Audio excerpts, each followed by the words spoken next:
The original Peloton bike offers more motivation.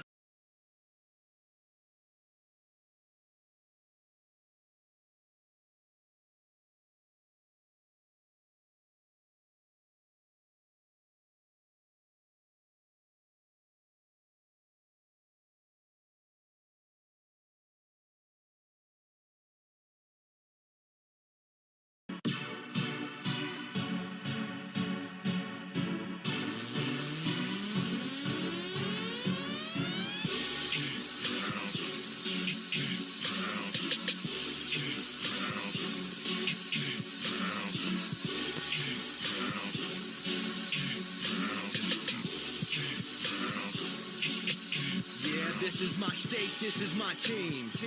You know what that means. This is for the black and blue that I bleed. This is for the chance to bring home that ring. But everybody gonna doubt this. So far there ain't been another way around it. We bring heat to the game each week. They just say we ain't got what it takes, we ain't bout it. Well, y'all can just keep saying that we ain't gonna make it, but at the end of the day, this will be the Panthers nation. You know, this ain't a game to us major players at every angle that you can think of. That's why you hate us. Get out the way of greatness. You can look at our faces and see the blood, sweat, and tears that it took to create this. Yeah, I know what you're thinking, but you can save it. Cause even on the darkest of days, you know we're always gonna find a way to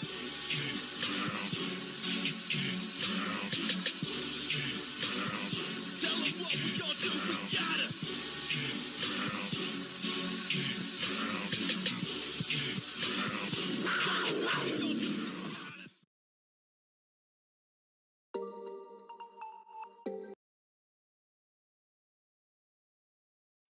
All right, folks. Welcome to the stream. This is the pregame for the Jets versus Panthers Week 1. And I am so excited to get this season started, guys. If you are new here and have not subscribed, hit that like button, hit that subscribe button, hit that bell, select all, leave a comment down below. And let me get some keep pounding in the chats for the start of the season. Oh, man. It is about that time, folks. It is about that time. I have waited so long for the start of this season. I know y'all are excited too. Oh, dude. It's finally here. Tomorrow is the big day.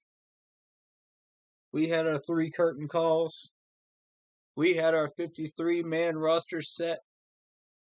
We had our practice squad set up. You know, it is finally time to step out on that stage and start making a name for ourselves this year. I am so ready. Are you guys ready? Oh, yes. I'm going to tell you this much. The hype is real at the start of the season because we could start out literally 4-1. That's how, I'm feeling it. I am feeling that energy right now. I'm feeling that 4-1 energy starting out the season. I don't know about y'all, man, but we got the Jets, we got the Saints, we got, Dallas. Yeah, we could literally go into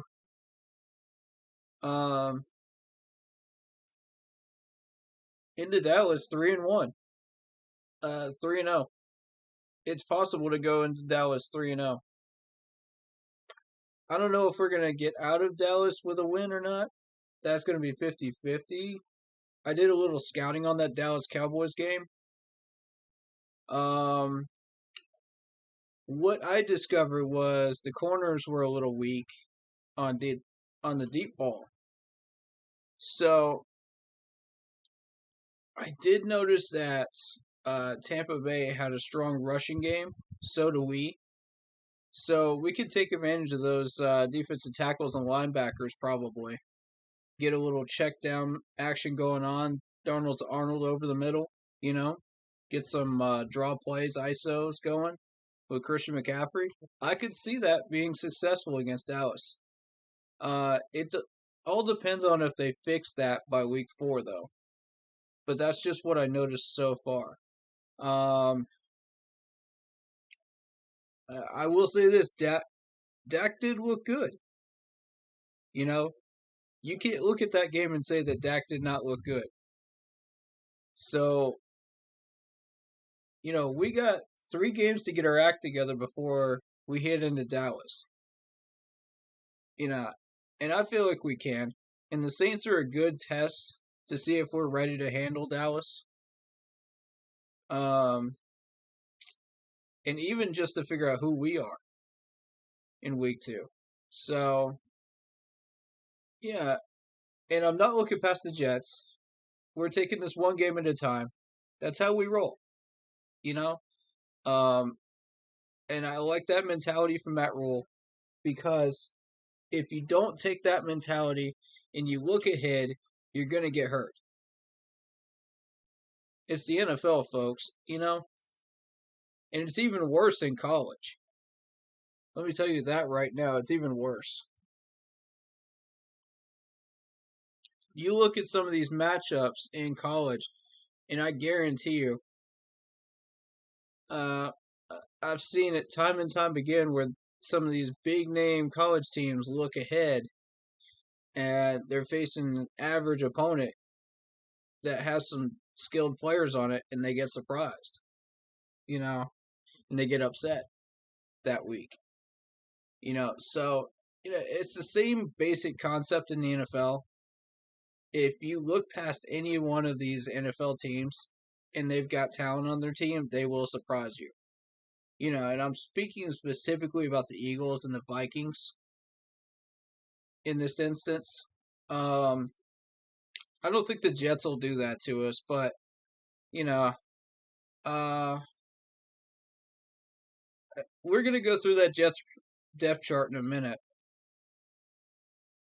Nothing really on there scares me at the moment, but I will say this. I think that it will be closer than people think it will be because of Zach Wilson. And why do I say that? When you look at Zach Wilson's preseason, it looked really, really solid. I'm going to go find his preseason numbers, actually. Now that I mentioned that, I kind of want to look at those up.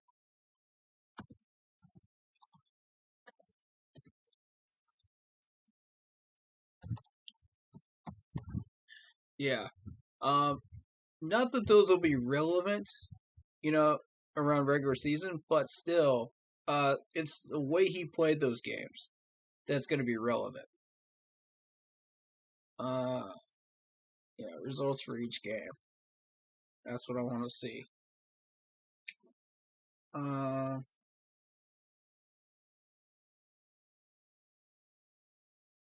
This is like a simulation thing.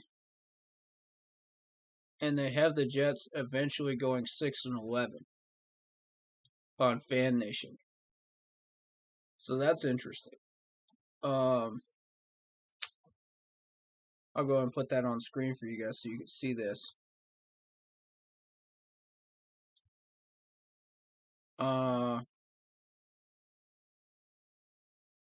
So Fan Nation has the Jets beating us in week 1 in a Wolverine Studios game-by-game simulation. Who are Wolverine Studios? I mean, I know they got that new Wolverine game coming out, but come on, man.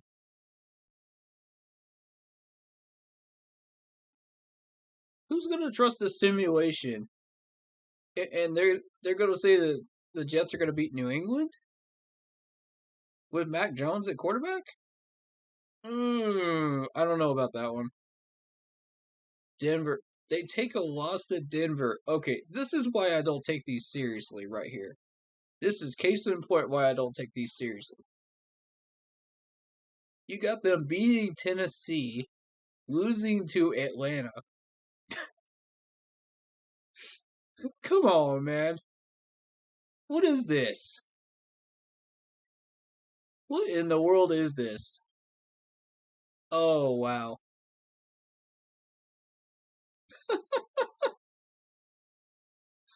Oh, y'all got Tampa Bay on their schedule too. Oh man, good luck, Jets. Good luck. Tampa is going to slaughter the Jets late year. I can see that coming. I don't care who's injured, who isn't. That's going to be a slaughter.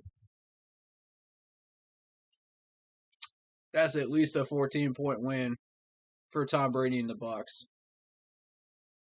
That's not even. Come on, man.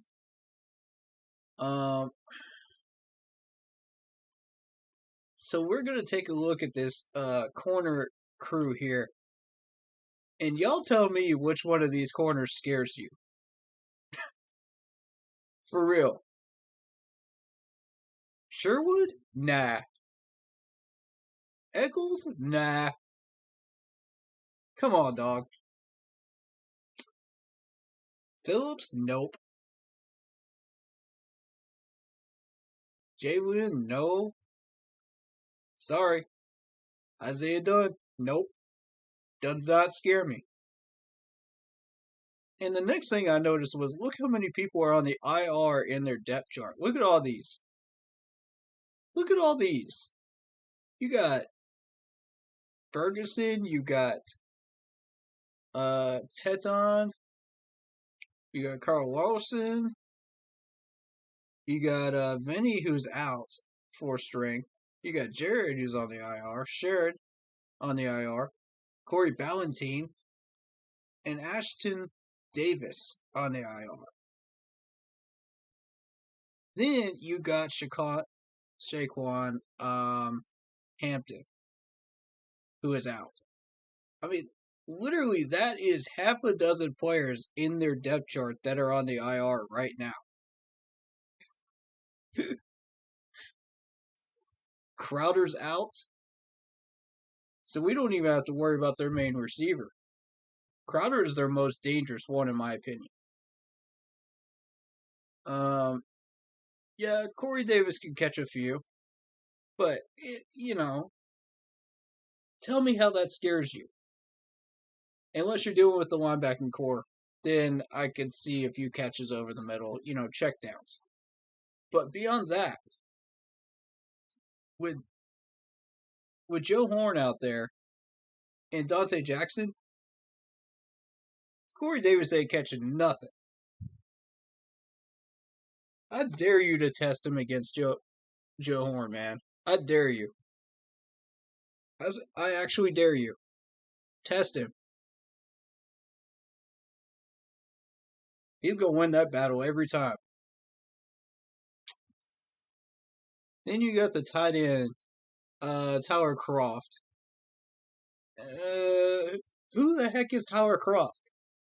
I don't even know who this dude is. And that's supposed to scare our defense? Come on. The only dangerous man on this Jets offense is Zach Wilson. The man doesn't even have any weapons in this game. And a questionable O-line. I'm telling you right now, this D-line is going to feast. Spider-Bird is getting at least 1 sack, if not 2.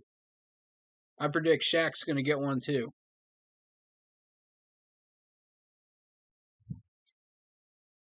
Now, where is the weak spot on this offensive line? Well, let's look at it. Mackie Becton. Don't know much about him. Vera Tucker. That man I can tell you about because he's been around for a minute or two. Around the league. He's okay. I'd hesitate to say he's a good lineman, but yeah, average probably. Average. You're looking at a 6'5", 308-pound offensive lineman here from Southern Cal. Yeah, he's been around in that Jets camp. So he was the round 1 pick for the Jets. They needed some desperate help.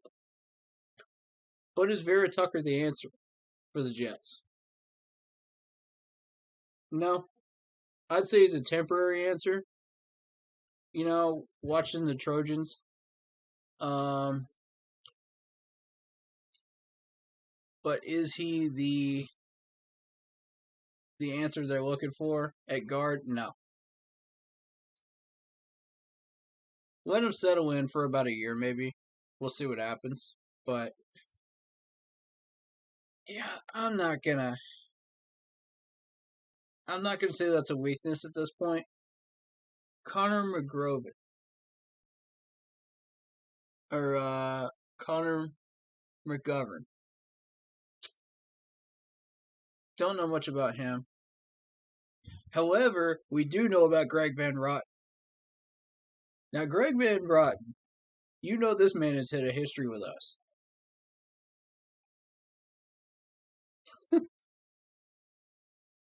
Now, as I remember, 7 seasons in, this man's been pretty much on our roster and struggled to make the 53. If at all. I don't think he ever did.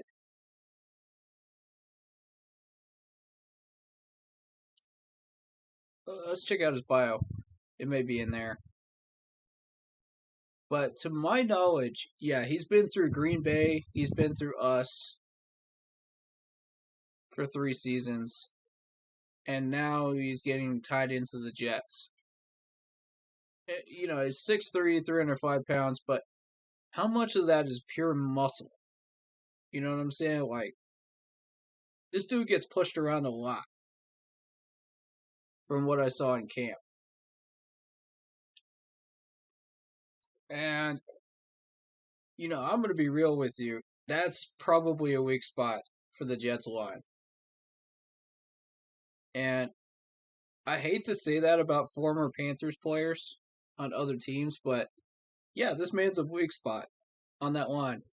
You're talking about a man that was consistently making practice squad for us and never did make the 53.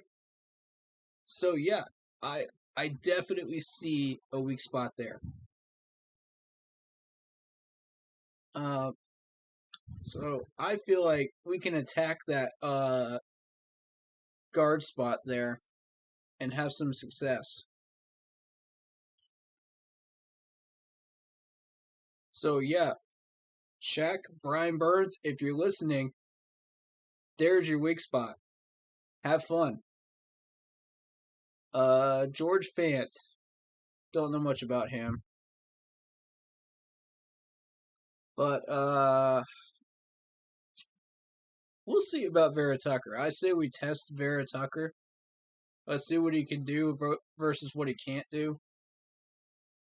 And that depth chart for that line is looking real thin right now. You notice the same man's name about 3 times in left guard, center, and right guard spot. Let's check out who this guy is. This is Dan Feeney. Dan Feeney. All right. He's from Indiana. He got drafted to 17 with the Chargers. Round 3. 6'4", 310 pounds.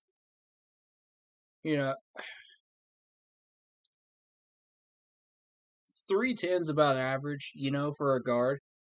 Nothing surprising there. But the thing is, again, how strong are you versus the bull rush? Are you going to get beat up on the line, or are you going to stand your ground? And this guy's a second stringer. That mullet, though. Oh my God. I'm sorry. I had to say it.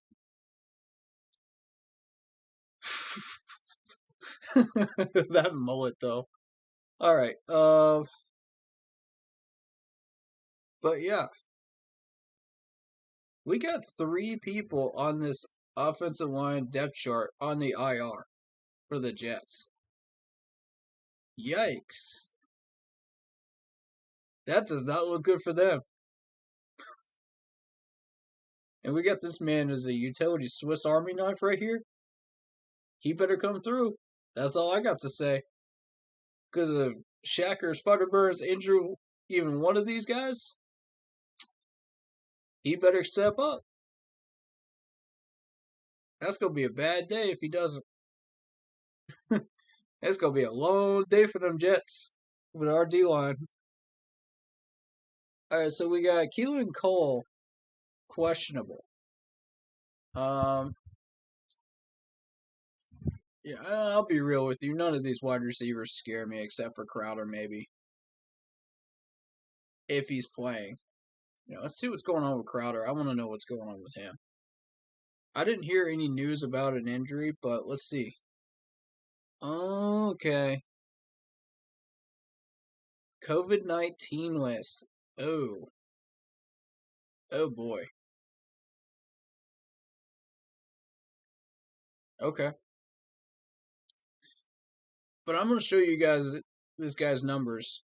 Yeah, and they may not look spectacular to you, but as far as wide receivers in that division, he kind of stands out a little bit. Because you're looking at about 6 touchdowns in the regular season for this man.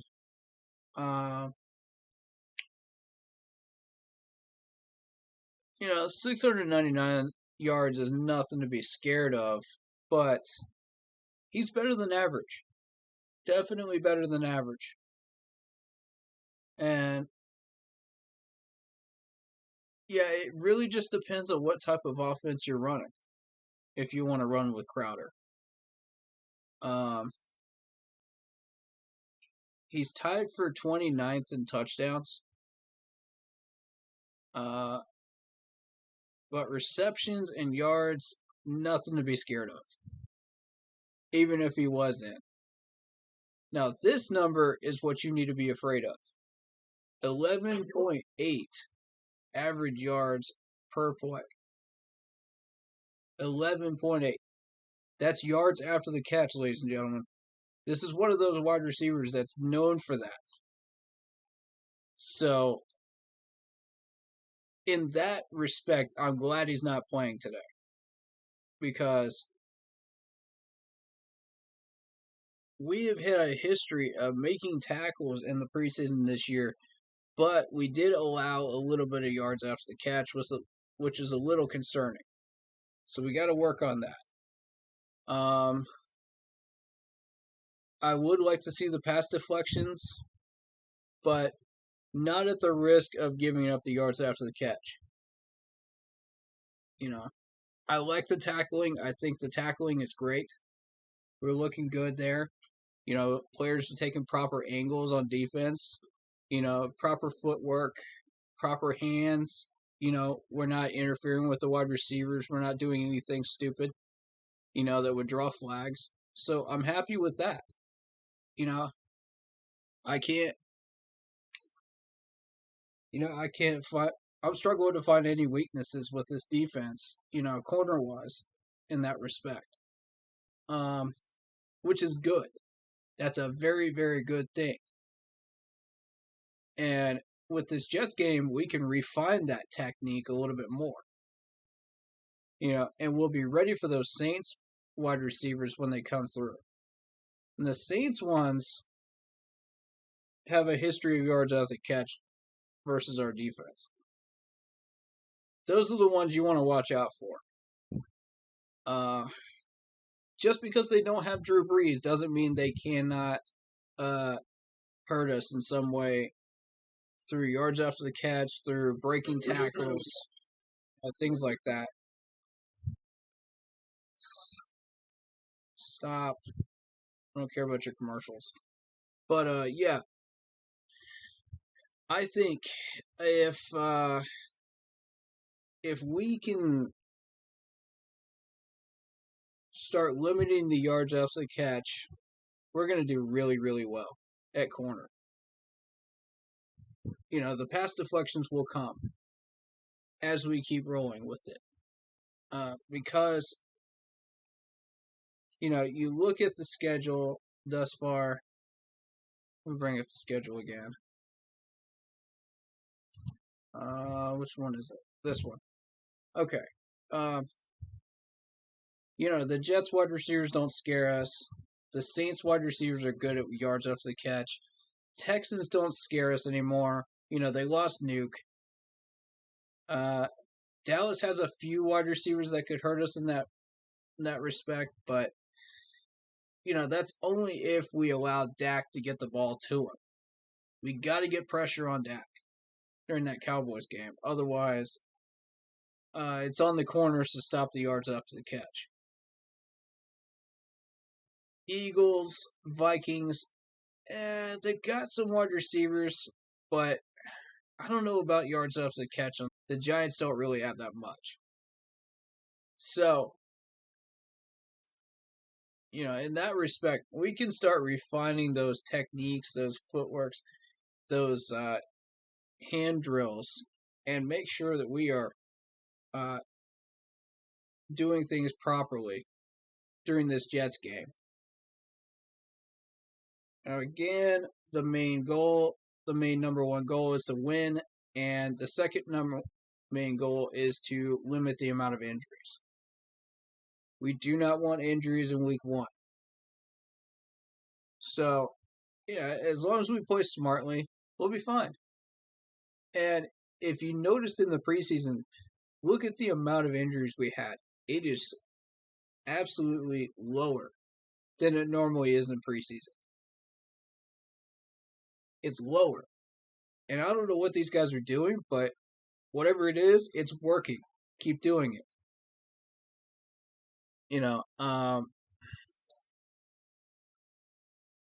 Let's go to the chat. Josh In says, if Sam plays like he's supposed to, we will have this game. Absolutely. I agree. Keep pounding Panthers. Yes, sir. Shout out to Matt R. Shout out to Crystal that are in the Facebook streams. But yeah, if we protect Sam Darnold, that's our number one priority throughout this season. Christian can go down and we can still have a running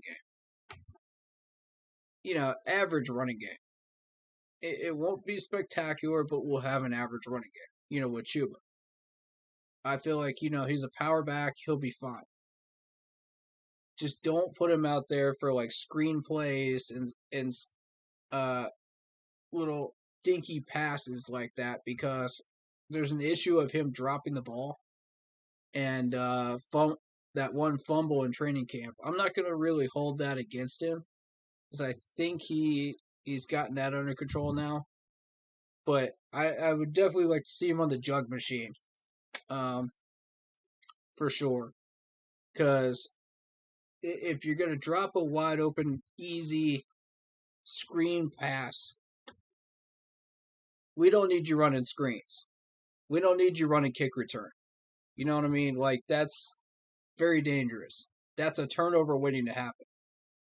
So, that's my reservation about him being a kick return. I don't like it. But they did say it's temporary, so, I'm not going to panic. I'll accept that for now.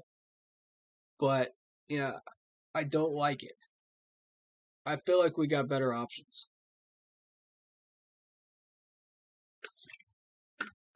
All right. If you need a game link, they're showing WFT on CBS where I live. Okay, cool. Cool.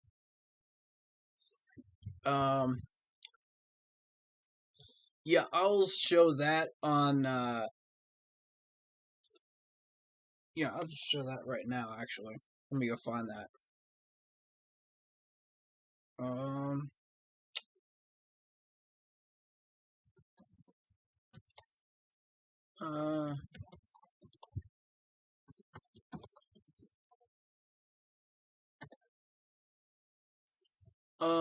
Let me see where they're blacked out or where they're not.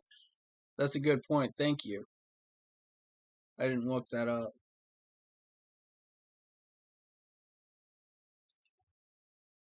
Panthers news, television, radio.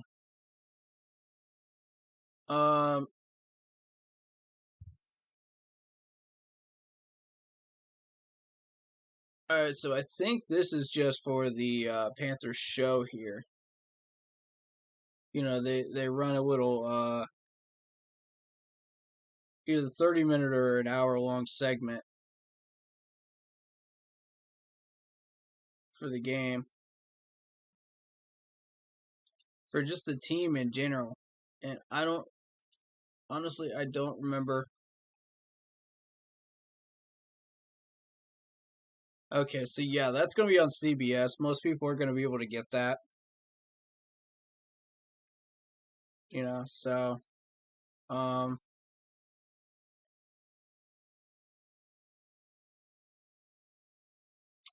that should be at 1 p.m. Eastern Standard Time. So no matter where you live.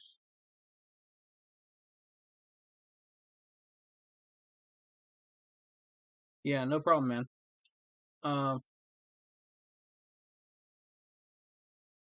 Again, they haven't released that, but I will post that in the Facebook page when they do. So be looking out for that before the game time. About within that 15-minute window before game time, be looking for that on the Facebook page. I won't be able to post that beforehand, so because I'll be busy. But if I see it, I'll post it. All right, now.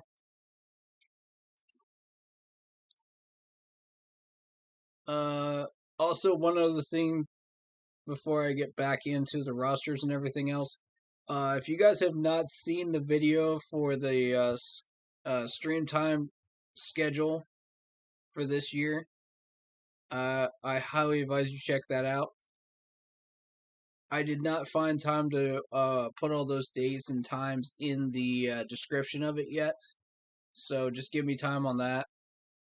I'll probably do that tomorrow night or tonight probably. I'll try to get that done tonight. But most of those are going to be 5 p.m. to 9. I know we like to run these streams for about 4 hours at least. I don't know how the typical preseason streams are going to run.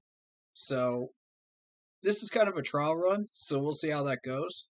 And then we'll be able to figure out the rest from there. But typically these streams have run for about 3 to 4 hours. So,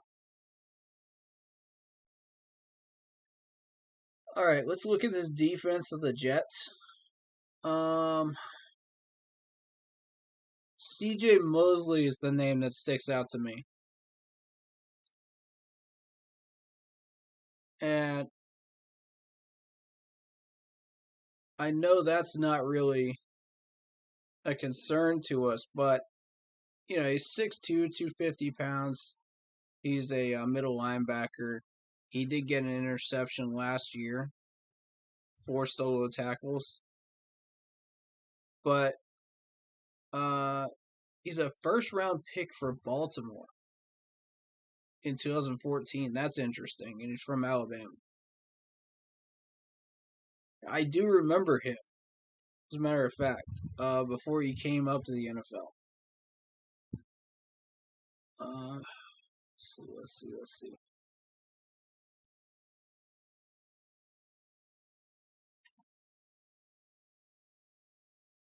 So, the thought is that he's going to get at least 1 interception, 1 fumble recovery, you know, coming up this year. He's not going to get many tackles because of playing time, but he did have 2 pass deflections. That's something to pay attention to. You know, if our wide receivers run the wrong routes or something like that over the middle, watch out for him to deflect one. But, you know, honestly, again, none of this roster scares me at all. You say, who? You know, who are these guys? Like, you don't even recognize most of these names, right? Come on. Like, for real. Like, who is Hamza? Who is that? Where did the... You know, none of these guys scare me.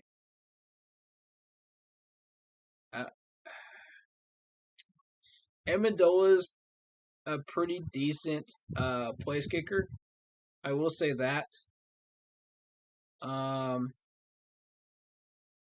We haven't exactly had a history of running into trouble with field position from punts from the Jets, but you know, just something to keep an eye on. He's not really known for pinning teams inside the 20, but you never know. You never know who's going to turn it on once you get to the regular season. That have been quiet during preseason. So, but the dude's been in the league for a while. But I'm seeing a glaring weakness on that offensive line for the Jets. Glaring. Look at this. That is what you like to see. That is feast time for this D-line. Ooh! This D-line is going to eat. Oh, that's fun. Like, who in this running back core scares you at all? Tevin Coleman's okay. He's average. It's nothing to sneeze at. Ty Johnson, that Michael Carter, who even is that? Why should we worry about them? And even if Zach Wilson goes down, Mike White? Like, who is scared of Mike White?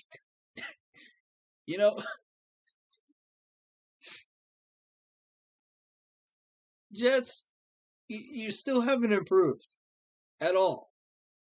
This is a joke. This is a legit joke. They changed their management, same old attitude of, well, this roster is going to be good enough, yada, yada, yada, and they end up 8-8 again. Like, how was that helpful to them? Okay, Ty Johnson, okay. You got a point there. You got a point.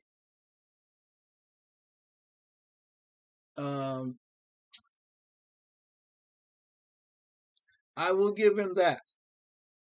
Zero Chill says that he runs through arm tackles and has speed. That's true. But, I mean,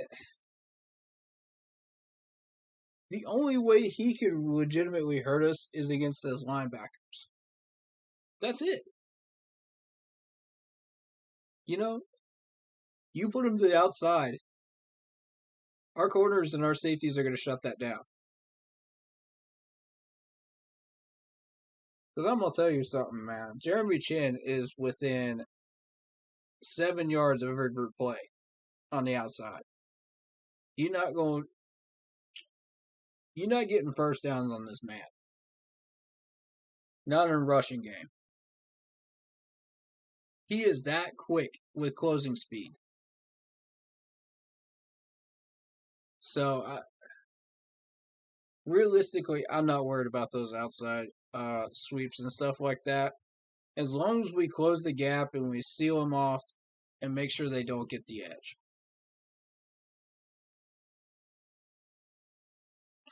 Now, the thing is, we've had a history of giving up the edge before we put this roster into play. Before we got the players that we have right now. Have we fixed that? I think so. Yeah, we have to play discipline during play action plays. Absolutely. We cannot be baited. And this linebacking crew, yeah, Shaq doesn't really get baited. But the other ones, I don't know. Since we're getting into the Panthers depth chart now,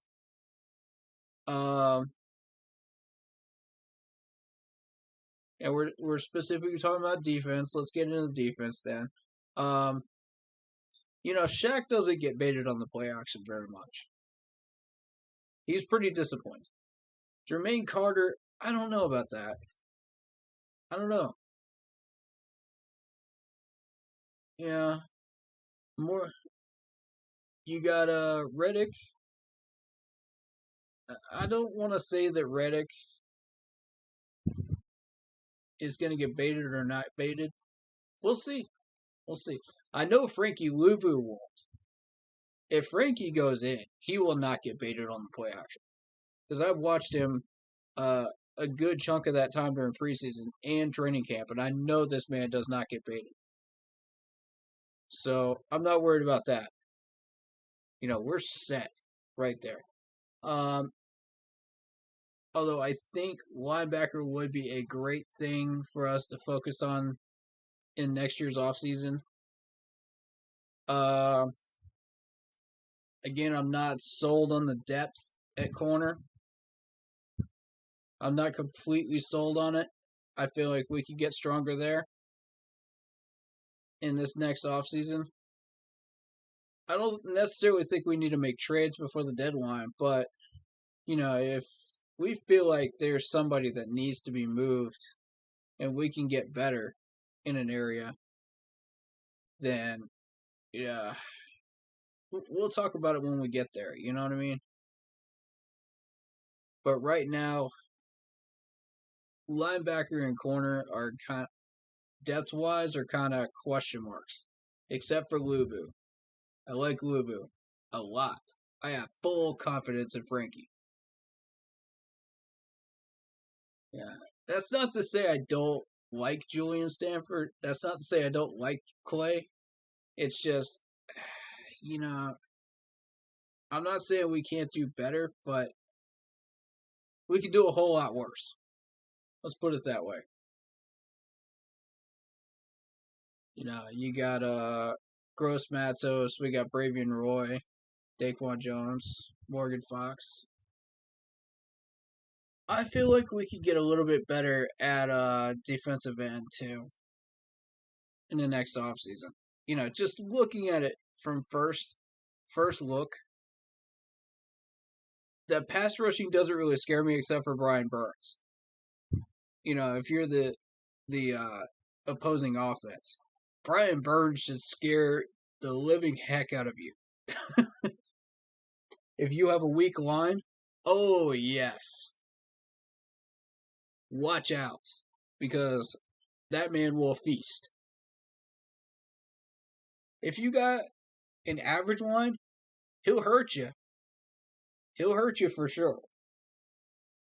He's probably not going to get many sacks against an average line, but what he can do is he can make these quarterbacks uncomfortable and really chase them out of the pocket, make them move, make them do things, so they're not just sitting there, like Tom Brady does all the time.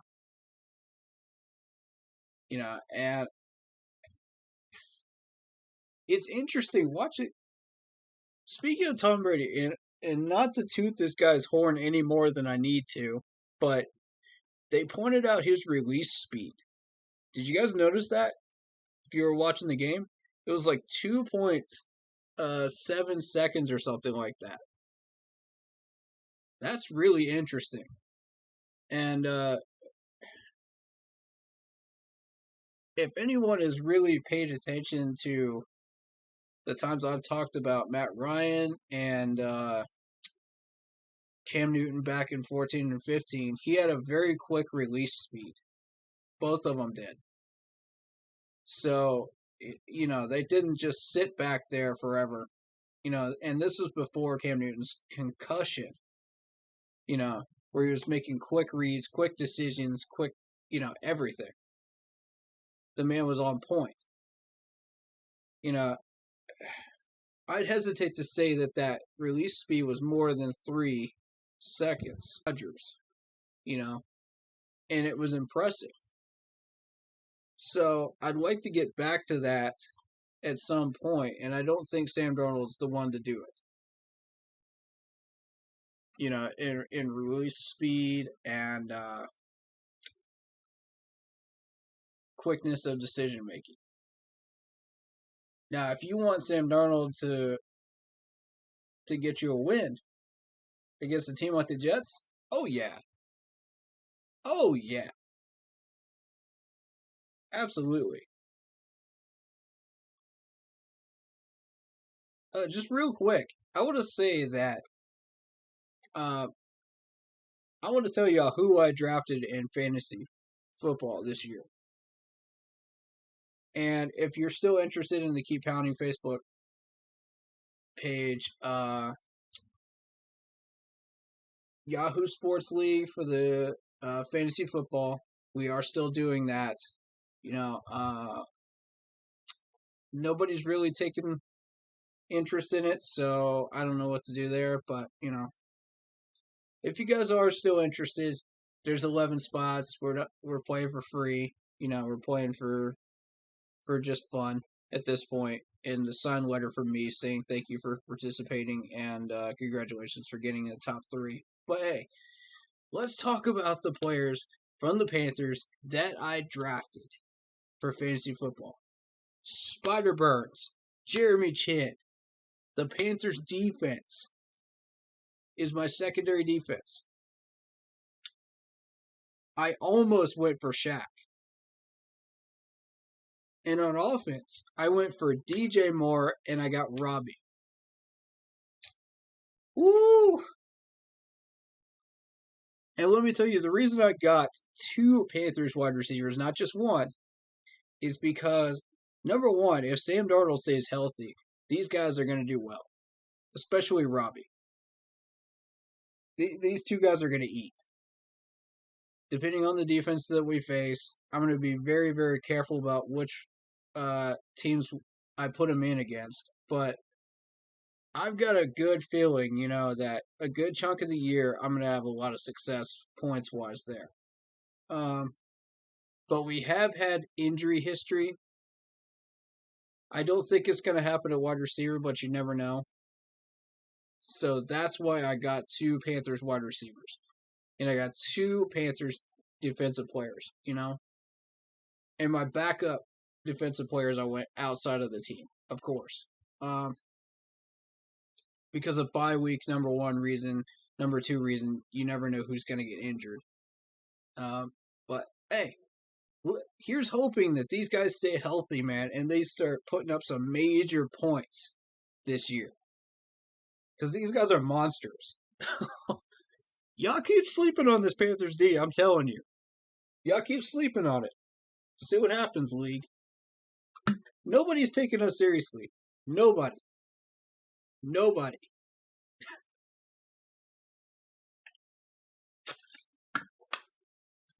You look at ESPN, they're not even running a segment on us anymore. The most they ever show of us is when they talk about Cam Newton. Now, come on, man. That is just sad. I'm not saying I want media attention, but we got to win to gain respect. That's what's got to happen. And it starts this week. It starts tomorrow. We're getting that respect back, ladies and gentlemen. I'm done with media people saying, oh, we belong at the bottom of the league. Nah. Bump that. Have you seen the defenses this team has put up in the last 5 years? But the fact that we haven't won means they're not even paying any lick of attention to us. At all.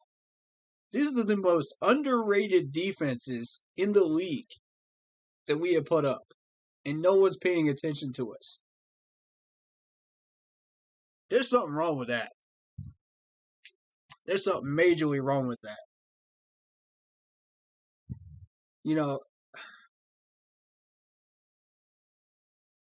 when you're not paying attention to Spider Burns and Jeremy Chin, you know what? Let them eat. Let them eat. Let's see what happens. Let them eat on Sunday. We beat the Jets, and everybody's just like, oh, this defense is amazing. This defense is great. Well, where was that praise like last year when we were taking on the Chiefs? When we were taking on all these major teams? Where was that respect?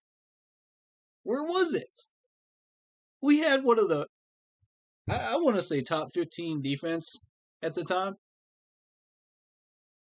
We had our struggles, sure, at corner. You know, we had to improve in a few areas.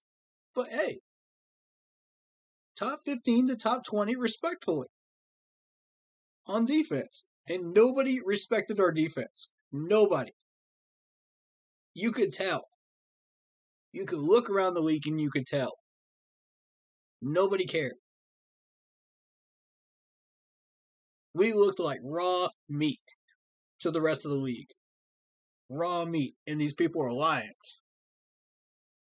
These people are straight up lions. You know, I talk about this all the time. When you come into Carolina, into Bank of America Stadium, our stadium is a jungle. We are supposed to be the predators out there, not the other team. You know, we're supposed to come out there and show these guys who we are right off jump. And if you don't show them who you are right off jump, these guys will eat you alive. It's the NFL.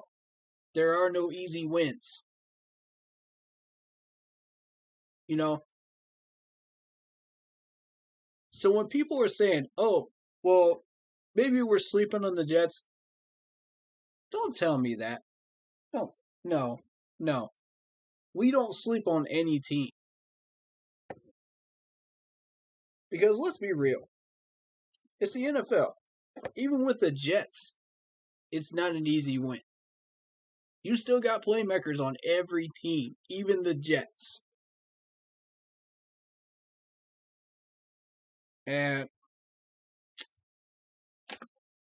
you know what I'm saying? Like, yeah, we can get the win. But don't let these playmakers eat you alive in your own stadium. Don't do that. You know, this is Boa. This is Boa, for goodness sakes. This is our house. Don't let these no-name players have their way on our field. I'm sick of that. Because that's what makes us look weak. Because let me tell you something. The media is looking for highlights. Any type of highlights. Bad highlights. To use against us. They don't like us. Why should they? They have no partiality.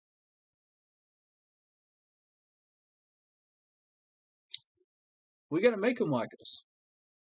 We have to make them respect us by winning. That's how it works. You can't just go into a regular season and say, oh, well, we'll go 8-8. We deserve to be respected. No.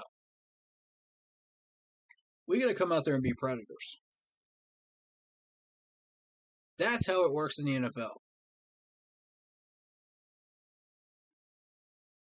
And if you're going to sit there and tell me, oh, we're sleeping on a certain team, no. Matt Rule is not sleeping on any team. That I can tell you right now. And we shouldn't be either.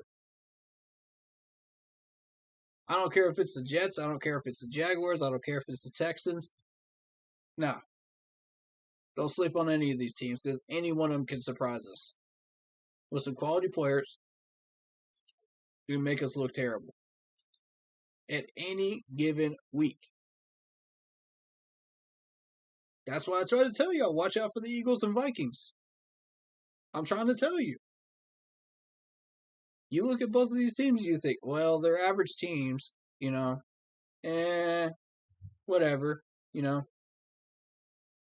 Don't sleep on them.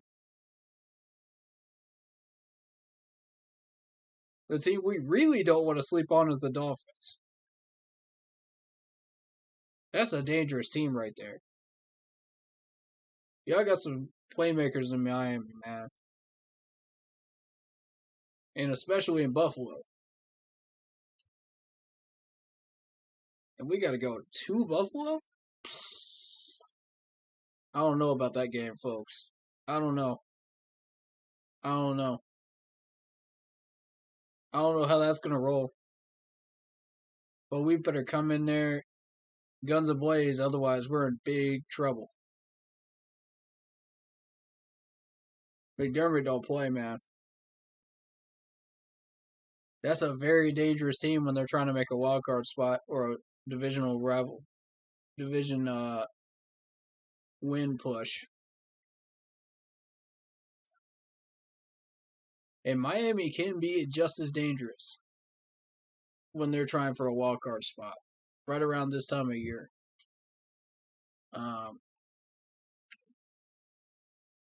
There's certain teams that you just don't play with in the AFC around that time of year, especially in their stadiums when they're trying to make wild card spot.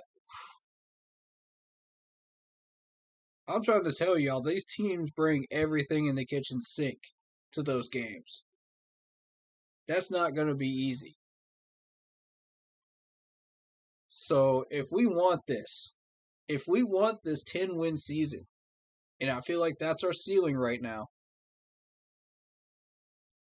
that is our possible ceiling, and that's without major injuries.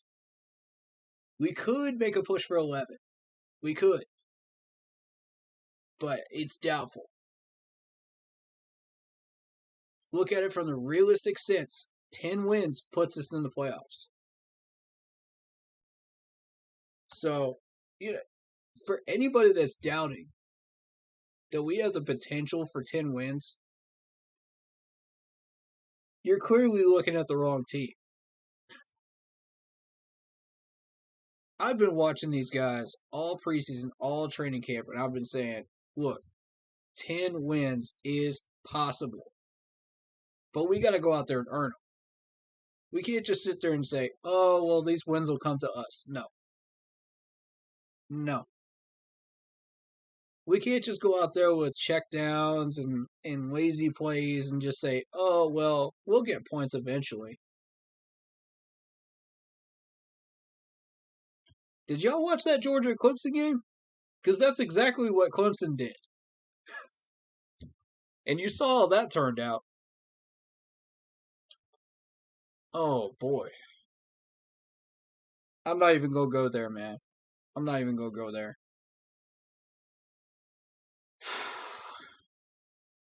All I'm going to say is two things about that game. One, actually three things about that game. One, that was played in our home stadium, in Bank of America Stadium. And the fact that I have to go out there as a Clemson fan and apologize for how my Clemson Tigers offense looked and represented themselves is a sad day to be a Clemson fan. I hope we represent better on that stadium turf better next time, man. I hope we do, if we get invited back. Which I'm sure we will for the ACC championship, probably, if we get there. But hey, you're not always going to have all-star quarterbacks leading your team. I mean, look at Jake Delhomme when we went and surprised everybody in 05. Nobody took Jake Delhomme seriously. Nobody.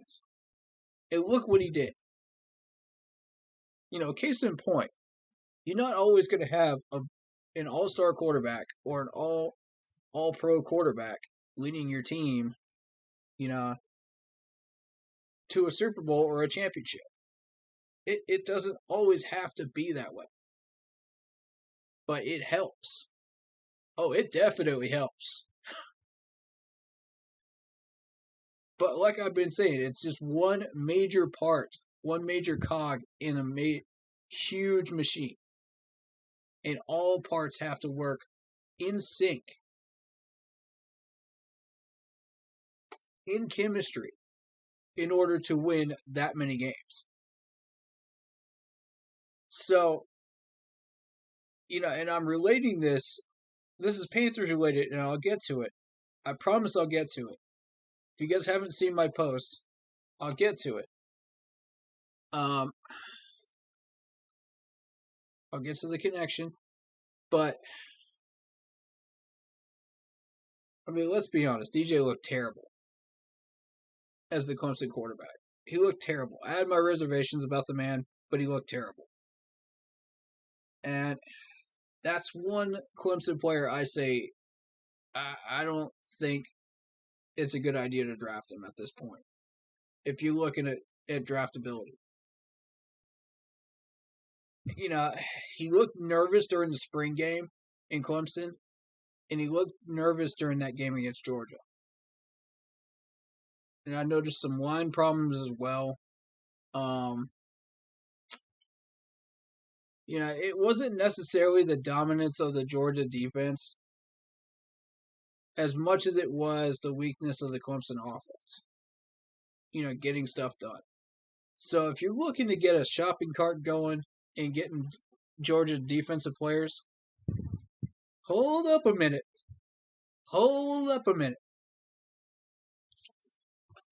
Because that wasn't totally them that won that game. No. That was Clemson beating themselves. And they've been known to do that during those losses. Those few very rare losses that they've had. Look back at Syracuse when we lost to Syracuse. Look back at the Ohio State game when we lost that one. That shows you that the Clemson offense beat themselves. And Georgia didn't even have all their best players out there.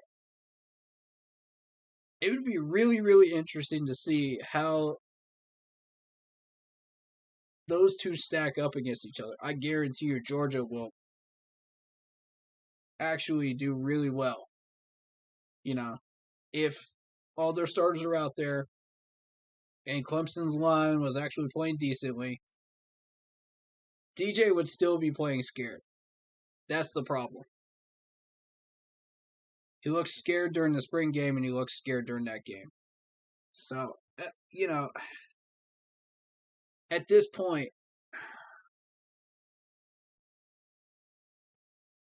I don't know, man. This is where you look at that game and you take it with a grain of salt.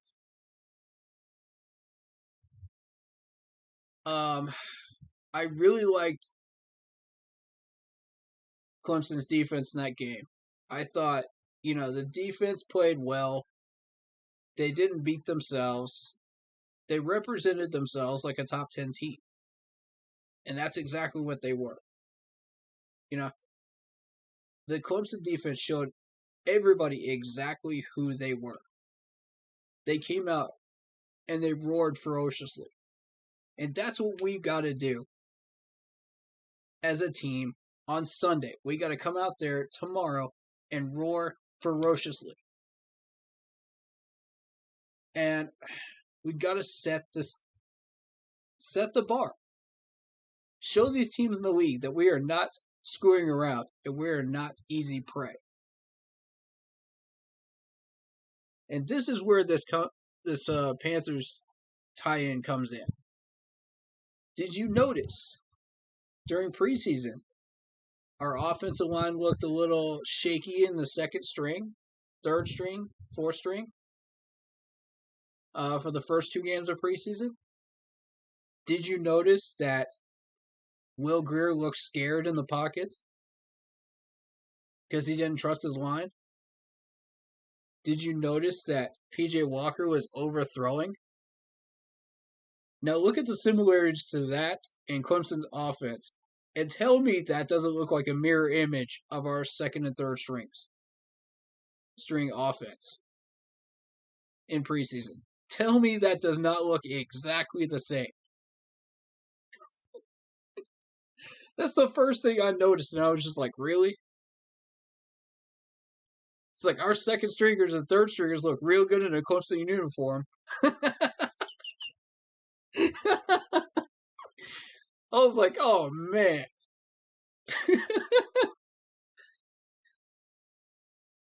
Oh, man. We got a lot of things to fix in that depth chart, though.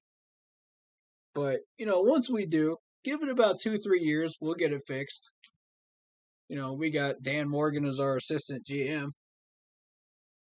Let him start taking a look at some of these player personnel, man. I'm telling you. Dan Morgan, being a former player, can tell you what we want versus what we don't want, especially on defense. So, yeah, it's a mirror image. That's scary. Now do y'all see the correlation right there? Because, golly. I felt like I was watching a Panthers preseason game on offense. I swear. During the second half. Tell me I'm wrong. Tell me y'all didn't notice that too. Same exact problems. Now, I'm not going to say that these are not fixable in-house.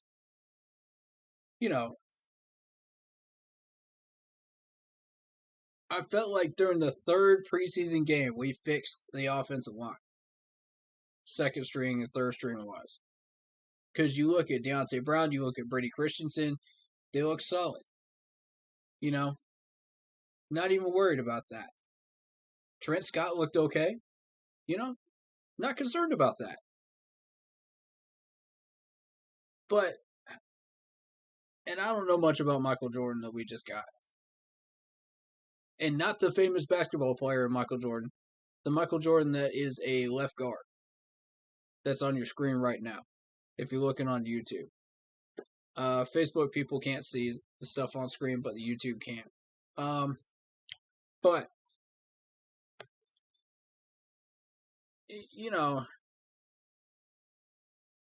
who do I think they're going to test on this offensive line?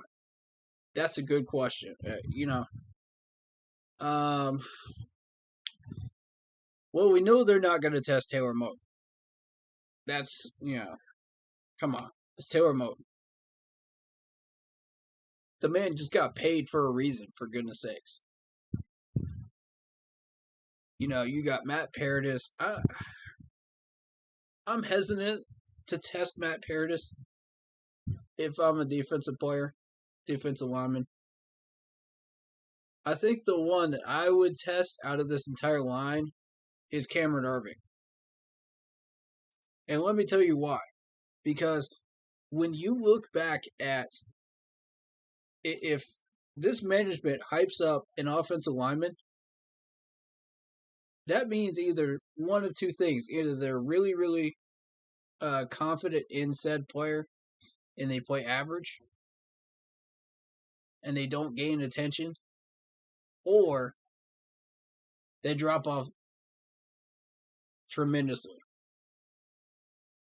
I'm not saying Rimmer's bad, but, I'm saying they drop off. So watch out for that. I got confidence in Cameron Irving right now. I'm going to double down with the management on this one, and I'm going to say Cameron Irving's going to be okay. But, just keep an eye on that. We've had a history of that happening within our team over the past 6 years. You look at Ron Rivera's staff, they did that as well. So, anytime an offensive lineman is highlighted, during training camp or preseason, I got my reservations. You know what I mean? I got my reservations on that one. I think we'll be okay at tight end. Dan Arnold, Tommy Tremble. Look, they're primarily going to be using the tight ends as blockers. Because a lot of our offensive plays that I've noticed have run through the running backs and the wide receivers. So and how confident are we in the wide receivers? Well, we got Robbie Anderson, we got DJ, we got Terrace Marshall Jr. I'm happy with those three. Just alone, I'm happy with those three. Zylstra's all right. I like it. Who the heck is Alex Erickson? Who is this? I saw we signed another linebacker the past day or so ago. We'll take a look at him in a minute. This is a name that didn't really pop out to me. Did we just recently sign him? 6'0", 195 from Wisconsin. Undrafted from Wisconsin. Played 5 seasons with Cincinnati before signing to our practice squad in 21. All right, so we probably just bumped him up from practice squad. Okay, that makes sense. Let's take a look at transactions real quick. Because we did have that linebacker that was signed yesterday.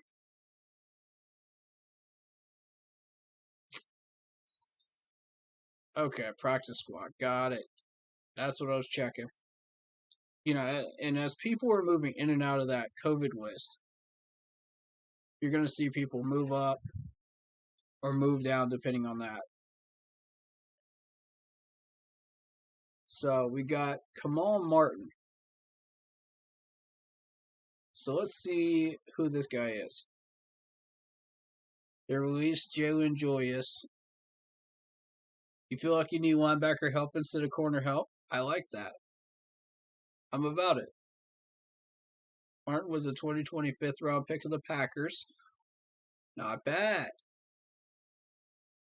He played in 10 games last year, recovered from knee injuries at linebacker are crippling.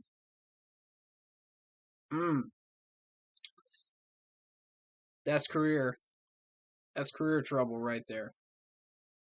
You get knee injuries at linebacker, you're not going to stay in the league long. And 20 tackles and a sack. Okay. He was released by the Packers in final cuts last year. Oh, this year. Okay. We're continuing to look at options at inside linebacker, and that's expected to continue in coming weeks, as they will still be thin there. Okay. Good move. I like it. Anytime you deal with the Packers, and their history of signing defensive players has been really, really good. Particularly in linebacker spots. Yeah, I feel like we're going to be okay if we pick up somebody from there.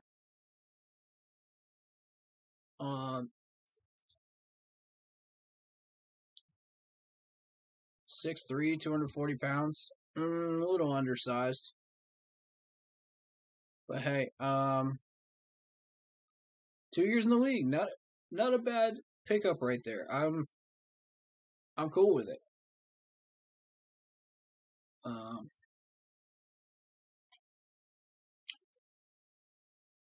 Like I said, I think the management is doubling down on Luvu. So your weakness is at at linebacker would be Clay Johnston and Julian Stanford on the 53, if there is one. Like, I'm not even saying that they're weaknesses at this point. I'm saying they're okay. But as you go down to the practice squad, that's where the depth is really, really thin. And picking up a guy like that is a major move right there. So props to Scott Fitterer on that one. He's done his homework. You look at certain teams and what drafted players they got and why they got them. You know, in their history of those players as to the amount of strong players that they've had in those certain depth chart spots. Awesome. You know, if you were staying in the know about that, then you're on top of your game as a GM. I truly feel like that.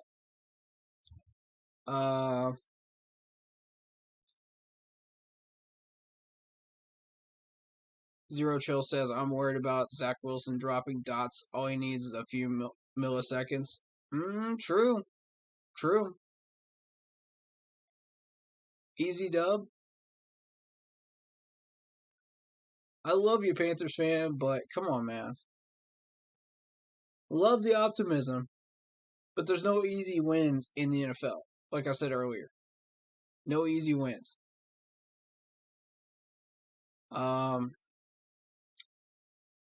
Yeah, we'll get the win. No doubt about it. But easy wins? There's no easy wins, even against the Jets.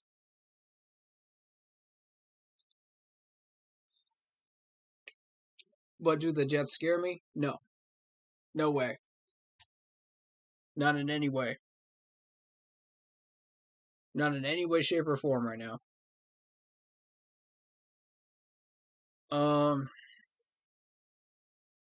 Although I will say that Zach Wilson will be dropping some dimes in our linebacking core and hurting us there.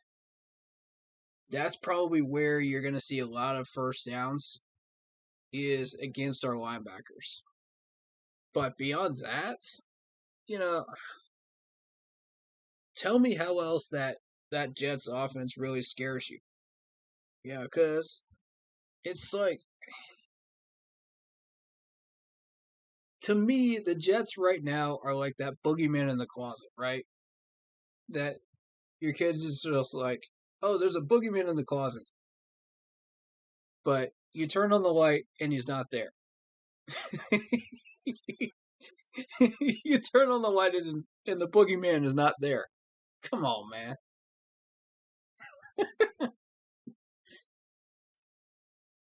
And you end up doing that about three or four times a night, right?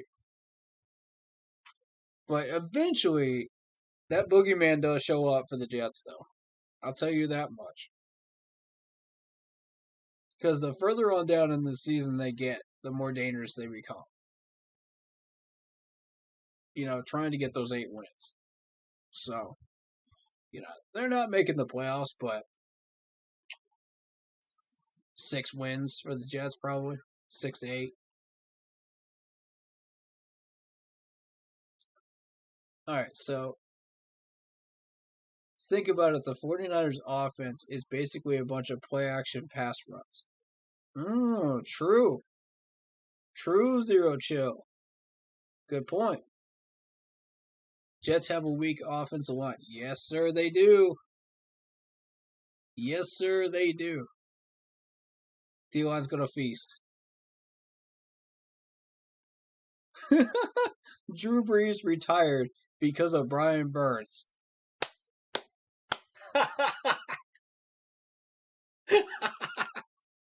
That's probably one of the funniest things I've ever seen in my chat right there. You're not lying. You're not lying, bro. Uh, oh, that's great. That's great, man. This is why I love Zero Chill being into my chat, man. This dude's awesome. He's always gonna be real with you too. Always. Uh, you know, Georgia didn't score on offense. Exactly.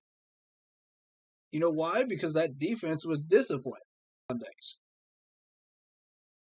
You know, how many flags did you see that defense commit from Clemson? How many flags?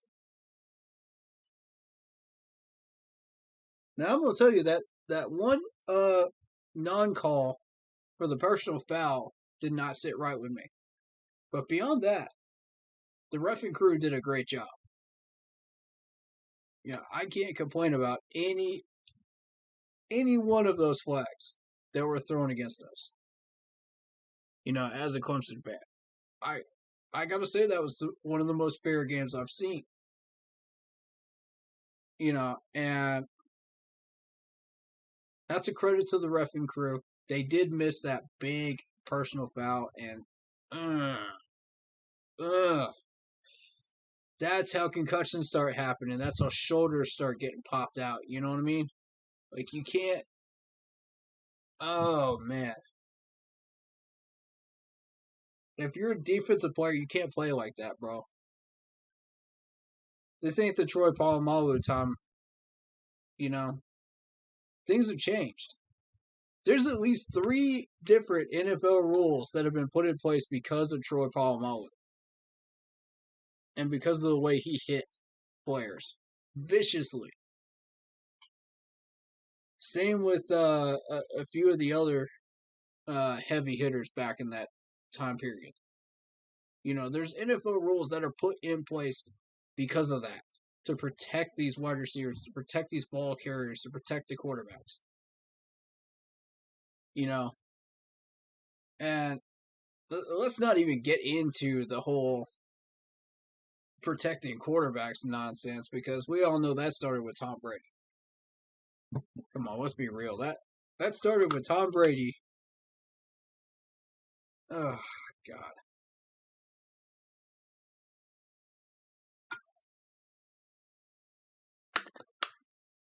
I'm just being real with y'all, man. That's who I am. That's what I do. But you know, you can't go in approaching the game like that. And I still see some NFL defensive players that are coming into the game approaching like that. None of our guys do, but yeah, it's interesting. All right, so we waived Trenton Cannon. Let's get back to Panthers related content here. We waived Trenton Cannon to get Royce Freeman on the 2nd. Now, Royce Freeman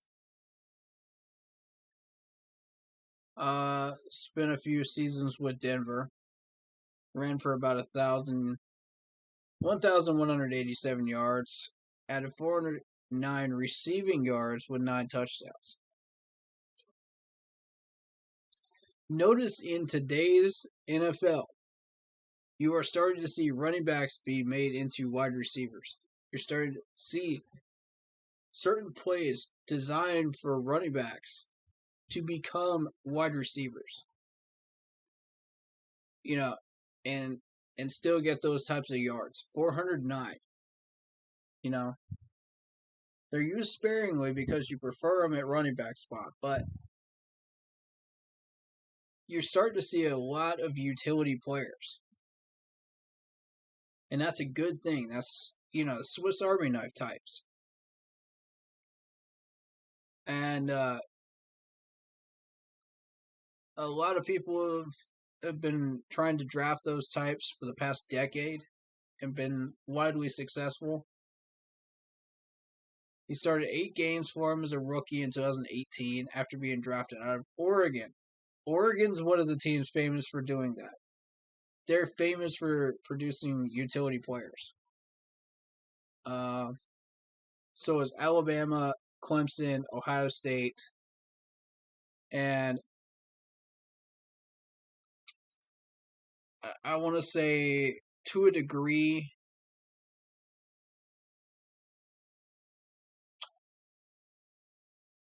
possibly Wisconsin.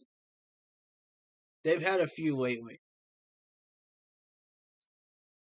And the Pac-12. Southern Cal.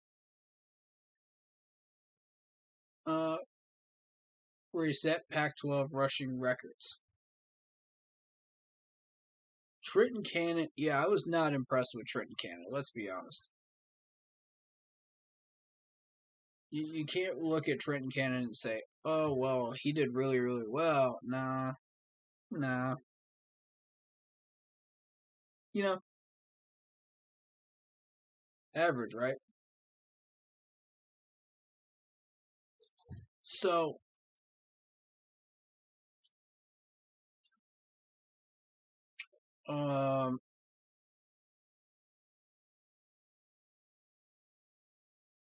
we look at this Jets depth chart again, and we say, well, you know, CJ Mosley is known for pass deflections, really. But, so, I mean, if you want to test him, it's there. I mean, I wouldn't push it, but is that Shaq Lawson? Hold up. Whoa. Whoa. How is this man not making a starting role? Whoa. Okay, we had 17 solo tackles, 4 sacks, 1 forced fumble, no interceptions from Shaq Lawson, 6'3", 270 pounds, from Clemson. He's a first-round pick from 2016. How is this man not at a starting role yet?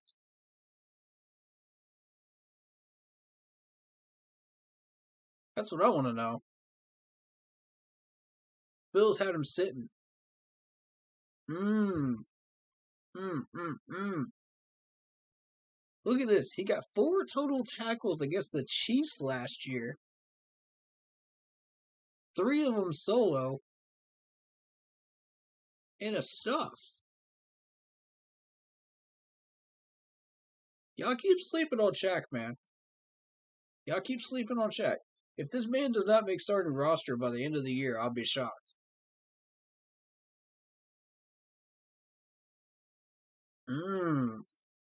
I'm just glad we don't have to deal with him in this game. That could be a legitimate concern right there.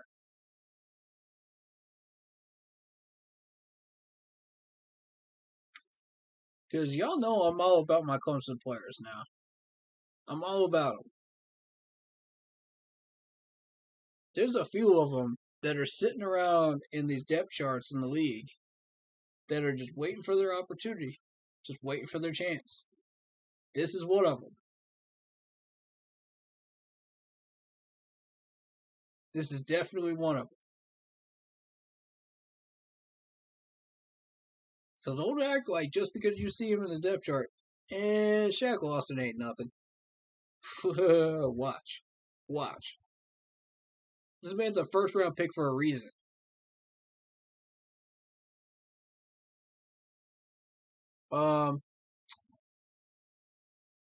AJ Terrell could be a problem too in Atlanta. That's one we got to deal with every week. But thankfully, we don't have to deal with them for a while.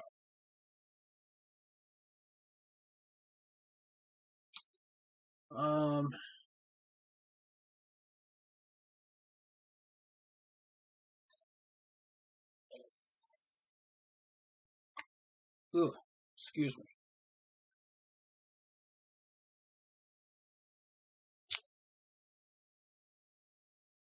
I will say this. AJ Terrell is a very, very dangerous corner. if you underestimate him. Thankfully, we are not playing Atlanta this week, right out of the gate, so we don't have to worry about that.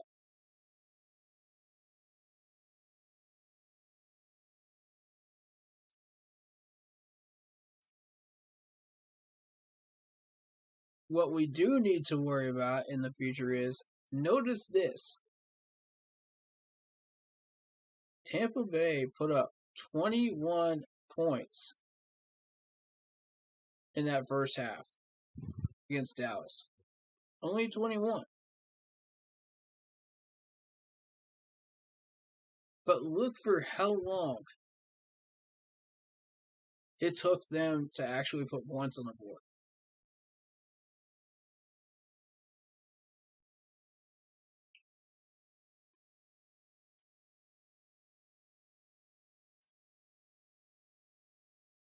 And the reason I'm highlighting this Dallas crew here, Fournette got 9 carries for 32 yards. Got me some fantasy points there. Good for him. But yeah, look at this Dallas defense. You've got Brown with 11 total tackles. You got Javon Curse. You got Parsons. You got Neal. You know, Smith.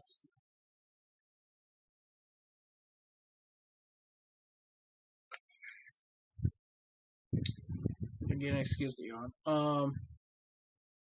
But hey, this is not a defense that we need to be sleeping on for Dallas. I warned y'all about that. Yeah, they gave up 29 points, but look who was the quarterback they were facing. You know, Tom Brady. Tom Brady will slam you.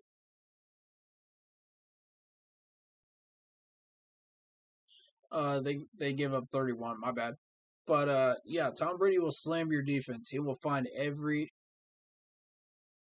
nook and cranny in your defense to take advantage of it. So everybody's going to take a look at that 31 points and they're going to say, oh, well, Dallas's defense is bad. Not so fast. Not so fast. Not from what I saw. I saw a lot of pass deflections in that first half. They came to play.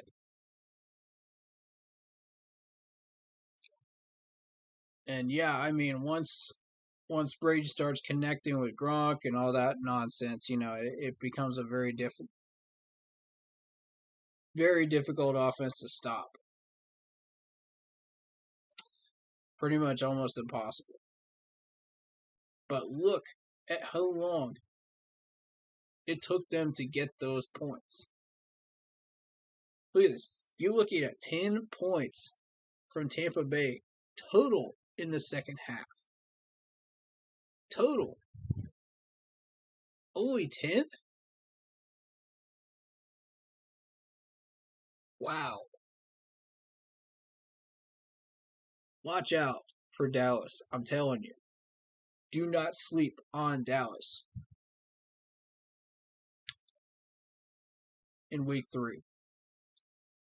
If we sleep on Dallas, they will shred us. They will pick us apart in week 4.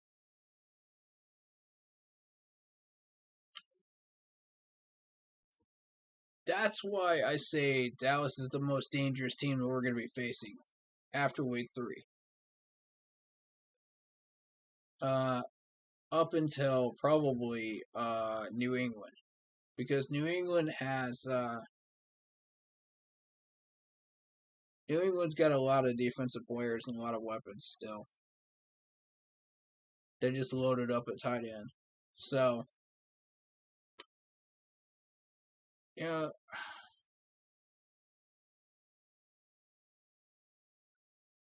I know everybody's going to look at this game and just go, well, you know, easy dub. We'll see.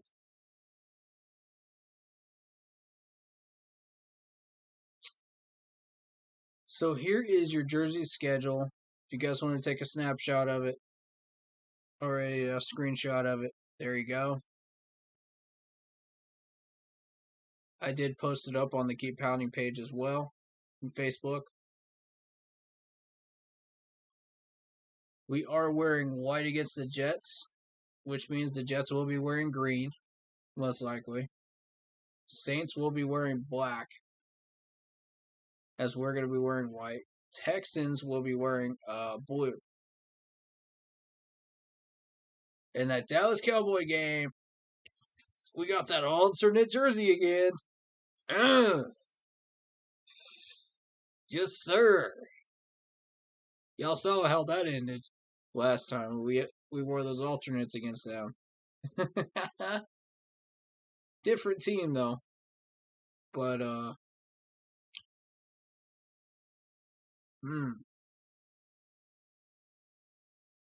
Ulrico says, I believe our corners will be locked down. I agree. I agree with that. Sorry, man. Didn't mean to miss your comment.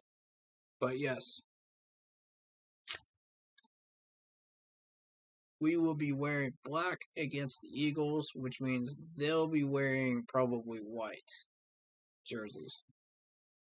Vikings will probably be wearing white versus our blacks.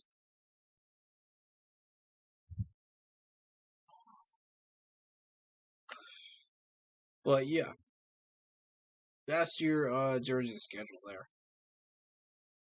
In case you're wondering what that was. So,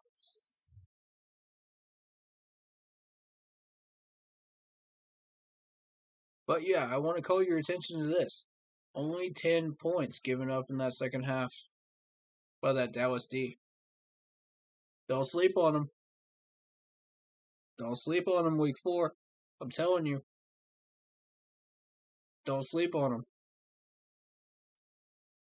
And Dak is going to start shredding our linebackers too in week 4. Watch out for that.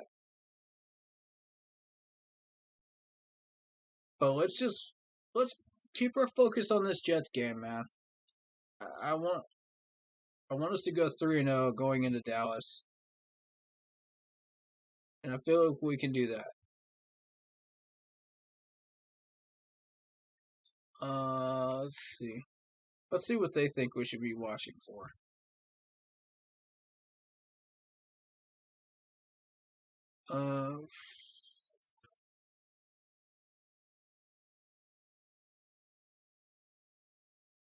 Okay.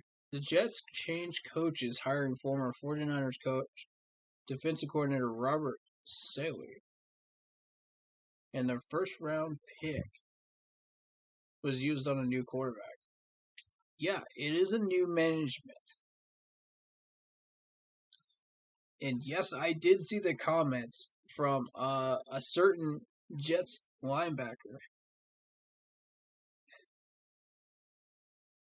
saying that if you think this is the same old Jets team, you're going to be surprised. Not paraphrasing, but, come on.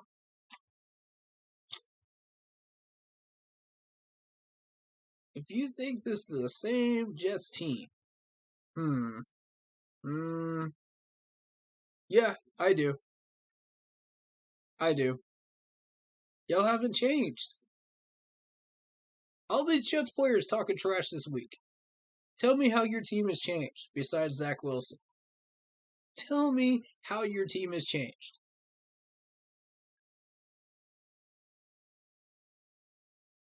Please do tell me. I see all these Jets players talking trash. Salah, okay. Thank you, Panthers fan. I'm sorry. Appreciate it, man. Hopefully I pronounced that correctly. Some of these names I have trouble with, so I apologize if I get it wrong. But thank you for correcting me on that. But yeah, all these Jets fans talking trash, man. Acting like they're all world, all all fantastic and everything else. Come at our defense. Come at our defense, man. That's all I got to say. Come at our defense. Y'all keep sleeping on us, Jets fans. I'm telling you. Keep sleeping on us. That's our line. That's our line right there. If you think we're the same old Panthers team from 2016 2020, you are sadly mistaken. This roster has been revamped.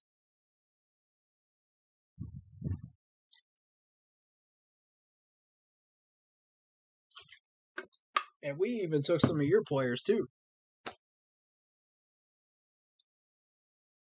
Tell me in any way how this Jets team has gotten better. Besides Zach Wilson. That's the obvious one. And if you say the management, you know what I'm saying? If your best response is the management, man, go on and take a seat. While we show y'all how this is done.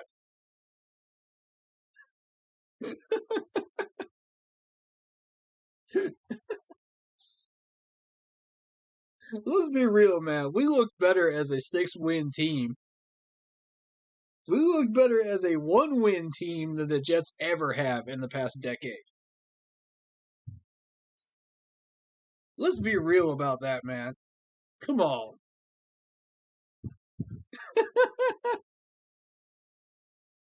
Oh my God.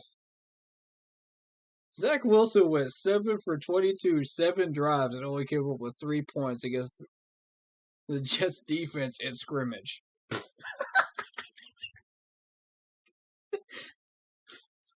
Oh, we're not the same old Jets team anymore. Yeah, you are. Yeah, you definitely are. Tell me how that offense is improved. Even one way. In even one way. Tell me who should be scared of the Jets right now. They had y'all ranked last in the league. Last. Even below us. That's how much they're disrespecting y'all, man. They're already disrespect us. But look how much they're disrespecting the Jets, too. It's way worse.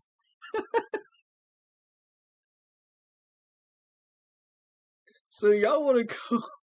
Y'all want to talk some trash, man. Come on, Jets. Come on, Jets.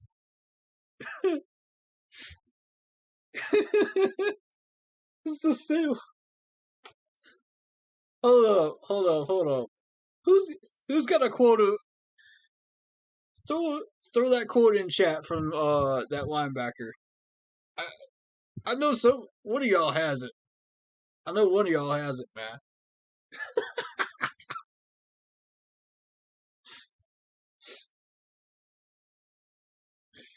Golly. How many Jets fans? How many Jets fans have I seen this week talking trash? How many? I've lost count.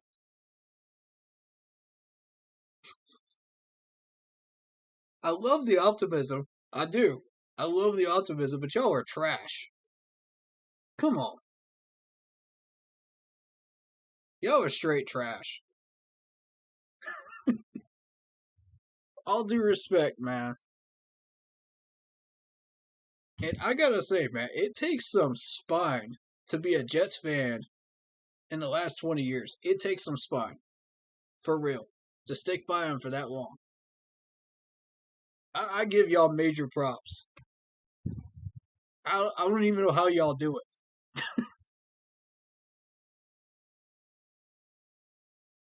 That's like sticking around with the Jaguars for as long as you guys have. Like, I don't know how y'all do that either.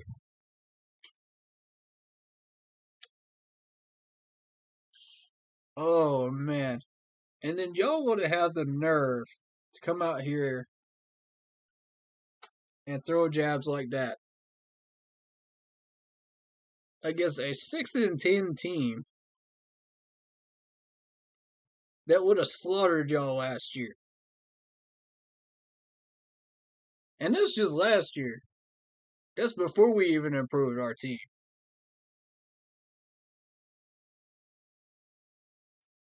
We made improvements everywhere. Let me bring up this depth chart again. I'm going to show y'all, man. I'm not sure that Darnold is an improvement, but he might be a slight improvement. But hey, we're looking much better than we were last year. We got a 10-win ceiling. What do y'all have, Jets? What do y'all have? We stole Robbie from you. Oh my. Bruh. We have half the good players that you used to have. And y'all gonna be over here talking trash to us. Acting like y'all are all that in a bag of chips. Man, just stop.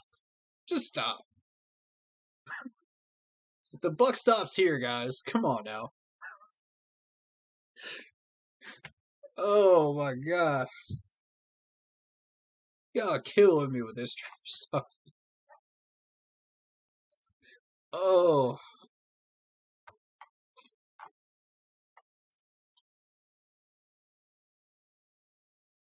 Alright, where is it? Where is it? Where is it? I'm gonna find it. I love how y'all just like I was going through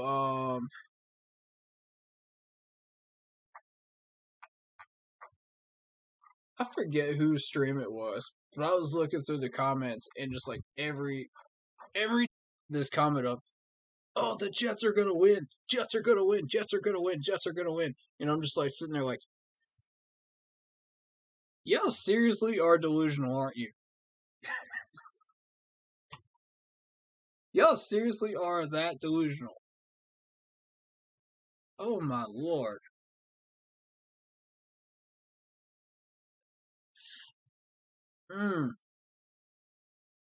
Yeah, it's gonna be a 14-point win. I can see it. I can see it. I'm not even worried about this game. As long as Sam stays healthy, I ain't even worried about it.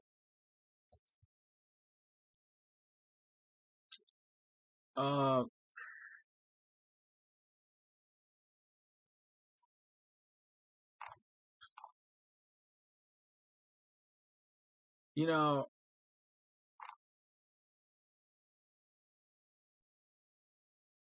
we got less than 24 hours before kickoff, y'all.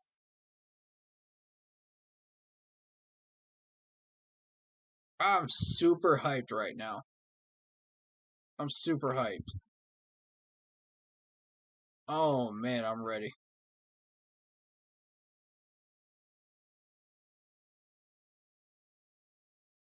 All right.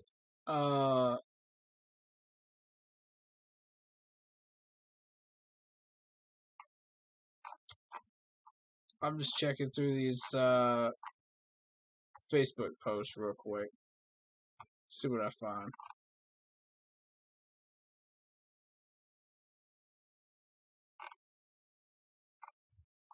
Oh, this was a okay. Okay.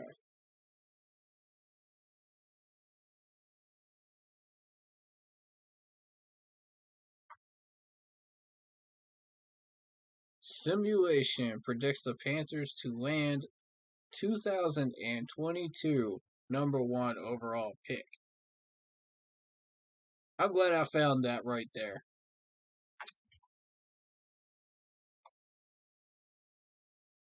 I'm glad I found that article. Matter of fact, hold up. Y'all need to see this. Hold up. I'm gonna pull this garbage up on stream. What is this, Panthers Nation? Hold up.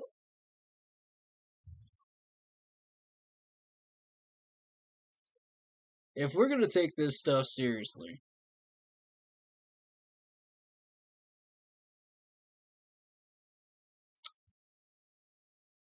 hold up.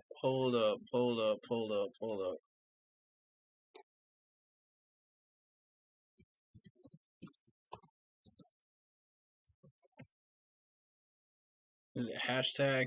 Yeah, it's hashtag Panthers Nation. My bad.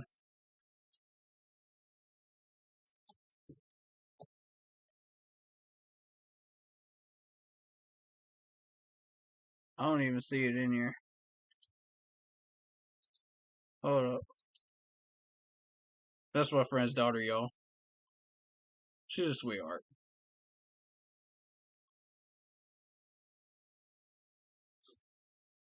But hey, I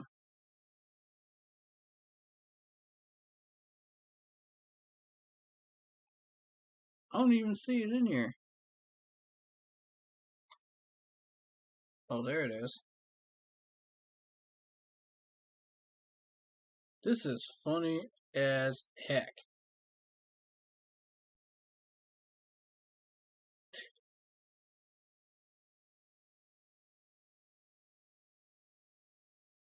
Alright.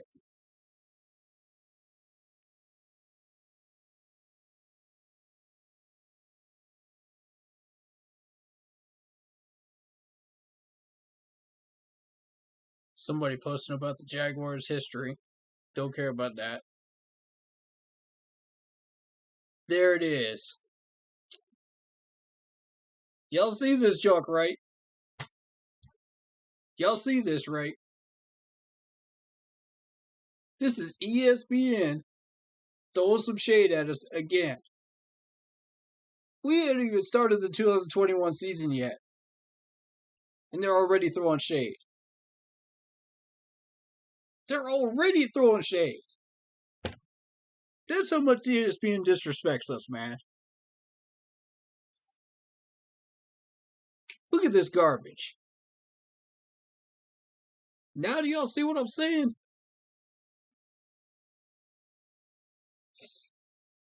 This is why I never take ESPN seriously anymore.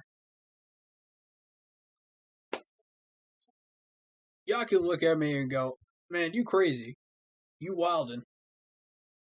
And then you see posts like that.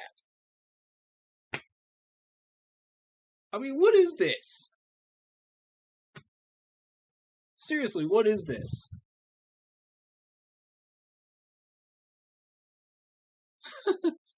Exactly. Sleep on us. We're used to it. That's how we sneak up on you. Yes, ma'am. Maybe if we trade for it. Exactly. For real, though.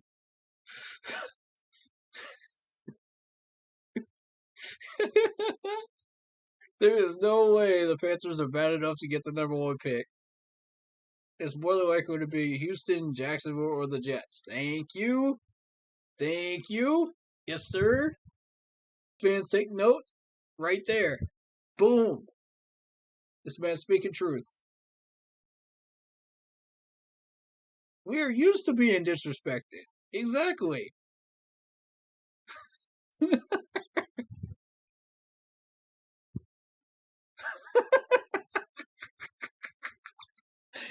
Y'all reading this comment right?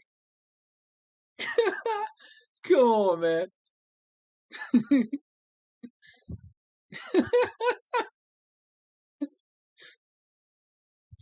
This is just so ridiculous. All you can do is just laugh at it. For real. First round pick. First round pick. Bruh.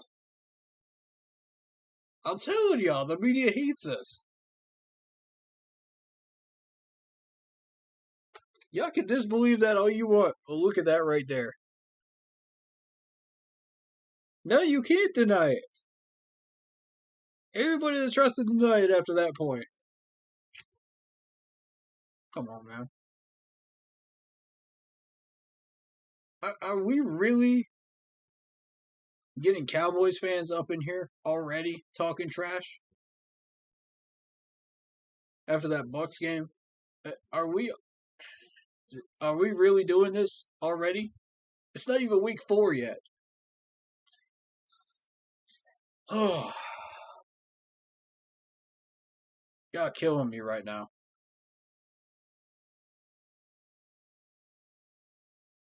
That's why y'all don't let these jokers into these fan pages, man. Alright, so team captains. Let's go. Team captains. I'm tired of being negative right now. I'm going to be positive. Oh, okay, that's his stream. Never mind. Never mind. My bad. My bad, y'all.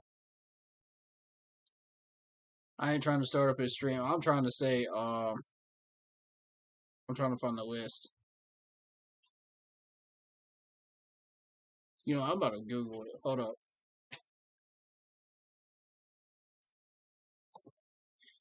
I like our team captains list.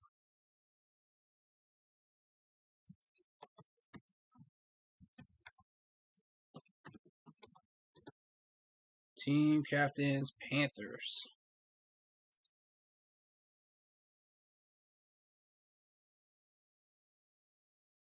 You know, let's make it a presentation, shall we? Let's make it a presentation. Shaq Thompson. The Big Shaq Man. Christian McCaffrey. Run CMC. Cornerback Donzie Jackson. Spider-Birds. Quarterback Sam Darnold. Center Matt Paradis. Y'all remember the last center that we had as a captain, right?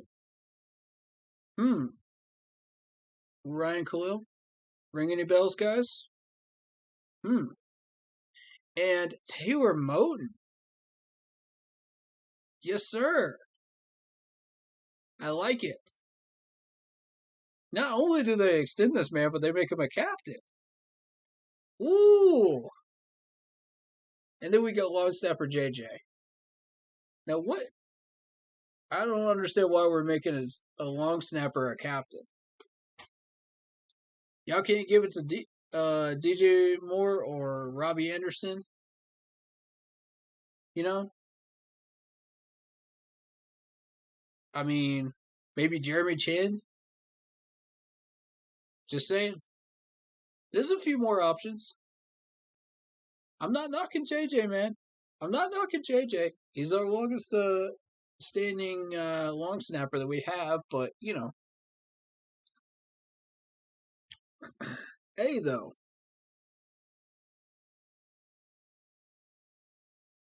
What's Jeremy Chin? Chop like that? Okay. Anyway, man. Anyway. Hey, though. We're going to come right back in just a minute. I'm going to put this on break, and we shall return. Hope you guys are enjoying yourselves. If you are, hit that like button, hit that subscribe button, hit that bell, select all. Leave a comment down below. We are taking a 10-minute break, and we'll be diving back into this stuff in just a few minutes. Appreciate y'all, man.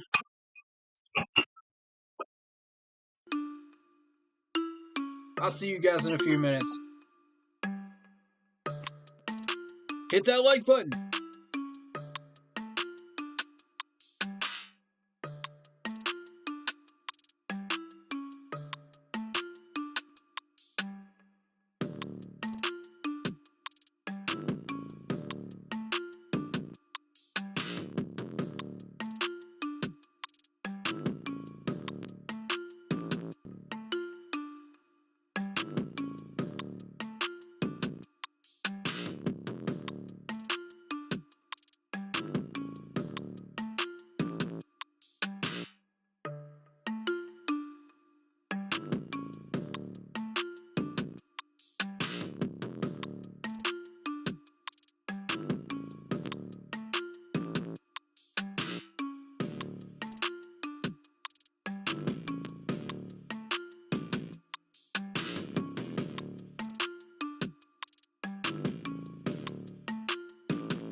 All right, we are back. And I want to talk about two things right now, and they're both related to each other. Before I do that, let's shout out some YouTube subs. Instant Ambience, thank you for subbing. G4 Low 100, I think that's how you say that. Thank you for subbing. Those are the ones that popped up on my feed, so if you did sub and I didn't shout you out, I apologize. The mini feed doesn't really update that well, so just know that I appreciate you. Thank you for subbing. If you're new here, if you haven't subbed yet, come on, man, it's free. It's free. What do you got to lose? If you like the content here, come on, stick around. We're not going anywhere. We got the realest content out here, man. In Panther Nation, we're realists up in here, man. That's who we are. We tell you like it is. But hey, let's talk about the PTSD from these quarterbacks behind our lines over the past years. They're running scared because of the line, right? Now, the reason I mention this is because now that we finally, hopefully, fixed the line, Sam Darnold's got a little bit of that PTSD from the Jets. Now, maybe I'm using the wrong term. If I am, please tell me what term to use. But for my intents and purposes, I believe that's the correct term to use. Because he is running scared behind that Jets offensive line. And that's exactly what Zach Wilson's going to be doing. Yeah, it's the preseason. Of course he's going to look good in the preseason. But once he gets out in the regular season, and he starts facing these absolute dogs on these defensive lines, and that Jets offensive line looks that weak, then what? Then what are you going to do, Zach?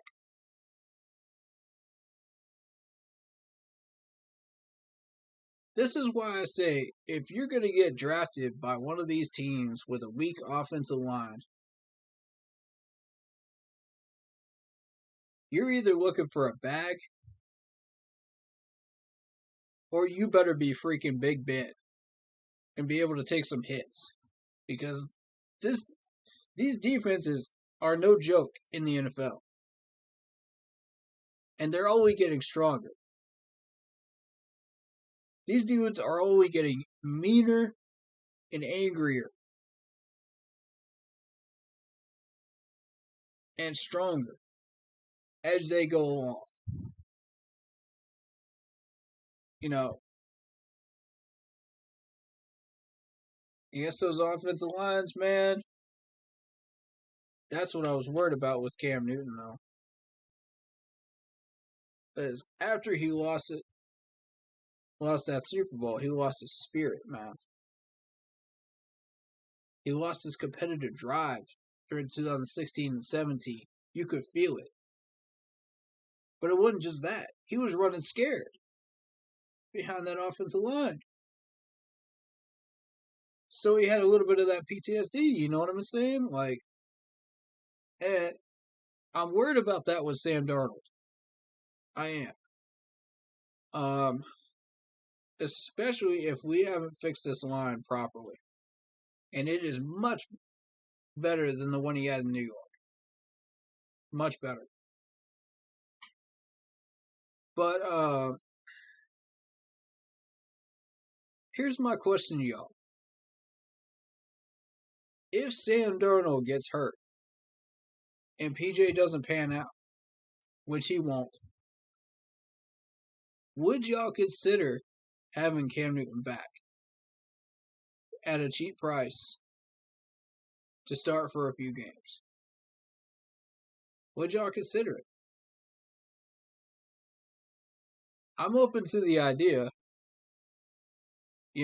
but again, you're opening the door to all those issues that Cam had between 2016 and 2018 again. You know what I'm saying? Like, that's what you're opening the door to if you sign him for a small contract for a few games. You're opening the door to inaccuracies. You're opening the door to not making the proper reads. But on the plus side, we got Cam back, right? Hey, that's jersey sales. That's maybe at least 2 touchdowns a game. It's Cam Newton. But, you can't just sit there and say, oh, well, everything's hunky-dory and everything's positive if you open the door to Cam Newton again. Because you got to take the bad with the good. That's just how it is. You can't just walk into a situation and say, well, we're only going to focus on the good things. The bad don't matter. We're going to ignore all that. Yeah, keep ignoring it. It builds up, it builds up, it builds up, and then it explodes. It's like a volcano. You sit on those negatives for long enough, they will explode and they will hurt you. And that's what I'm trying to warn people about, man. If you want to talk about getting Cam Newton back, you're getting both sides. I don't care what he says in his YouTube video. Well, I do care, but I don't at the same time, if you're talking football related. Because to me, what matters is being real and putting it in perspective. Looking at the bigger picture of it. And again, for all the people that are anti-Cam Newton, you can't just say, well, the only thing that we see is the negatives. I get you, man. I get you. But you can't just focus on the negatives either. He still has a lot of positives. Look at all the positives he's had. So, again, you're taking both sides. It's not just one side or the other. Yes or no on Cam Newton. For me, it's a maybe. I'm 50-50 on the fence. I don't want those issues back here in Carolina, but at the same time, we need a reliable backup. The problem with that is Cam Newton doesn't play backup. I've said this before on stream, and I'll say it again. If you're asking Cam Newton to be a backup, that is not your man. That is not who Cam Newton is. He's looking for a fresh start as a starter, and it'll be his last chance in the league. He's not good for a backup role.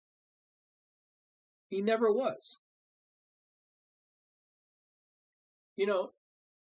So if you take Cam Newton, you're taking the whole package. His successes, his negatives, everything. Everything that he is and everything that he is not is what you're getting. So, if he was willing to be a backup, that would slant that decision 60-40 in favor of signing him, for me. For a cheap price, yes. I think the way P.J. Walker was playing in preseason, yeah, you'd probably get the green light from me. Actually, a yellow light, and be cautious. You know what I mean? Because, again, you're getting those negatives. But you know what you're getting if you sign him, though. If you don't know what you're getting when you sign him, don't sign him. Simple. And Belichick had no idea what he was getting.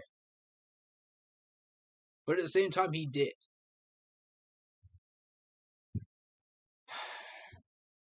He was getting a bridge quarterback. That's what he was getting. He wanted to wait until he got a solid franchise quarterback out of the draft, and I think he found one with Mac Jones. We'll see. We'll see.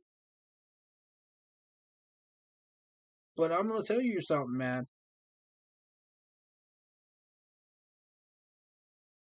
Cam did not get cut because of the vaccinations. He did not get cut because of any of that nonsense, any of those rumors. Nah. Cam Newton got cut because of two reasons. One, he did not fit Bill Belichick's system.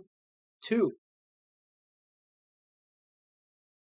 Mac Jones beat him out in preseason, in stats, and in playing style. Y'all can argue all these fake rumor crap all you want. No, that is not why this man got cut.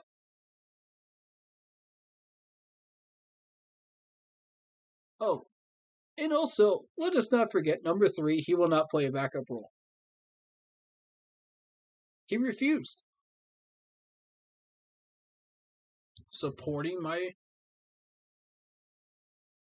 statements that he is not a backup quarterback. He's just not. And he's going to retire as a starter. That's what he's going to retire as. Anybody that thinks differently is not paying attention to him or doesn't understand what he's about. I just wish he would accept that backup role. I really would. I really do wish that. Yeah, I would love to see him retire here. I would. For what he's done for us. You know? He deserves that. He deserves his name in the Ring of Honor. Absolutely. Right along with a couple of other players that should be up there right now. You know? But the only reason he's not up there is because he won't take that backup role, and that's sad. You know? Well, I get it. I do. It's sad. Because he's the best backup out there. But trying for a non-backup role.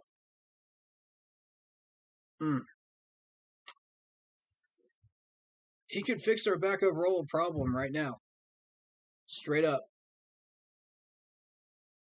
And I don't know if our management is holding out hope that he'll change his mind on that, but if you are, you're barking up the wrong tree. You're holding your breath for no reason. And I hate to say that. I really, really do hate to say that. But at this point, you're better off going for somebody that's on the free agent list. If you're holding out hope for Cam Newton taking a backup role, you might as well start diving into that free agent list right now. But no, our management is that committed to PJ Walker, a man that's been overthrowing everybody. And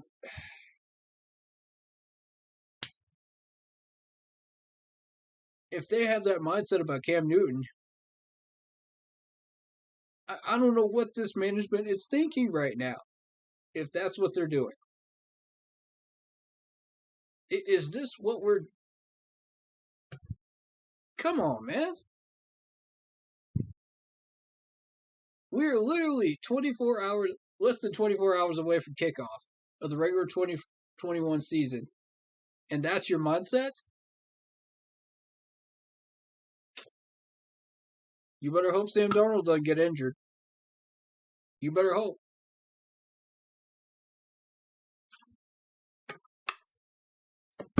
Because if he gets hurt, our season's done. It's done. We're getting maybe 3-4 wins. That's it. Tops. With PJ Walker coming in. I don't see it. I don't see any more than that. I'm very, very disappointed in our management for putting all their faith in PJ right now. After what they've just seen. And I don't want to get into that whole argument again. Because you've already heard my rants. You've heard enough of them by now. About why we should have kept Will. We're here now. You know what I'm saying? We're here now. This is less than 12 hours away from kickoff. We're here. 53-man's roster's been set. Practice squad's been set. We're here. So let's focus on what's going on now.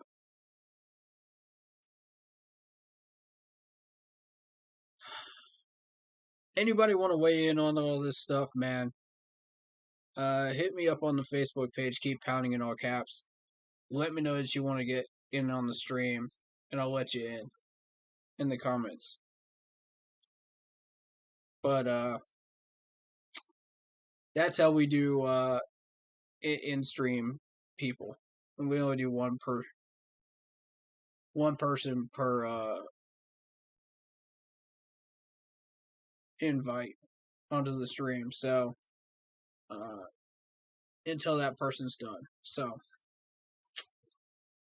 if you would like to get involved with the stream here, let me know.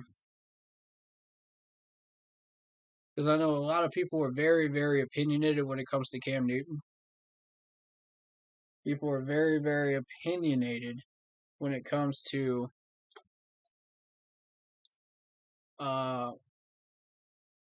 being disrespected by the league and by ESPN.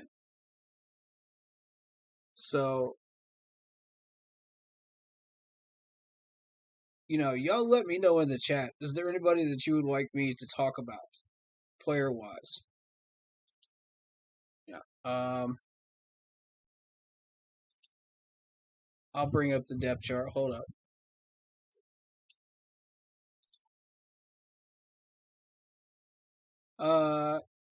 Do y'all like the team captains list? What do you think? I don't know about JJ, man. I feel like we just slighted Jeremy Chin there. Or Robbie Anderson or DJ. That's what I feel like, but hey, that's just my opinion. If you want to give it to JJ, that's fine. I got no problem with it. Special teams. I guess we do have to fill that last spot with special teams, don't we? And it can't be Chuba.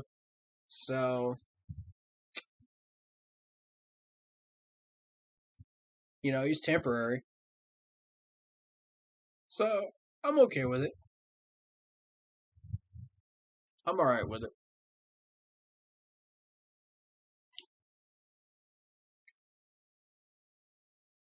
It's time for Horn to shine. Yes, sir. Joe says it's all the same to me. I really feel the same. As we get closer to game day, I'm sure I'll start having different feelings and different emotions, but right now I'm just trying to focus on the Jets, the offensive schemes and all that, and just play ball on Sunday. Yeah. Basically.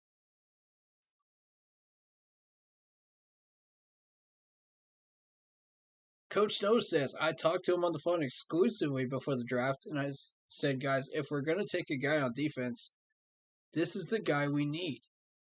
He's just matured. He's been brought up in football. It makes sense to him. He's tough. He's a really big corner.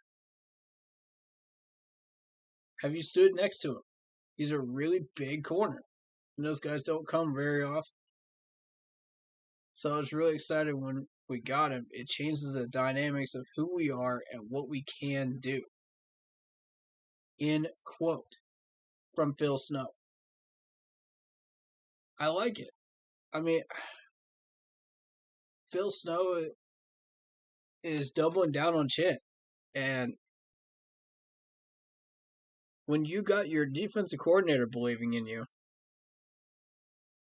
you can do anything on defense. You can literally do anything.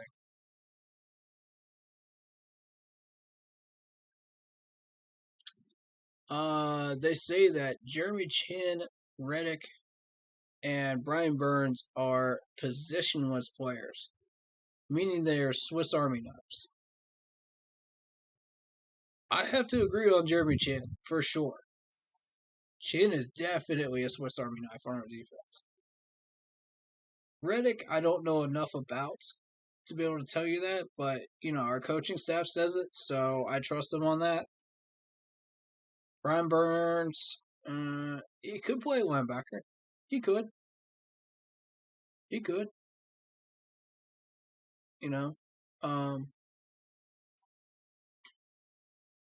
He's a rookie quarterback, but is a really talented rookie. Phil Snow says, we're not underestimating anything that he can and can't do. There you go. There's the mindset right there.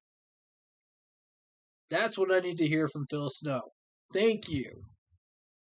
Thank you, Coach Snow. That tells me they're prepared, mindset-wise. It's just hard for a rookie. They're seeing a lot of looks they don't normally see in college.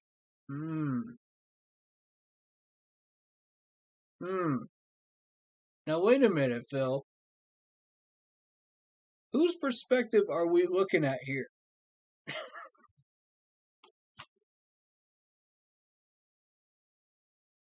Whose perspective are we looking at? Did you suddenly become a Jets supporter overnight right there with that statement? Or are we overlooking this statement a little bit? Are we,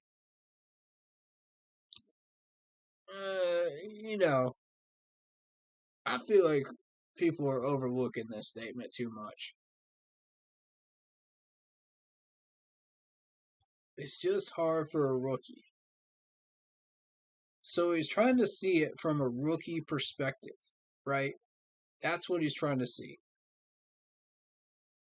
They're seeing a lot of looks that they don't normally see in college. Okay.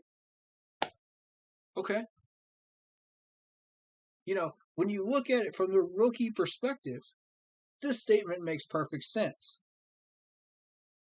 But if you're just looking at it and you're just generalizing, a lot of people are going to say, oh, well, now he's a Zach Wilson supporter. It's like, now hold on a second. Read it again. Y'all getting the wrong take. You know what I'm saying? Like, it's so easy for people to get the wrong take from coaching staffs. It's so easy. You almost have to read these statements like 3 or 4 times to really let it sink in and follow like 3 or 4 different mindset paths. Try to pick these guys' brains before you start reading too much into these. All right, so Dante Jackson says, we just got to go out there and make it tough on him and show him stuff and do what we do. Yeah, I mean, gotta love Dante, keeping it simple.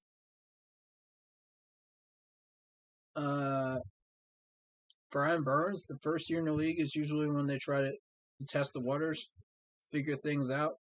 So he might be a little unsure coming into the game. I'm not going to speak too much on it. Not going to rah-rah, but yeah, it's exciting.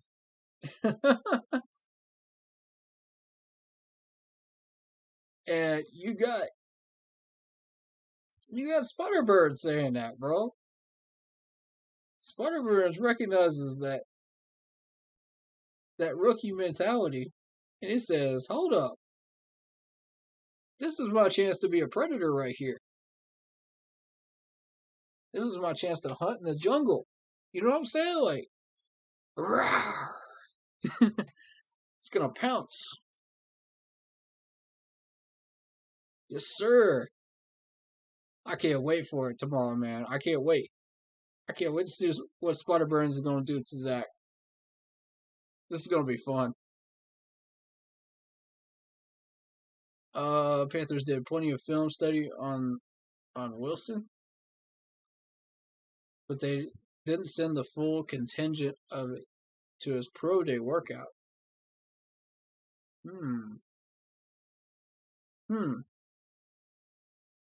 Okay.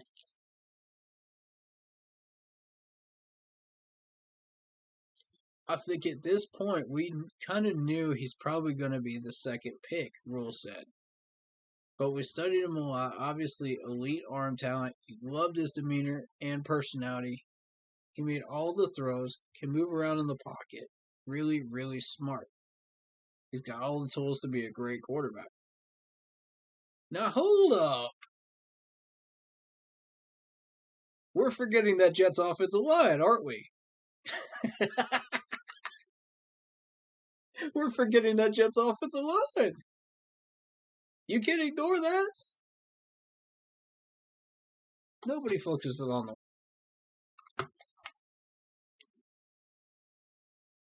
Oh, man.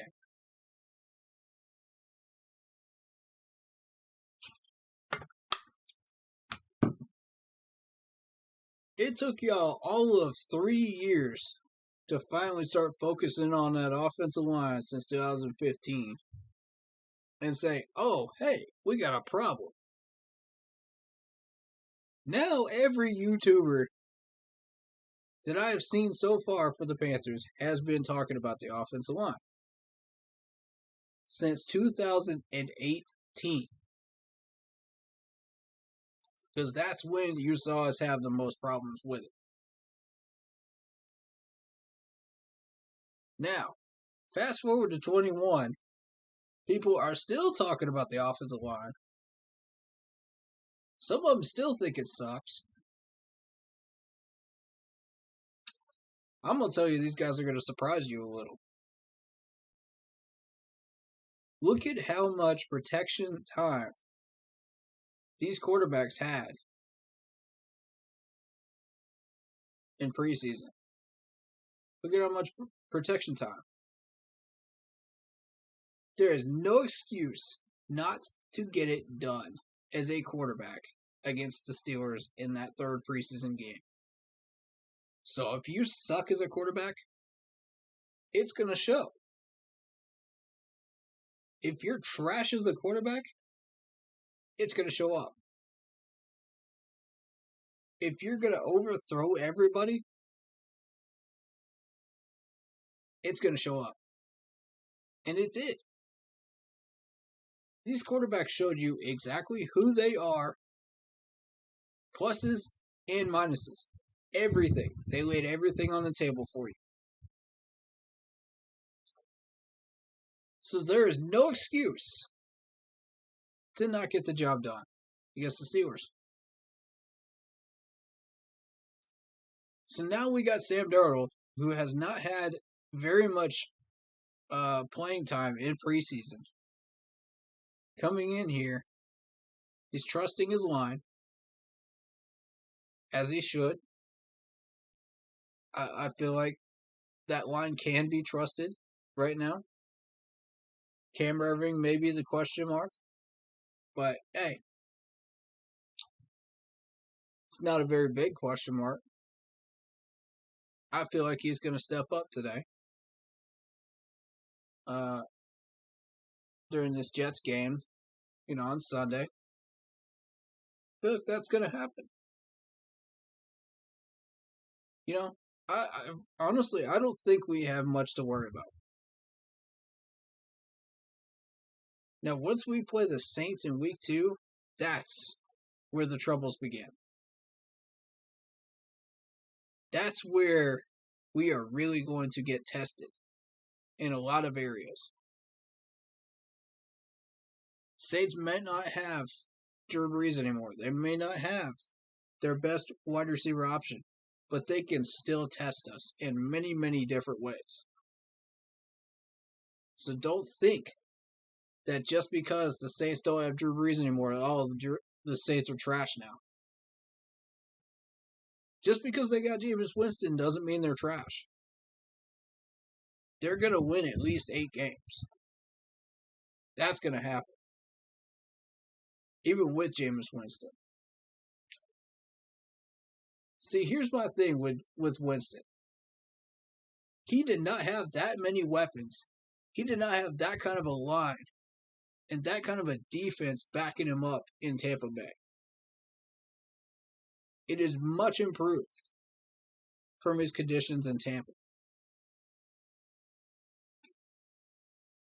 Does he still play like trash? Yes. But he didn't have those weapons or any of that stuff back then. So, yes, you are still going to see the negative tendencies of Jameis Winston when we play the Saints next week. But, Winston's not stupid.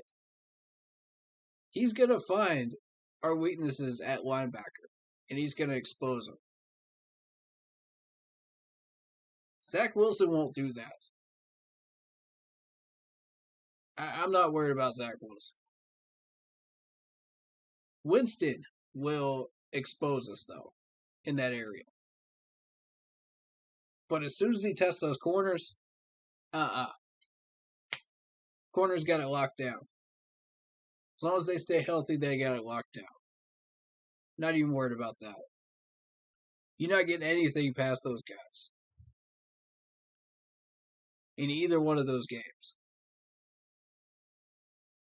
But Winston's had a few years in the league, so yes, he does have that awareness to recognize that if you're going to play a 5 deep, oh hey, this is where the zones are that I could throw this ball. He's not new to this stuff. He's not a spring chicken like Zach Wilson is. And Zach Wilson will not immediately recognize those spots when he's being blitzed by Brian Burns and Shaq. He won't have time.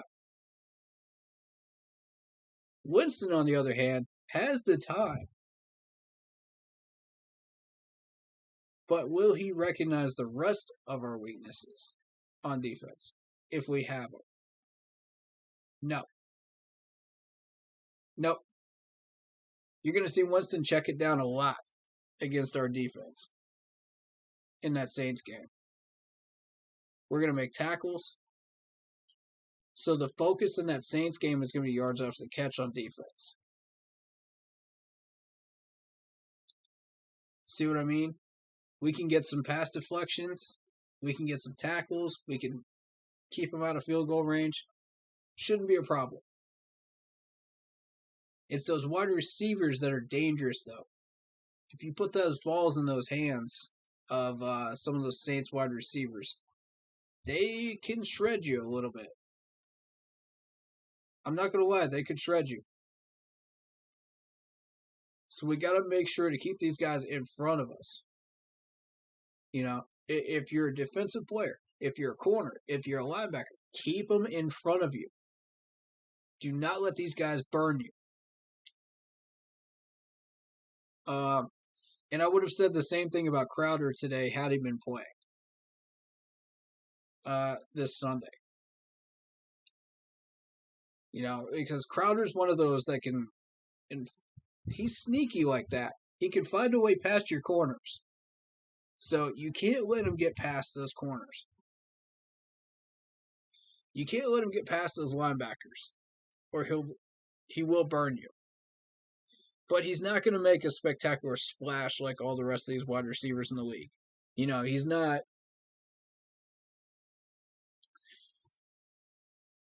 He's not a big name, but he'll still hurt you. Yeah. I feel like he would be second or third string if we had him. on our roster. That's the type of talent level we're talking about with Crowder. I respect him. I respect his talents. And, I don't like seeing players get injured, but I'm glad we're not playing against him this week. I'm kind of thankful that he's not on the active roster. Because that would create a little problem for the linebackers, for sure. Because I don't know if we can keep Crowder in front of these guys. I don't know if we can do it. I know we can tackle the man, but if you don't keep him in front of him, that's big play potential, and that's also yards after catch potential. So that's, don't like that. So, yeah, we'll be okay. Like I said, linebacker position has me concerned to a degree. But also at the same time, our tackling is good. So, I'm kind of not necessarily in the red concerned, but I'm not in the green either of saying, oh, we'll be all right. I'm kind of in that yellow zone of saying, we can do better there. It's not fantastic, but we can do better. I trust in Shaq. I do trust these guys. Don't get it twisted. I trust these guys. That we have done well. This preseason is tackling. And I would love to tell you that we have a history of defensive players that are excellent on tackling. But I can't do that. I can't do that. As much as I would love to do that, I can't. Here's the thing. When you look back at 14 and 15, what did we do really well on defense? Tackling. We used proper angles. We used proper footwork. We used proper angles. And the focus was on stopping the yards after the catch. So props to McDermott. He was an excellent defensive coordinator, and that was his main focus. You take a look at some of the film from back then, you'll see it.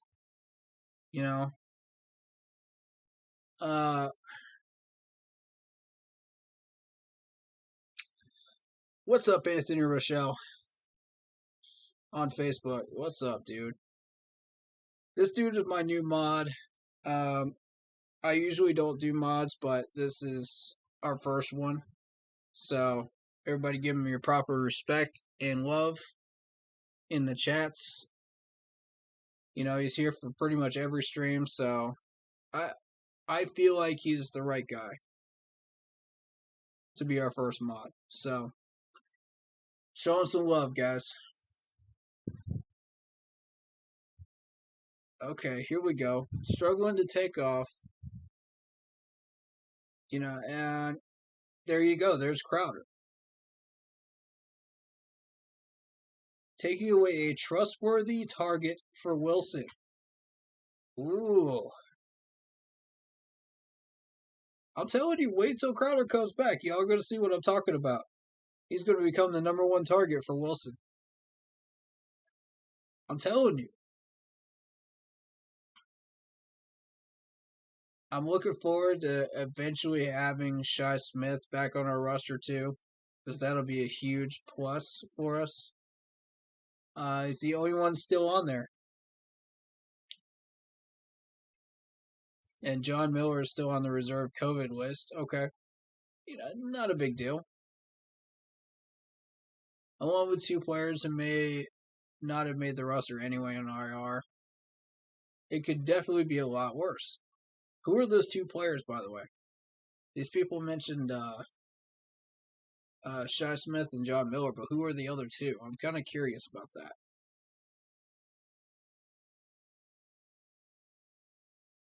I guess it's not necessary to look at that, but so again, the Jets dropped Carl Lawson too.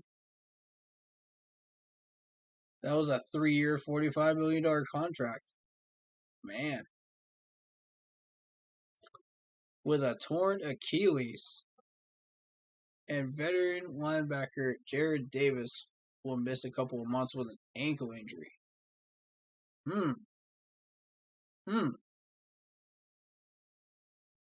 Young leaders. You know, we got Derek Brown, we got Brian Burns, we got Chin.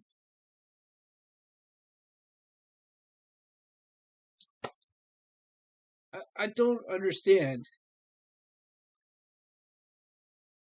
how these Jets fans are this cocky right now.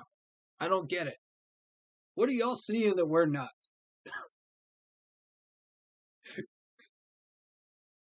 Oh my goodness.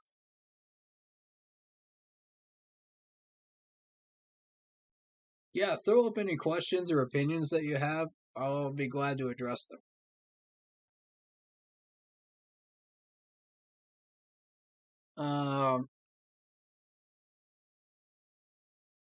So yeah, our captains. We got Christian McCaffrey, Shaq, Dante Jackson. I kind of agree with that one, yeah. And Donald, of course, because he's a quarterback.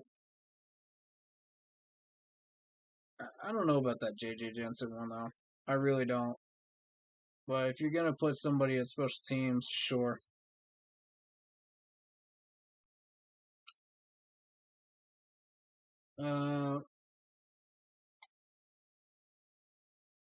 But hey.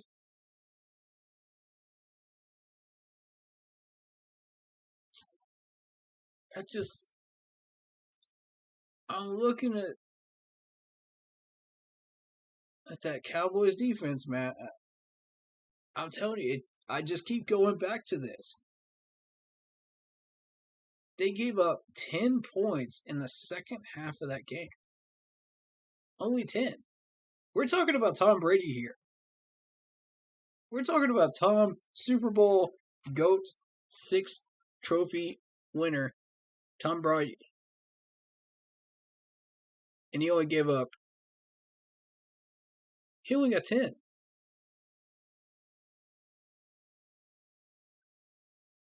Now, what does that tell you about that Dallas defense? Yeah, sure, they gave up 31 points, but look at that Dallas D, man. I'm telling you, when you can limit Tom Brady to only one touchdown and a field goal through 3 quarters, you're doing pretty freaking good. That is not a defense to take lightly. And I mean, look at this Tampa Bay wide receiver core here. They effectively managed to shut down Godwin, Brown, Gronk for a good chunk of the game. Mike Evans only had 3 catches.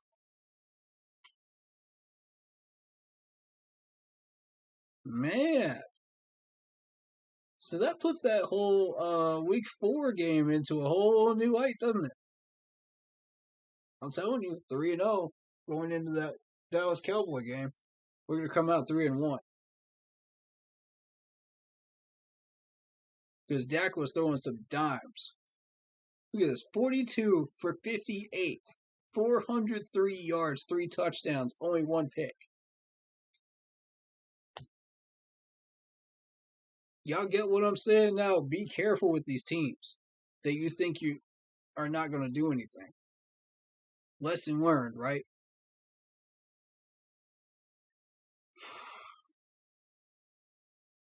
I'll be the first one to tell you I was sleeping on that Cowboy defense in fantasy football. I'll be the first one. I ain't sleeping on them anymore. Not no more. I got them on my watch list, boys. They're going to do a lot of damage this year. to a lot of teams that think they're all that and the best things from sliced bread. They're going to shut some of these deep offenses down to a third of what they're doing. And I'm worried that's going to happen to us.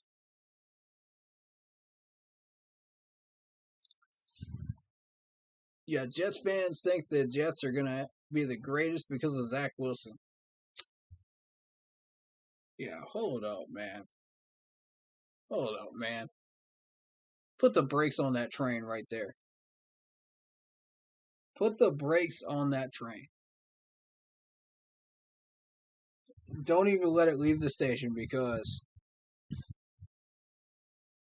look at this, man. Y'all get one quarterback. Don't fix your line. Don't fix your defense.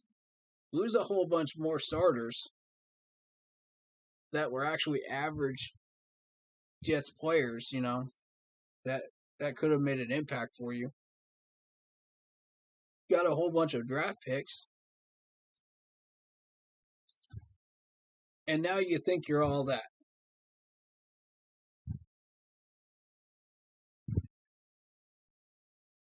Like, really? Jets fans, who are you guys to talk trash? Can we just... Okay. I want to put this into perspective real quick. Let's look up the Jets' record in the past 10 years.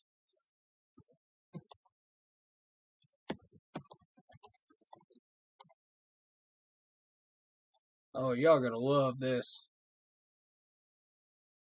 Y'all are gonna love this.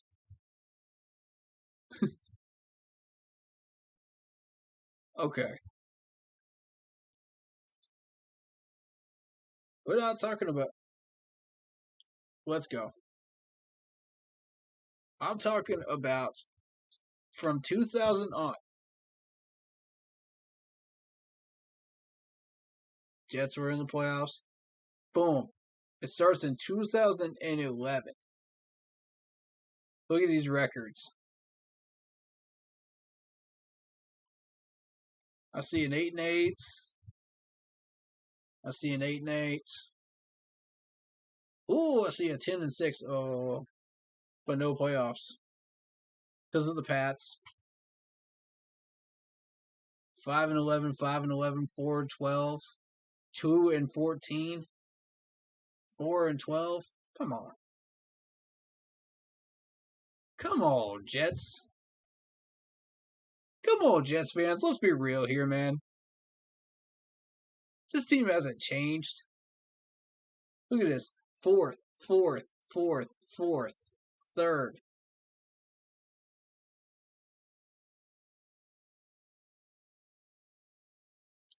Now, I'll grant you this. They placed second behind the Patriots in 2013. I'll give you that. And second in 2011 behind the Patriots. I'll give you that. But look at the record. It's 8-8. It's 8-8. Tell me how you gonna make the playoffs with 8-8. 2015, they went 10-6. That's still second place behind the Pats.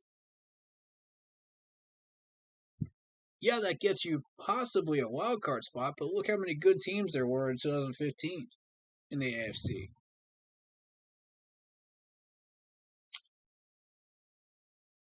Man, this Jets team is a joke. Don't come at us with this garbage. Just don't. Yeah, y'all were great in these years. Sure. I'll grant you that. I see some wild card. I see some divisionals. I see a AFC championship appearance.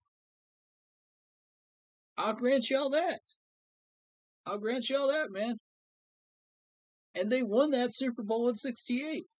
I'll grant y'all that. But that was until 1968. Y'all want to hang on to that? That's even worse than Dallas hanging on to their Super Bowl for that long. Come on, man. That's even worse. And all these Jets fans want to talk trash like they're going to do something this year. Y'all went 2-14 last year. Man, come at me when you got a decent team. Come talk to me when you got a decent team. Then you could talk your junk in my chats. Then you could talk your junk in my pages. You know what I mean? And I'll hear y'all out. I will.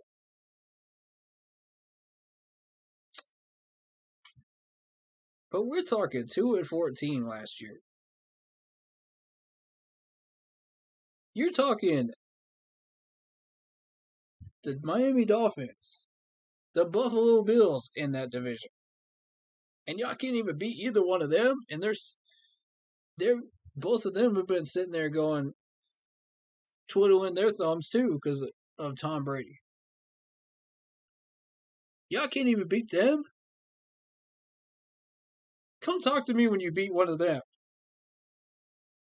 Then we could have a serious conversation about y'all actually being competitive. Come on, man. This is just some nonsense.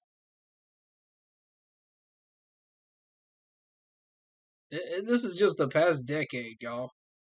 This is the past decade. They ain't done nothing. I don't care if you got a 10-6 record. If you don't make the playoffs, you're nothing. You are nothing in the AFC. The AFC is full of power-hungry teams. Like the Chiefs, the Ravens. The Ravens have always been sneaking in there into the playoffs when you least expect it. And not to mention, now you got the Titans in there too.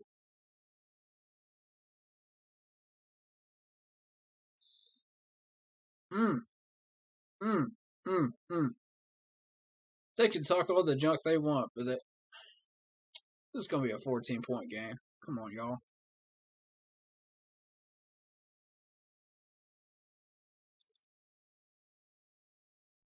What do they have? This 65.7% winning percentage for us.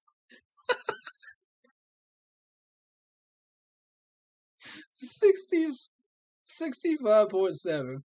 Oh my god. They're +4 in the Vegas ratings. Oh my lord.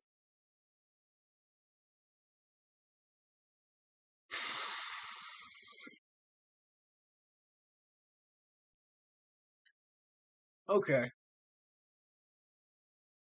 But let's talk about the Jets' last 5 last year. The time when the Jets are the most dangerous, if at all, is towards the playoff time. When they're trying to get a playoff spot.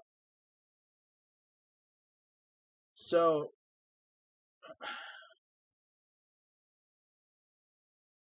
we have a tie 31-31 with the Eagles. We got a win over Green Bay, 23-14. We got a win over the Giants, 12-7.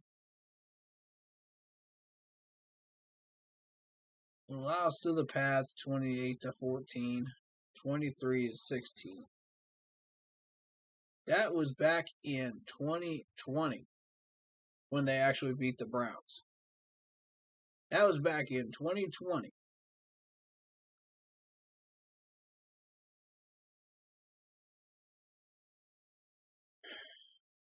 Hold up now.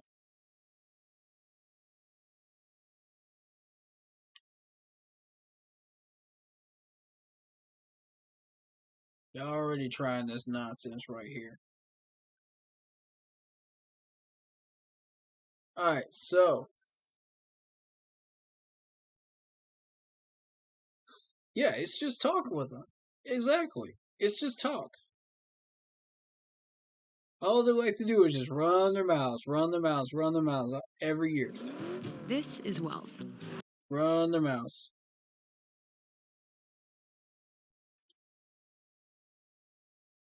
Oh my lord.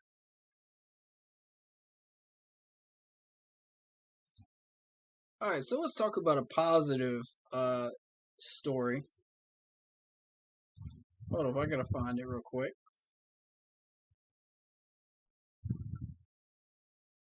Shi Smith is out for Sunday. Alex Erickson to return punts this week. Yes! That's the news we need to hear. Not Chuba. Very good. That shows me this management knows what it's doing. Because the Chuba's drops and that one fumble. So. But hey, let's talk about Sean Chandler real quick. This man was in a homeless shelter and bouncing around between homeless shelters in Camden, New Jersey. And now he made a 53-man roster with us. This man has been through it and made it to the other side. The complete other end of the spectrum. Now I need y'all to see this number right here. 36.4% of citizens in Camden live in poverty. It's on the uphill now. But at the time I was there, it was pretty rough. 3,100 people in Charlotte are experiencing homelessness as of July. That number includes 370 families, which includes 1,100 people. Yikes.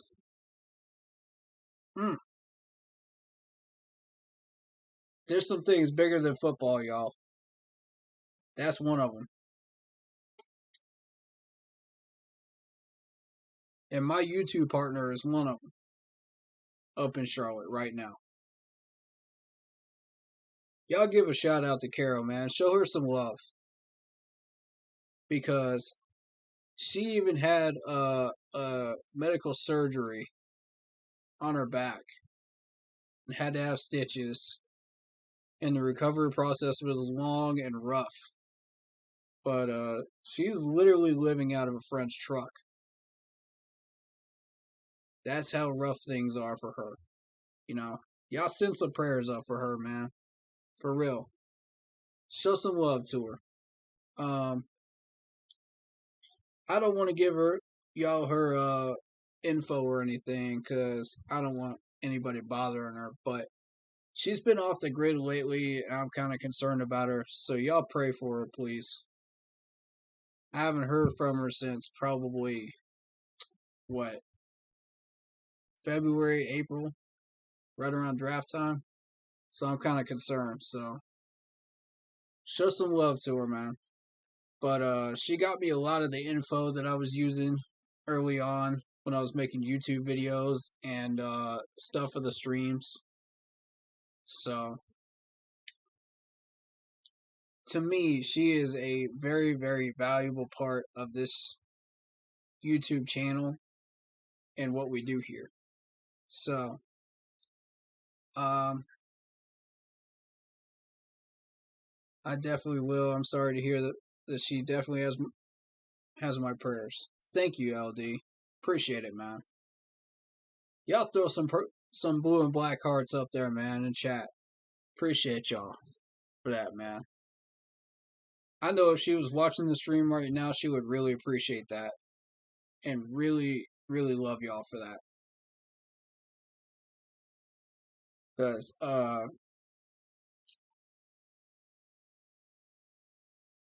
but yeah, she's one of those 3,000. And it sucks.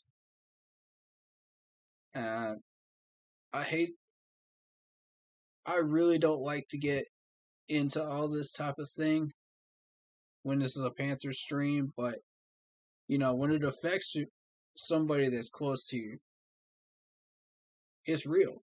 You know what I'm saying? Like, it's real. And I feel like the last few years have really affected everybody in different ways. Homelessness included, COVID, depression, everything along those lines. And yeah, again, I was watching Big Cat stream about a week ago, and he reminded me of how important this platform is to speak on this stuff. It's bigger than football. It's way bigger than football. We use football as a platform, as a way to escape from our realities of our situations that we're in.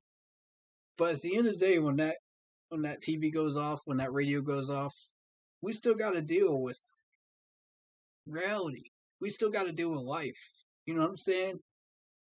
And that's where that mantra of keep pounding comes in. You know what I'm saying? Like, that's one of the reasons I named this channel and this page this. And I didn't just put it in lower caps. I put it in all full capital letters for that reason. Because I'm not just saying it. I'm shouting it. I'm going to keep pounding through whatever it is. Depression, suicidal thoughts, homelessness, whatever it may be. Fill in the blank for whatever situation you're in. Use that mantra. Use that mantra to help you in life. Use it to better yourself, to get through whatever struggle it is. And know that you're not alone. This Panthers family is with you. Everybody here in this chat, in this YouTube community, everywhere, we're all with you. So if y'all need help, man, don't be afraid to reach out to any of these guys. I'm serious. Anybody. And I'm praying for y'all. If you're not Christian, then I'm with you. Use that mantra. Either way, And I'm being genuine and real with y'all, man. For real. I've always been real with everything I've said on this channel.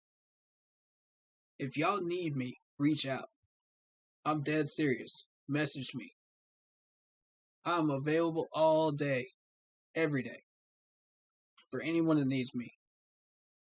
And anyone in this chat that can help out, please let them know that you need that help. And don't be afraid to go out and get that help. Don't be afraid. Don't be scared. We're all facing this together, man. You're not alone. There's millions of other people that have depression, millions of other people that are homeless, millions of other people that are struggling with some of the same stuff you are. Ask for help. Never be ashamed to admit that you have medications for this stuff. Never be ashamed to admit that you're going to a counselor. Never be ashamed to admit that you have a problem. Because that's the first step to getting better. For you. All of us that pray, we're praying for you. If you don't believe in prayer, we're all supporting you. So, I'll be the first one to tell you on stream, and I'm using this platform to say this, because I went through 2 years of depression myself. It took me heck and high water to get out of it. I had a very, very strong support system. And this fan base helped out a lot too. So, you know,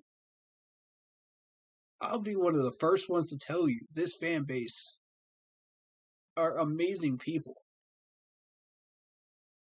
They're incredible people. And I'm so very blessed to have each and every one of you as subscribers and followers to my pages. I would not be doing what I'm doing without y'all. I'm dead serious. Y'all are incredible people, and I'm very, very blessed. Now, some days I just feel like I don't deserve this, man. For real. I never expected to get this far. I never expected to have this kind of love and support. And here y'all are, 2.5 years later. And look at this, man. We're almost up to 50. We're almost up to 500 subs, man, on YouTube. This is beautiful. I don't care about the numbers. All I care about is that y'all, the community that we have built here, the love that is shared in this community and in this chats. That's what I love. And we're all here for one reason, to support this team and to support each other. That's beautiful, man. That's absolutely beautiful. Man, I'm sorry to get emotional, but this stuff gets to me, man. It really does. And when it affects the people you care about most, man, that's when it really hits home for everybody. We love you, man. Thank you, LD. Appreciate it, man. I appreciate all y'all, man. Y'all are awesome. But yeah, to see a player like Sean Chandler come out of a situation like that and get to a 53-man roster with our team, the way we do things, it's an incredible thing. It really is. You know, and it shows you how much we value these players as people, not just as business associates or just pawns, you know. No. We treat these guys like people. And that's how it's been since the beginning, since Jerry Richardson created this team. And that's one of the reasons why I love this team and this organization so much. You know, where else are you going to find that in the league? Where else are you going to find that in the country? There's very few places. I know Clemson's like that, but hey, South Carolina's like that. Georgia's like that. But hey, North Carolina as a whole, just, y'all are incredible. Now, I live in South Carolina, so I can speak on that a little bit, you know?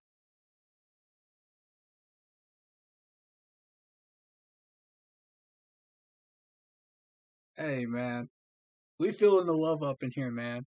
This is beautiful. But, tell them about it, champ. Tell them who's still the champ. Invoking Chandler's childhood name. You know, it's players like this that we want to get a ring for, man. These guys deserve a ring. That's what we're playing for right there.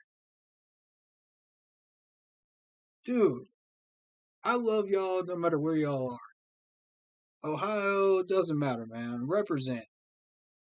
Represent where you come from, man.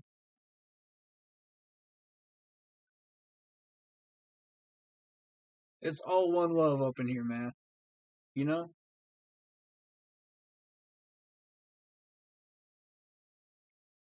Yo, Jesus loves the Panthers, man. He loves everybody, man.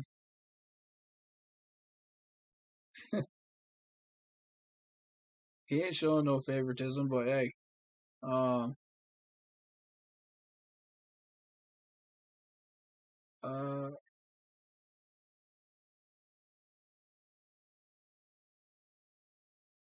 everybody's coming up to me like you were in a shelter, and I was like, I don't want everyone to know at that time, but it is what it is. Yeah, man. That's a touchy subject, man. It is.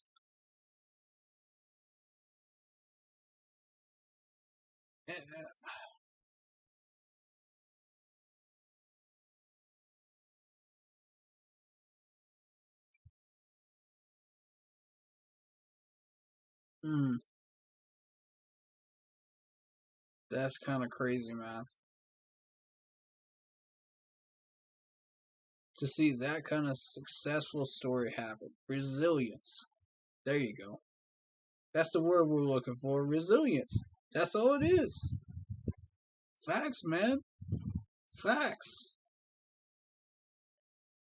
Resilience, hard work, determination. Yeah, I feel like if we can wake up every day and we got a chance to walk around and do what we do, that's a blessing in and of itself. If we can wake up and we got that mindset of what would I like to accomplish today? That's how I think every day when I wake up. What can I accomplish today? While I am still physically able. That motivates me, man. That drives me. Every day. Resilience. That's what this man has. That's the same resilience that'll drive you to get through any situation you're going through. For real. So in my mind, Sean Chandler is the definition of keep pounding right now. For this year's team. He is the definition of it.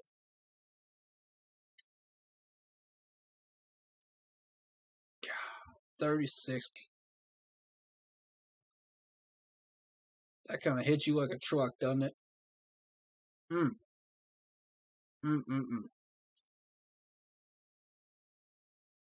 It's just so good to see.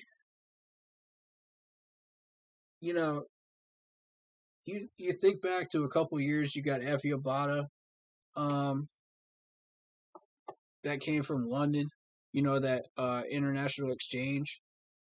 That was really cool. You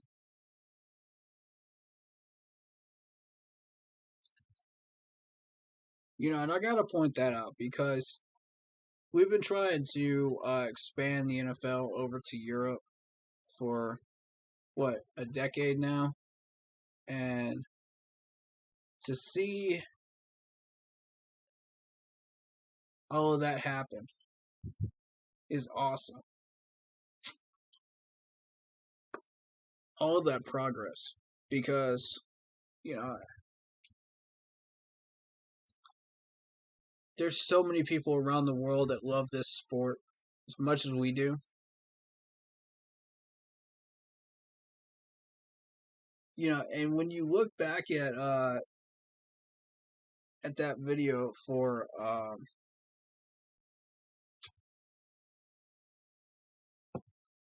what was it, Camp Confidential? Did y'all catch what Sam Tacklenberg said, man? This man has a passion for this game. This man has a passion. Imagine if all the players on our team had that type of passion. And we go into the regular season, we put that heat, that fire into every game. We put that type of energy into every game. And we keep pounding. Imagine what we can accomplish. Injuries, non-injuries, doesn't matter. Imagine what we can pull off. Y'all, man.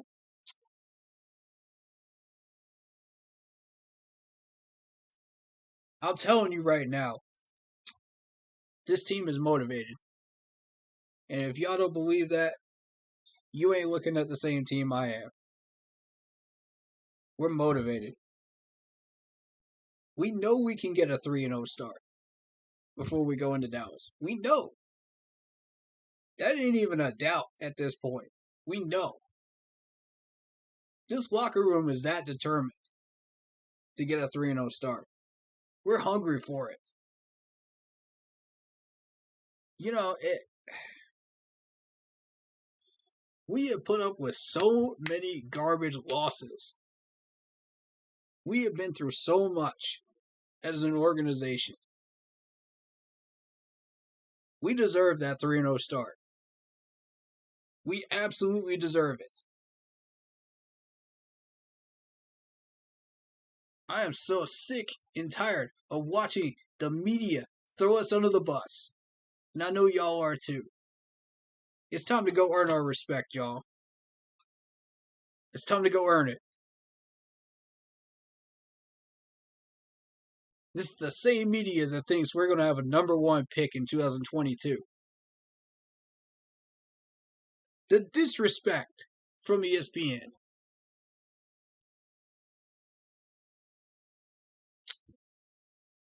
Are we going to let them do that to us? Are we really going to let them do that to us, man? Or are we going to write our own destiny? You choose, Panthers. You choose. All I know is I ain't going to sit here and not say anything when I see something like that. Nah. We have a 10-win ceiling this year. We have a 10-win ceiling. That's a wild card spot. Are we going to sit here and act like, oh, we're going to get 6 wins again? Or are we going to go out there and take it? Are we going to go out there and be predators and get that 10 wins that we deserve?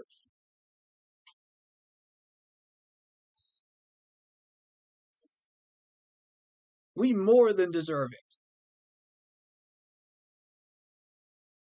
We built this roster specifically to fight for that spot. Now I'm going to tell y'all, everybody here knows that we're not beating out the Bucs of the division. That's out the window. 10 wins, though, that's very doable if we can stay healthy. That's the key, though. We got to stay healthy. I am relying on that offensive line right now.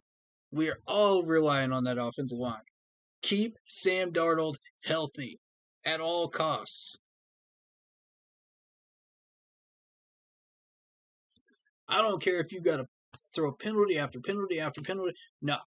Keep the man healthy. If that's what it takes to keep him healthy, that's what we'll have to do. If it kills drives, we'll find a way. But we got to keep that man healthy. We got to find a way to score points. And I think this line is going to be okay. I don't think we'll need to throw any punches or do any of that nonsense or beat ourselves. You know, I don't think we'll need to. We can do it. We can go out there and we can take these wins. We got to have the right mindset. I'm looking at this team. I'm looking at these players, and I'm thinking, do we have the right mindset?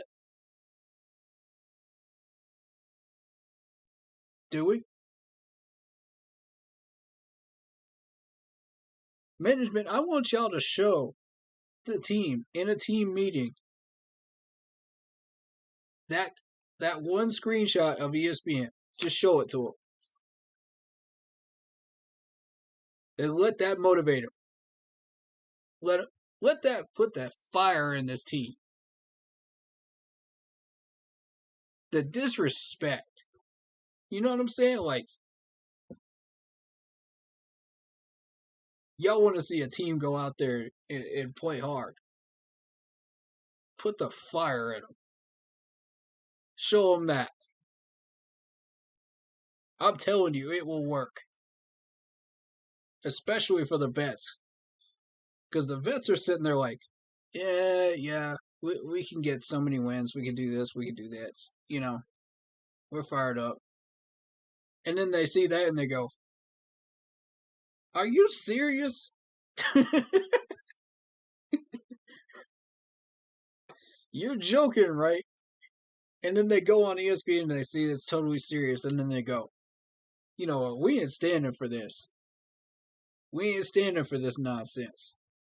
We better go in our own stadium and be Predators now.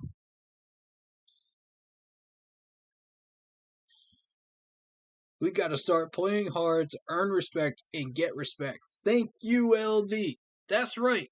Tell them. Preach it, my man. I'm so tired of it. Man.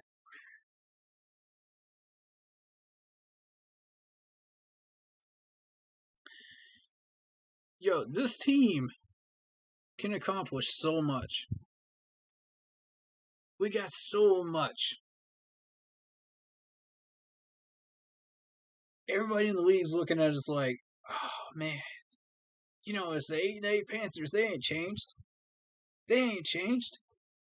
It's the 6-win Panthers. They ain't changed. Watch.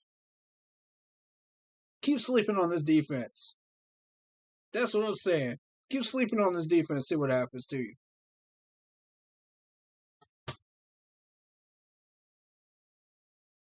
Man, hold up a second. Hold up a second.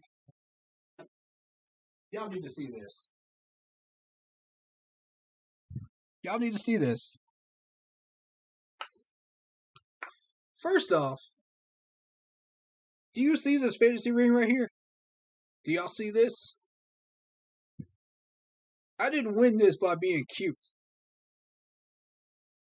I didn't win this by sitting around and not showing off my knowledge.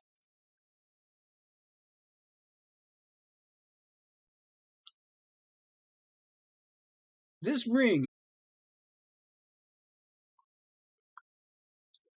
this is the ring that we need to be looking at right now. You see this NFC Championship ring right here? This is a replica. Y'all see this? This is what I need to see more of.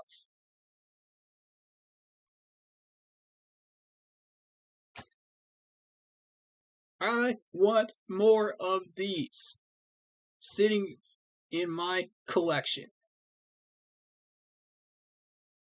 Do y'all want that too? Look at this. Mm-hmm. Y'all see this, right? What does that say? NFC champions keep pounding.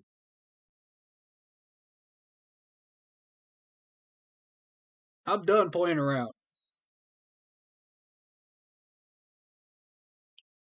I'm done playing around.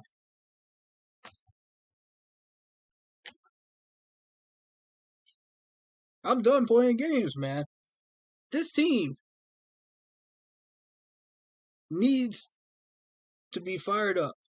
It needs some motivation. And I'm going to tell you right now, that one screenshot, that'll do it. That would do it for me. I'll tell you what, I'd be ready to suit up right then. Right then and there. I'd be like, let me take on them Jets. Let me take on them Saints. Let me take on, bring me an opponent. I'm going to go earn my respect. Golly. I drafted Brian Burns. I drafted Jeremy Chin. I drafted the Panthers defense. Y'all want to sleep on this defense? Come on. Sleep on this defense some more. Sleep on this defense. on Sundays. See what happens. Keep sleeping on it. Brian Bird's about to have like half a dozen sacks by the end of the year. And y'all gonna be looking at us like, nerd! Where did this come from? I'm trying to tell you. We tried to warn you. Y'all didn't want to listen. Y'all want to just sit over here and talk trash? When you ain't got nothing to back it up with, come on. Come on, Jets fans, come on. It's garbage out of here. Man, y'all find me that tweet from that Jets player. I want y'all to screenshot that. Because when we go into the post-game stream, I'm going to put that up on screen and I'm going to say, Yup. Jets gonna win, huh? Jets gonna win, huh? Then what's that score? What's that score? Y'all didn't do nothing against this defense. Nothing. Man, we're tired of selling. This team is tired of selling. I can feel it. I can feel the energy right now from that locker room. We are tired of settling. We are tired of being everybody's doormat in the NFL.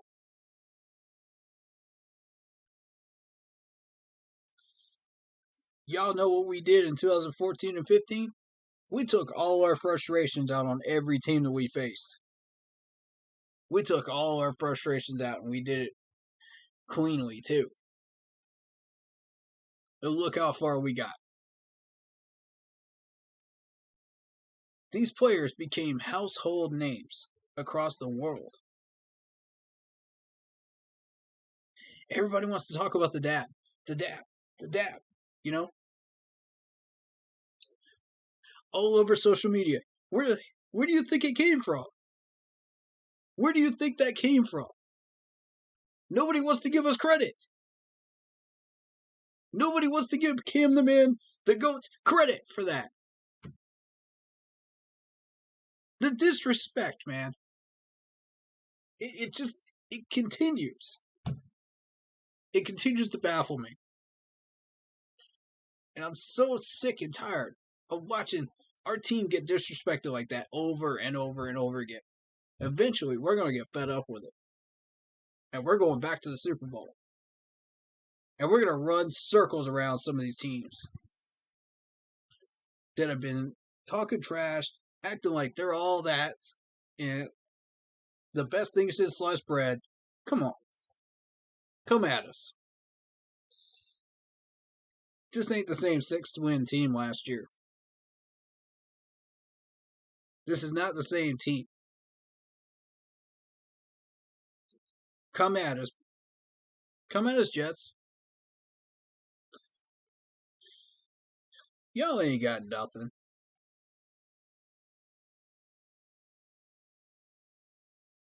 And I'm tired of not getting no respect. It's time to start getting it. Facts, man, LD. Facts.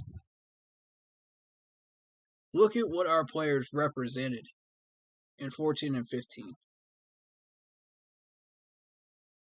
Look at how everybody looked at this team, this community, this fan base. We got put under a microscope, and we passed the test. Everybody still loves us. All the fans still love us. I was even talking to a couple people from Australia, and they were telling me, these players and how they represent themselves is amazing. We need better representation around the league. And I'm like, yes, thank you. How many of y'all tired of seeing Tom Brady's face all over the media? How many of y'all tired of seeing Gronk all over the media? How many of y'all tired of seeing all these women beaters that are Super Bowl champions all across the social media. That's not the representation we need in the league. The representation we need in the league is us. How many players on this team can you say that have actually done stuff like that? We don't have egos. We don't treat people like that. We are Carolinians. We are better than that. And it's time to start showing it. It's time to start representing ourselves better as fans, too. Yeah. Y'all know I already called out that one fan down in Florida, man. I'm not afraid to do that. All these other YouTubers are going to ignore that and act like, whatever. You know, every team's got those types of fans. Nah, man. We can be better than that. We can be better than that. If you want to start getting respect, you got to show it. And in order to show that we deserve that respect, we got to get wins. How do we get wins? We go out there and we be predators. We play like predators. That's how it is, man. I hope this whole segment has motivated our players, man. I hope it lit a fire in this team. I really do. We have waited so long for this. So long. Man. We know we've got the talent. We know we got the skills. Man. It's just...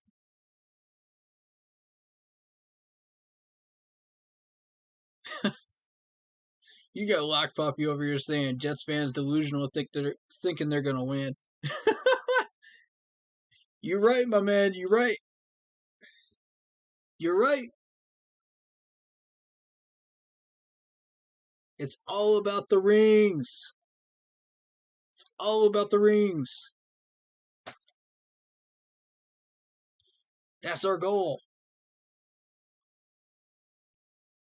But it's about more than just the ring. It's about representing ourselves in the league and being who we're supposed to be. Better role models. I've been saying this for a number of years, man. It's about more than just being a champion. You got to be a role model. When you got a platform like this, it's about more.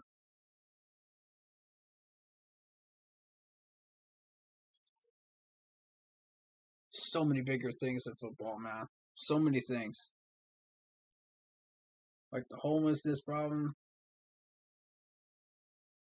Representing ourselves better as people. Representing ourselves better as role models. And that's what we do as Carolinians, man. That's what we do as Panthers fans. All around the world. We represent ourselves better. Y'all gonna see the difference between the Eagles fans when they won their Lombardi and us when we have our parade in Charlotte. Y'all are gonna see the difference. The world is gonna see the difference. It may not happen this year. It may not happen next year, but it will. And I'm gonna tell you this, I'm gonna be right there. I'm gonna be right there marching with y'all. And celebrating with y'all. I may even get to meet some of y'all, man. I'm looking forward to it.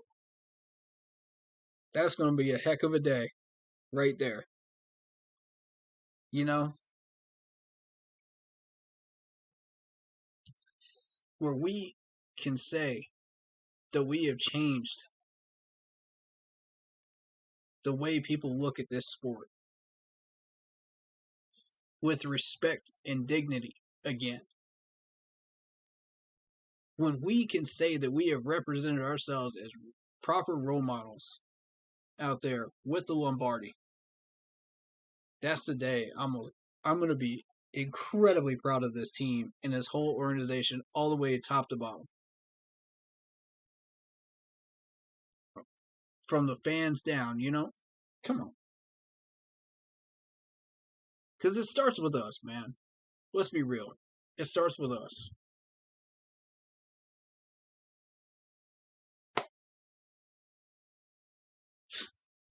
Number 1 draft pick in 2022.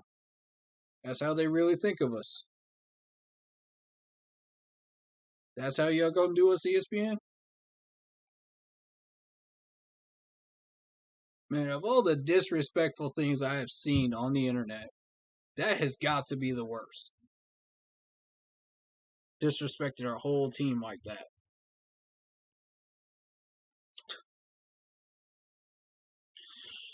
Oh, God. Let it motivate you, Panthers. Let it motivate you. Let it light that fire.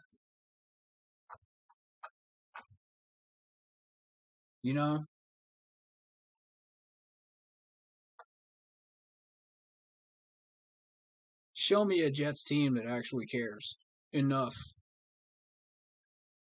to do what we're trying to do. Show me a Jets team that can do that. And then we'll have a conversation, Jets fans, about how good your team really is. And how hungry your team really is.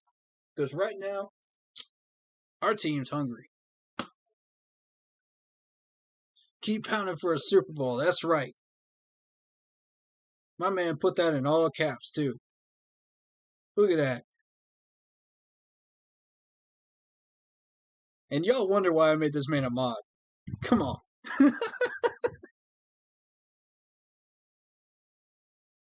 Man. Keep talking that trash, Jets fans. Keep talking that trash. Y'all really, really want to disrespect us like that? You're going to find out. They're going to find out the hard way. We don't play that junk. Not in our stadium.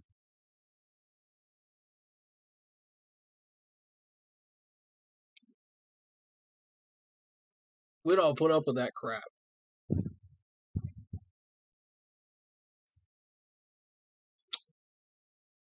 And next is the Saints for making a music video in our locker rooms. Y'all are next. Come into Charlotte again and see what happens to you.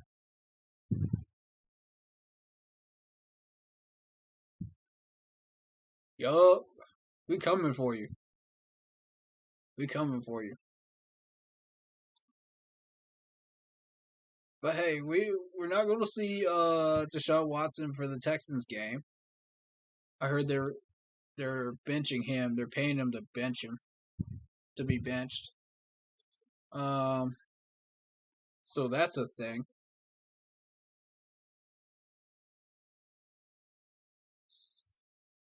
But hey, though,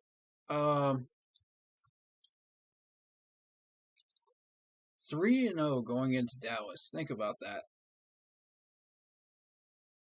Just think about that. Let that sink in for just a minute.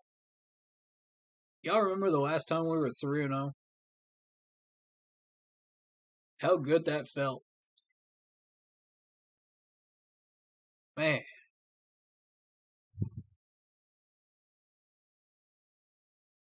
The last time we were 3-0,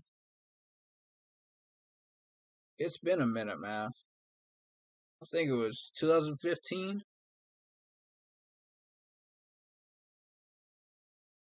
My first Panthers game was against the Eagles that year. And at that time, we went 6-0. So think about that 3-0 feeling and then double it.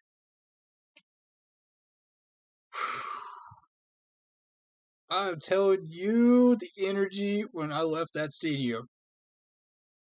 was enough to power up a PowerPoint and show it for a week.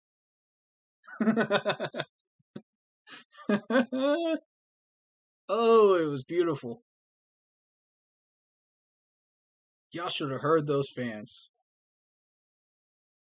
singing Sweet Caroline. Starting up chants all the way down the street for a whole another 40 minutes after the game was even over. That's the energy we love right there. That's what I want back. God. Man, I'd give anything for this team to get that energy back. And that type of passion, that type of motivation.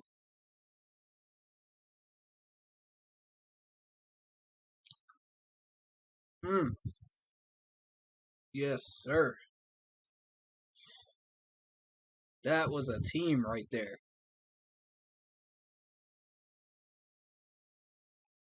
And everybody's going to bash me for bringing up the past. But you know why I bring up the past so much? The 14 and 15 teams? It ain't because we had a 6-10 record. It ain't because we had offensive line problems. No. It ain't because we lost Cam Newton. No. It's because we had a team that was hungry. We were setting the bar around the league. We were letting people know that we were not going to put up with that crap anymore. That disrespect anymore. You know how we solved that? By winning.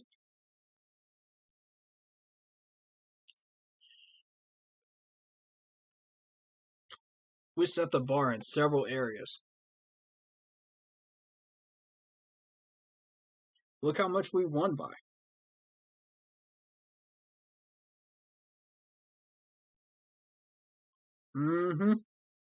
You'll hear it tomorrow. Ain't that right, Danny? Come on, man. I'm going to be playing it on stream, too. I don't care about a copyright. Let them copyright me. Let them come at me with them copyrights for Sweet Caroline, man. I don't care. I'll play it as many times as y'all want me to if we keep winning. I promise you. I don't need to make money off that. Any money that YouTube gives me out of that, I don't care. Shoot. If we win, I will play it as many times as you ask me to on stream. I don't care if my streams get muted. I do not care. Let me know.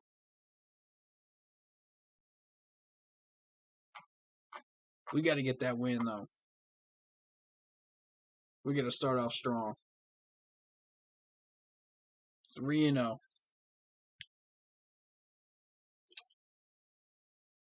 Saints beware. This ain't the same Panthers team anymore. Because y'all are next. Y'all think we playing games up in here and now, man. We ain't.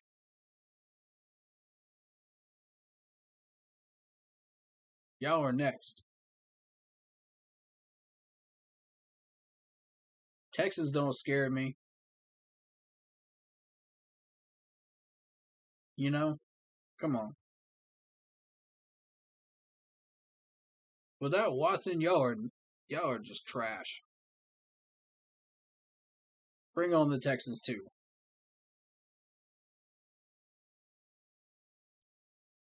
That's right, man. Like,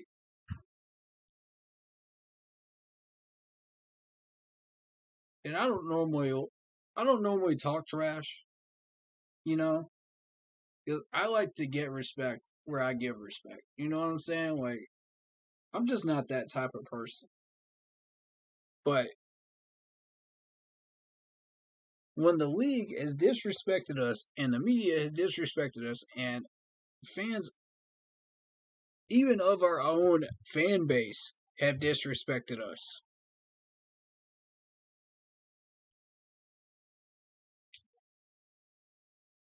Yeah, I think it's time for some trash talking. I think it is. I think this is the year that I might change my stance on that. Because I'm tired of this crap. You know? We go into Dallas, you watch how much trash talking I'm going to throw at these guys. If we go in there 3-0, that's going to be a fun stream. That's going to be a fun stream right there. And y'all know how much I hate the Patriots. Oh, God, I can't stand the Patriots. That's when it's all going to come out. Man, I'm going to have fun with that stream.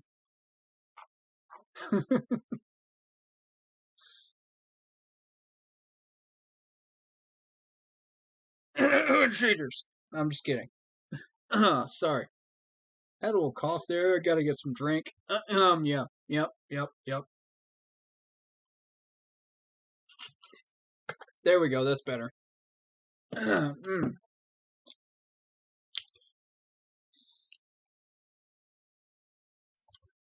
My man Anthony says, watch out for the bandwagon fans. All right. In case y'all don't know how I feel about that bandwagon term, I'm going to lay it out for you. First off, I say it's okay to like other teams and other players and respect their abilities. There's nothing wrong with that. As long as you put the Panthers first. As long as you put the Panthers first, you can bandwagon all you want in my chats. As long as you're respectful. I don't care.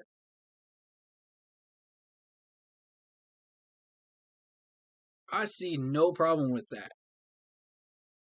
You know, I got respect for these teams, man. Like, I love some of these coaches that are out there. I think they're doing the right thing. They're representing their organization well. Their players are representing their teams well.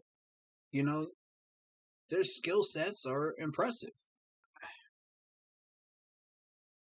And I've recognized talent where I see it. And I'm going to call it out. You know?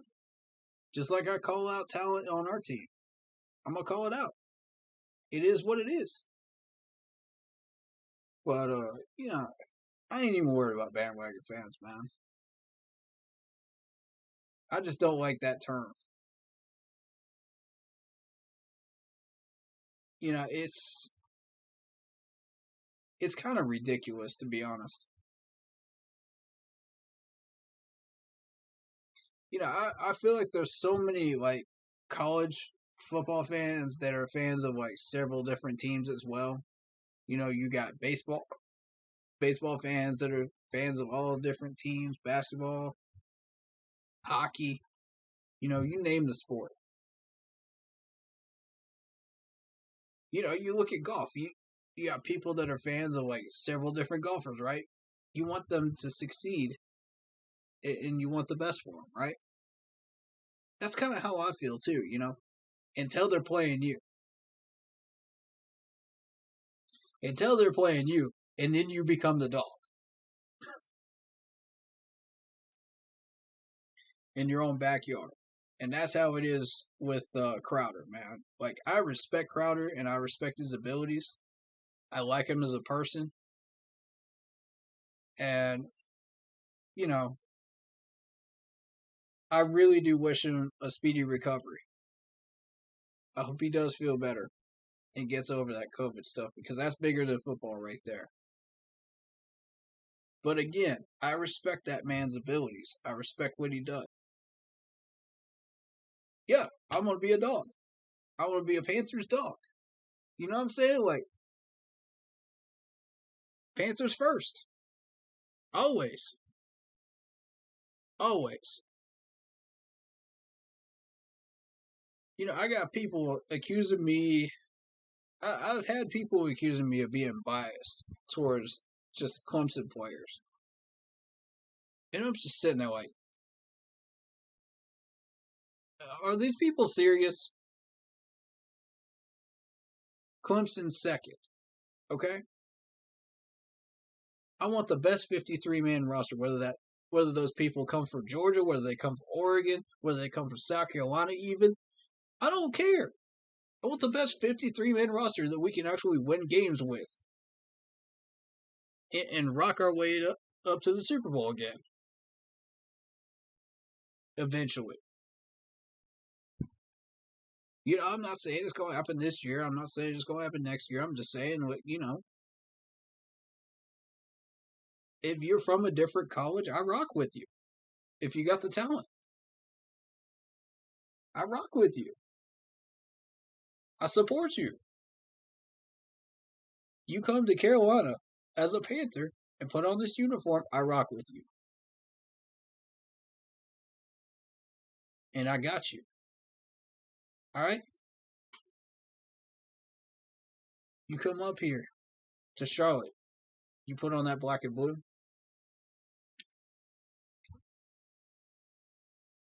Yeah, I'm going to be tough. But I'm tough for the right reasons. I'm tough for the right reasons, bro. Like, if I'm tough on you, just know it's love. If I call out a player, if I call out a coach, if I call out a fan, it's love. You know what I'm saying?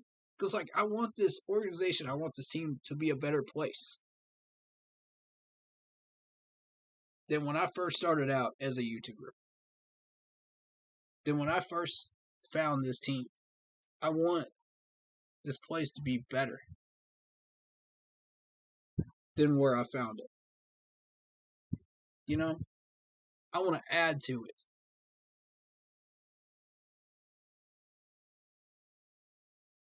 And I darn sure won a trophy in that case. Which we almost had two. We almost had two.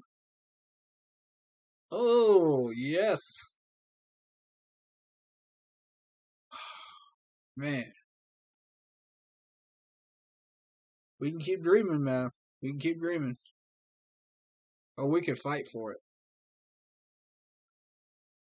We can make it real.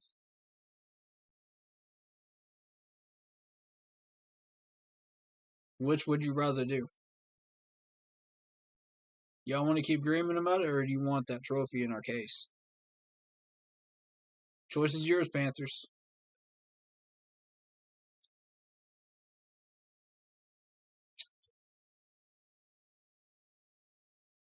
I am so pumped for tomorrow, man. I'm so ready. I'm so ready.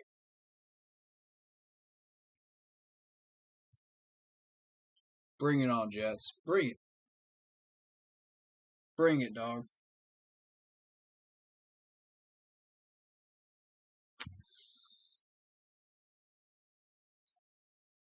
I want to look at this depth chart one more time. I want to see something.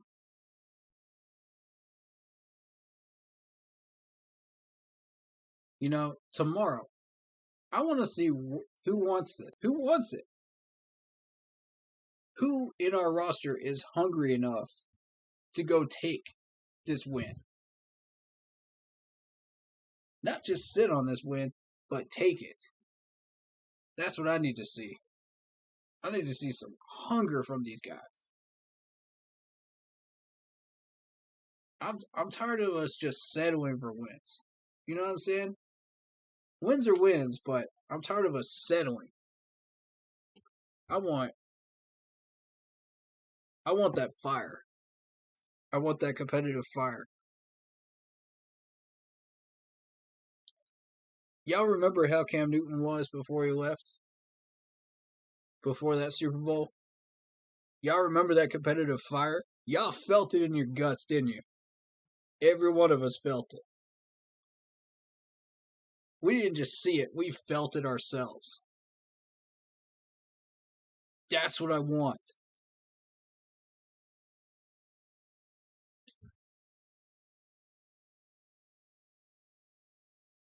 I wonder if we would have given Michael Vick a chance, would you think, if he was in a Panther uniform?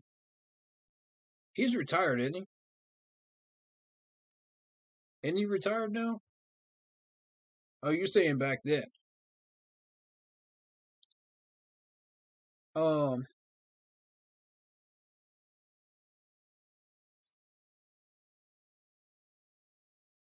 man.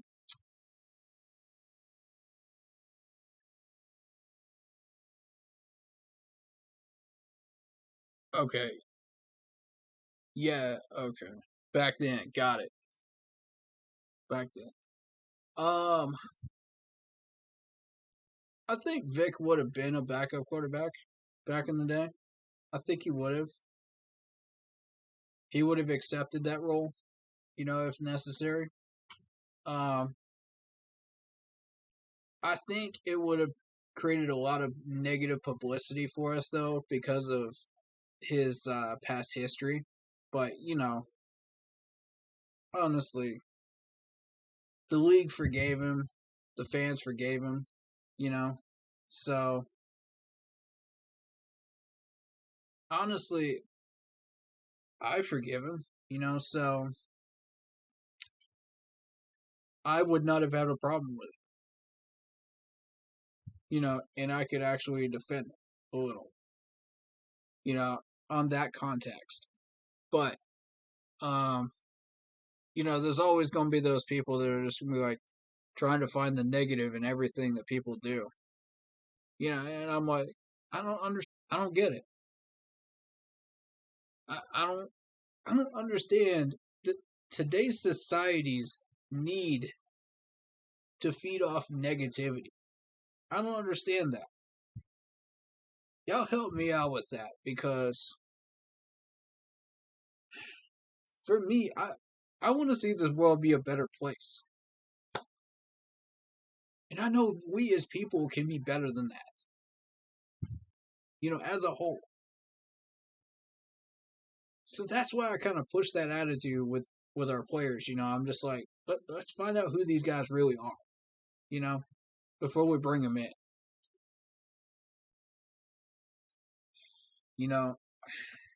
And that kind of leads into that Deshaun Watson thing, like with all of the cases and stuff, all the charges that are on him, do we really want that type of publicity right now? You know what I'm saying? Like, there's a huge question mark on his character. And do we really want to bring in players that have a huge question mark on their character? In general. The way we run things? No. No. So, you're taking the good with the bad. Yeah, you're getting his skills. Yes, he can get us to a playoff spot, I believe, with a decent line, and with the weapons that we have. But character-wise, who is he? Because I met the man. I'm a Clemson fan. I met this man before he ever put on a Texans uniform. And I can tell you, he is a decent guy. And to me, I have a hard time believing all these allegations. There's so many women out there that try to take advantage of those situations nowadays. It's kind of, oof, So you have to kind of take that with a grain of salt. But also, it could be that he was guilty. You don't know. You don't know until this stuff comes out in court. That's why we're just sitting there like in limbo, just like, okay, well, what do we do? Do we believe, and the man's a Christian. I think he is. Pretty sure he is. I never claimed to know him completely, as a person, but first judge a character, watching him, play as a Clemson Tiger, watching him and meeting him in person, I relatively see him as a decent person, a decent human being, regardless of if he's a Christian or not. So that, to me, that's where I have a hard time believing that those allegations are true. I'm leaning 70-30 towards not true. I don't know where y'all's lean is, but that's where mine is. Considering I've already met it. And I go to these spring games every year. I watch these guys and I meet these guys at the fan days. I make it a point to do that. Because I want to know who these guys are. As people. I don't just see them as football players. I see them as people. So when I go out and I go to these fan days, I greet them as a person. When I go out to these training camp days, I greet these players as people. And that's how we want the Panthers to be represented. Every time I wear this hat out in public, I'm representing us. Every time I show this logo, every time I wear this jersey, I'm representing us. Not just as a YouTuber, but as a person, as a fan. So when I go to these Clemson fan days, I always wear the hat, because, if you're a decent guy, I want you drafted to Clemson if you got the skills. From Clemson to the Panthers. Or picked up in free agency at some point. So, again, I make it a point to go out to these scrimmages and these fan days, in these training camps for that reason. Starting with, secondly, of course, I want to know how good they are skill-wise. But,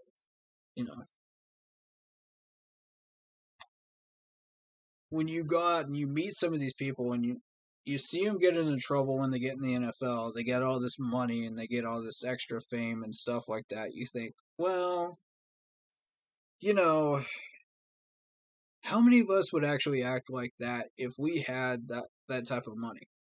Would we change our mindset? Would we change who we are? Or would we stay the same? All right, I'm going to bring Anthony Rochelle here into the Facebook chat here. He wants to join the stream, so. But to me, it's a question of character, just as much as it is talent. So when you look around the league and you see people like DeAndre Hopkins, and who got in trouble for the marijuana stuff, you go around the league and you look at Richard Sherman, that's been known for his attitude and how he acts, but he can actually back it up. That's the thing.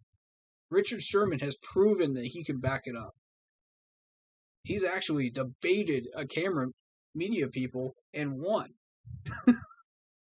You could believe that, So, and Cam Newton was the same way when he was with us. Yeah, he was arrogant. Yeah, he had kind of an ego, but he could back it up.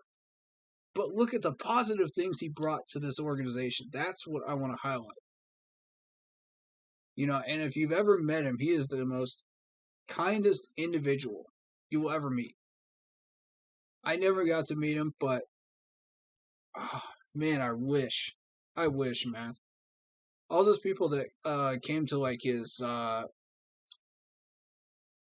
Thanksgiving things, and his kid training camps and stuff like that, they know. So it's a question of character, just as much as skill. Anyway, what's up, Anthony Rochelle? What's going on, man? Welcome to the stream. Of course. Yeah, just getting ready and pumped up and excited for the game. All right, so my question to you is, if Cam Newton were to accept a backup role, Okay. if he were to accept it, would you bring him in on a cheap cost?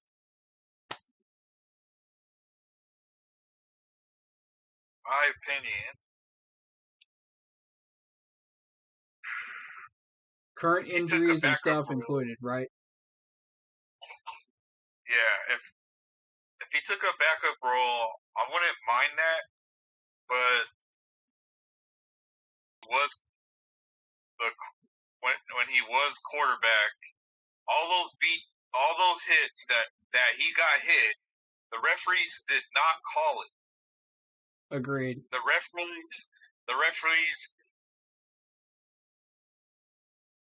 they just let him get hit like that, like crazy, and they didn't throw a flag. Their There's a response lot to of that there's a was, lot of "Oh, games, you're not old enough." Like, there was a lot of really? games. There was a lot of games I saw witness that there was no flag thrown for him to get hit. There's a lot of penalties that the other team got away with. And this was after Tom Brady got hit multiple times, and the league said, "Oh no, we're protecting quarterbacks. We got to protect our sixth trophy winner." Protect Tom Brady. Yeah. Like, come on. You're going to institute that rule, you got to institute it for all 32 teams. Like, you can't just be partial on that. Where's the respect for Cam Newton? Remember the part when he hurt his shoulder in in that game? Yeah, that should have been a flag. That should have been a flag. Mm-hmm. Yes, sir. Delusional Yes, moron sir.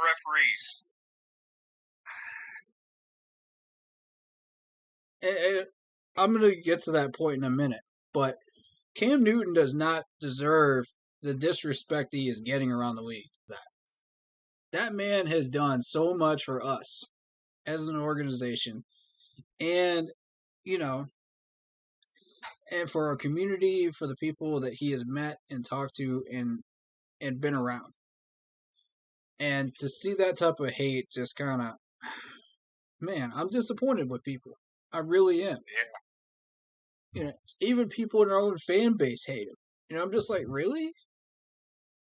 Now, if y'all remember when I advocated for cutting him, I said, this is not the reason I want him cut. I never showed any disrespect or any hatred towards this man whatsoever. That's the thing that fell.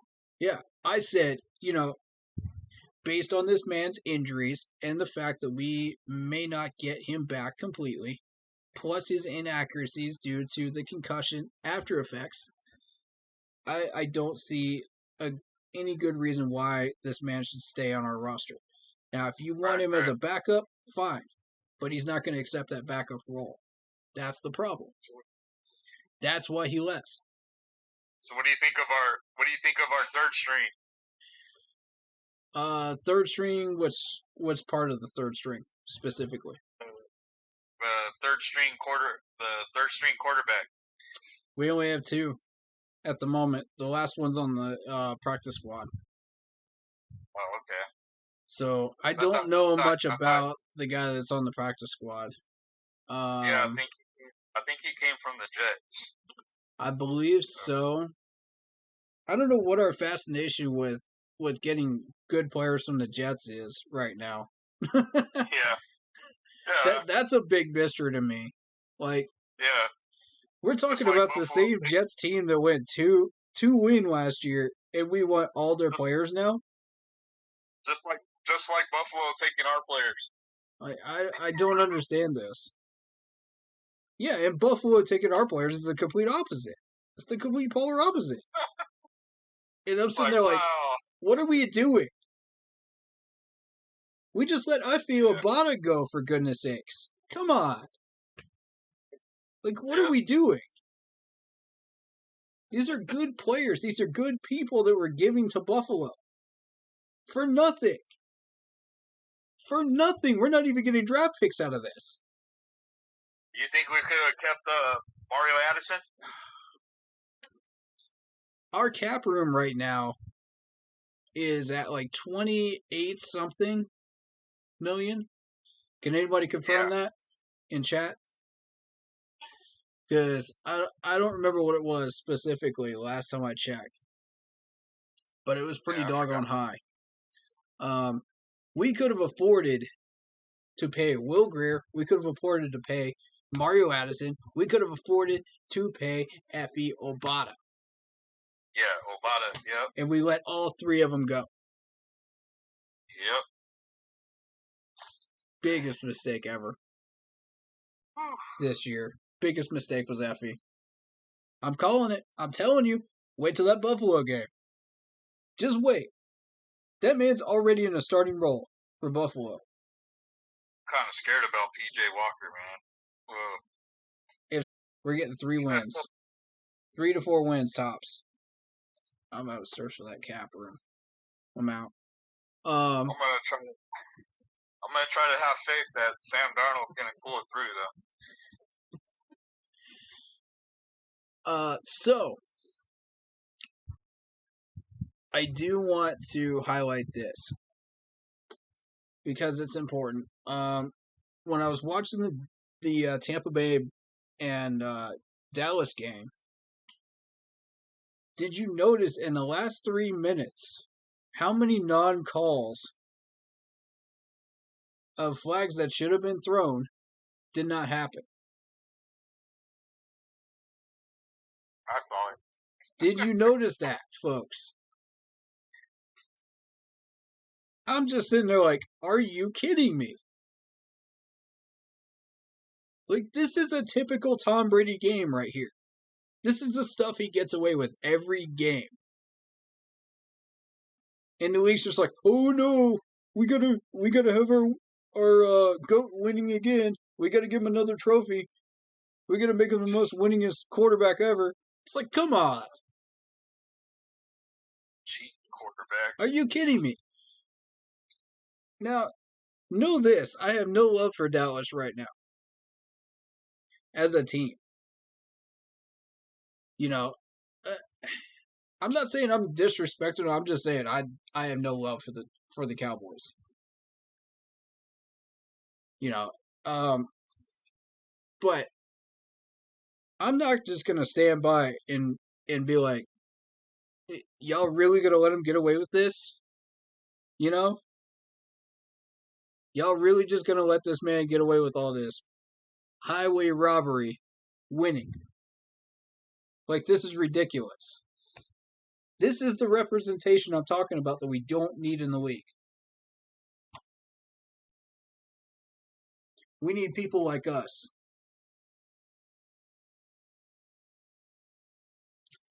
So when I said on social media in 2015 that we finally did it, we finally got our players' names in households everywhere around the world.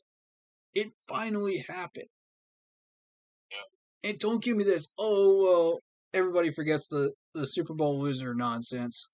Nah. These players were known everywhere. Everywhere. Everybody knows who Graham Gano is. Everybody knows who even some of the smaller names on our roster were. We're getting attention. That's what I want. Oh, God, if we could go back to that. I'm the guy who remembers Casey. I remember every name on that roster from 15. I remember it. Like the back of my hand because they were all amazing people. That's the type of people we need as role models in the league. Nobody wants to give us respect for the dab, man. I'm telling you. All over social media, all over the world. Nobody knows where it came from. Nobody acknowledges it. That's the type of disrespect we're getting.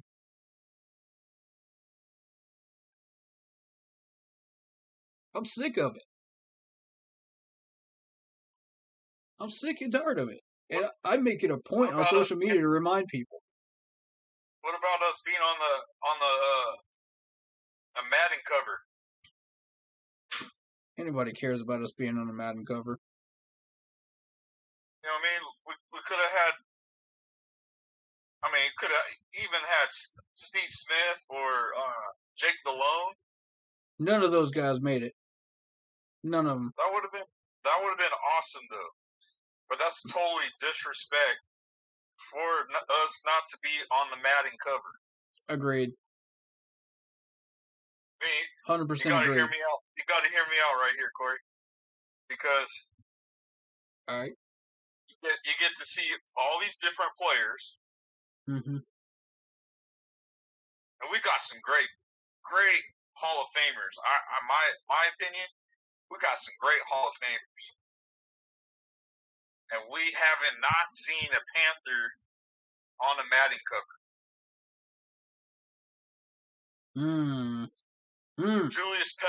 Julius Peppers could have made one. Facts. Steve Smith should have been on one. If anybody deserves to be on one, it's Steve Smith. I'm just preaching it right now. I'm really sorry, are. but I'm laying it out. Go ahead, man. Go ahead. Have your say, man. Have your say. I'm with you. Where was Jonathan Stewart? Facts. Dude. None of them made it. Not a single one. Hear me out, Panther fans. D'Angelo Williams, known everywhere around the world.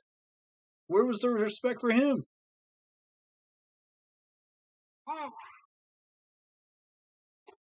Kevin Green. I mean, come on, man. Yeah. I don't think anybody really paid too much attention to Kevin Green at the time, but, you know, the man was an amazing player and a person. Oh, yeah. And like I said, my mom has like an old jersey of his because she knew he wasn't going to stay on that roster very long. She knew. Yeah. That's so she was just like, man, I got to jump on this. All right. I'm excited. I'm excited for tomorrow. I'm very pumped up. You know, I'm glad football is back. Absolutely, man. I love this sport so much, man. I live breathing football. I live and breathe football during football season. I'm telling you. I want the Panthers and the Tar Heels to have a good season this year. I like that North Carolina quarterback, man. I like him. Yep. I like him. I think he'll probably go to the Jags, Texans. I don't know. I don't know as far as other teams, but maybe Detroit. Detroit's looking for that Stafford replacement, so maybe. Depends on how Goff does. Jared Goff will have one of those fallouts. Depends on how Goff does, man. They got a couple of wide receiver talents over there. Maybe he could do something. We'll see. Do we play the Lions this year? No. No? Okay. Unfortunately not. I wish, dude. That would be a win. Oh, yeah. We need it. All right, so everybody watching on YouTube, if you look up at your screen, here's the estimated cap space, $75 million. There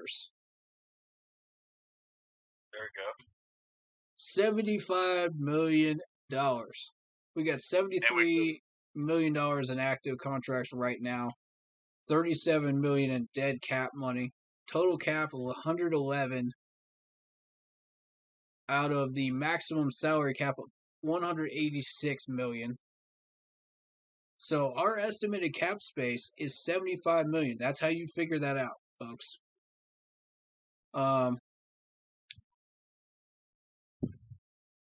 We got calculated market values of 15.6 for DJ Moore, 14.4 for Robbie. We could have kept Will in. Yes, that's what I'm saying, man. Like, management, open your eyes. How do you not see that PJ was overthrowing everybody in the milkman? I don't get it. You probably overthrow a cheerleader. Thank you. I don't get it, man. What did y'all see that we did not see? Like, seriously. Oh, my. Y'all talk about the refs being blind. Everybody talks about the refs being blind. Our management's blind. They can't see that. Golly. 1 for 8. For 8 yards. 1 for 8. For 8 yards. How do y'all not see it? I don't understand it.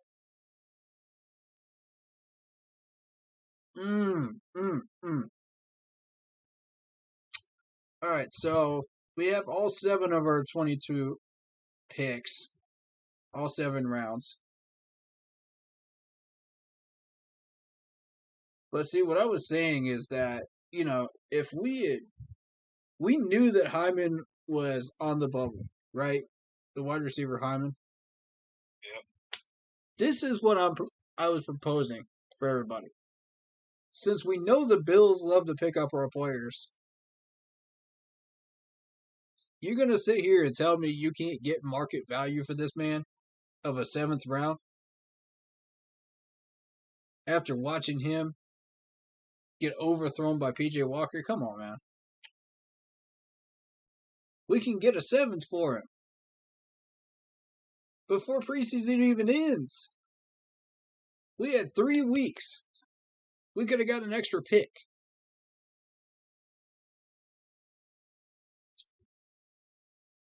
This is genius trading and marketing right here.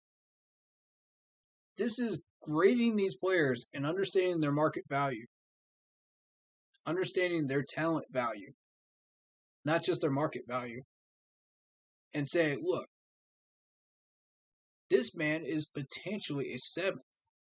This man is potentially a 6th. No one pays attention to the 6th and 7th rounds in a draft. Nobody pays attention. Unless you're Dave Gettleman. Nobody. Find me one GM that does. Except for Dave Gettleman. And guess who? Guess who came from Seattle and is now our GM? Scott Fitterer. Scott Fitterer. These are the only 2 I have watched consistently get people that are good in the 6th and 7th round. And even Scott Fitterer trades up, man. He's just like, I'm not afraid to do that. He's even more aggressive than Gettleman was. And that's a beautiful thing. Because that's what we need. That type of aggressiveness. You know, we let me walk y'all through some of these transactions real quick. Some of these trades. These are beautiful. These are absolutely beautiful. This is what you want out of a GM in Carolina. Not that, oh, well, we'll just settle for such and such a player and such a round GM. Just the average run-of-the-mill GM. That ain't what we got anymore. Alright, so we traded Greg Little for a 2022 7th round pick to Miami. We knew this man wasn't even going to make the roster. We knew he was on the bubble. We knew he was worth something, right? I would have probably asked for a 6th. 7th is fine. That is brilliant. And guess what we did with that 7th round pick? That extra 7th. Now, he was going to use that for something else. I guarantee you. But he said, oh, wait, we got a kicking problem now. So let's go get a kicker. So we traded that conditional 7th round pick for a kicker. And guess what? We still got all 7 round picks. It's beautiful. That's beautiful. That's how you GM. Right there. Oh, man, let me be an assistant GM to this man. Let me do it. Oh, man, it would be beautiful. I would be a little bit more aggressive towards trading people within the 53-man roster, but, same concept, at the end of the day. Because, realistically, if teams know that there's a few players on our bubble list at the end of preseason, in that last week, that's when you start moving these guys for 6th and 7th round picks. And you say, no cuts without value. You're not going to pick up our players for free anymore. That ain't how we roll. We're setting a bar. We're being aggressive. I don't... I'm tired of seeing Buffalo get all our players that are barely making the practice squad, and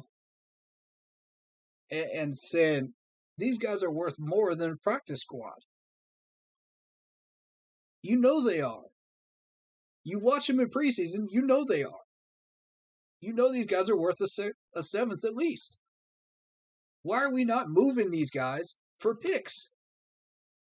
Why are we not being aggressive? And you can have up to 12 picks. That's more players that we can try out. That's more players that we can put on our 53 if they pan out. Even if they're 7th rounders, even if they're 6th rounders, we might find a gem. Dave Gettleman. So why are we not doing that? I had my reservations about how my system of trading would pan out within the NFL. And I don't want to sound like one of those people that's like, oh, you play Madden all the time. You play Madden all the time. Nobody's going to take you seriously. Well, guess what? Some of the best strategies were created off of Madden. Think about that, folks. There's a few ideas that came off of Madden where people were just fooling around, screwing around, just being their own GM, being their own manager. And they come up with something absolutely genius. They put it in the NFL, and everybody does it. All 32 teams want a piece of it then. And it becomes a trend. So that would be really, really amazing if that were to happen. With that idea. The 6th and 7th round picks. I think that's... what do y'all think? Throw some comments up here, man. I want to know what y'all think. Because I'm sitting here like, we have that extra 7th in case we needed it. And we did. That's what it's for. You know what I'm saying? Like, that's what these 7th round picks are for. For emergency situations. When you need players. So for anybody that doubts why do this? Why, when these guys are on the bubble, well, then come talk to me and tell me what you think these players are worth. We'll have a discussion. And if we can both agree on how much this player is worth, let's move him. If we don't want him, it's simple. It's simple. So we got speaking of kickers, what do you think about us signing Eberle to the practice squad, the kicker?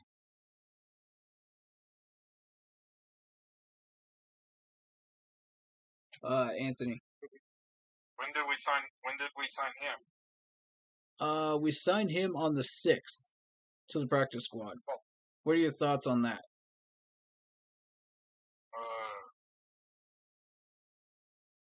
I honestly didn't see that one. I remember the one we got from, what was it, the New York Giants? Yep. The one that. Mm-hmm. So honestly, I don't know. I mean, I'm not gonna bash the guy until I actually see if he makes some good, decent kicks for us. Mm-hmm. I'm just gonna give it a shot like that. I mean, it's just like how I'm putting my faith in Sam Darnold to do good this season.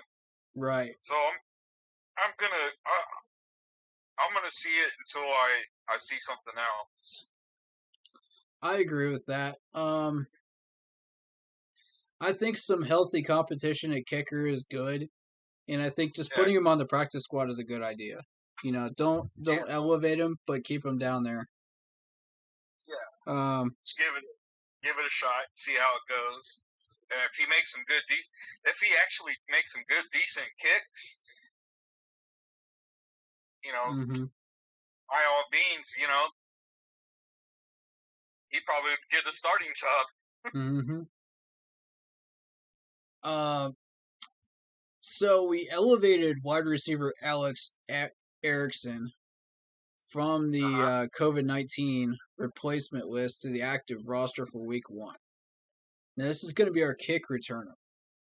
I think this is a good idea.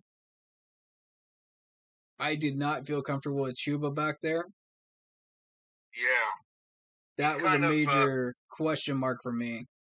He needs a little bit of protecting the ball. He has a little bit of a fumbling problem. He needs to hit that jug machine, man. I'm telling you. I mean, I did see his highlights during the draft, and he could really roll. He just got to have that. He just got to have that security system of keeping the ball, or we're gonna have issues. Absolutely, man. We got to fix that problem. Once we fix that problem, I think we are good as golden. I think that's the next 1-2 running back duo right there. Jonathan Stewart, D'Angelo Williams, you know, back in the day. Woo! Oh, yeah. Y'all remember Deshaun Foster?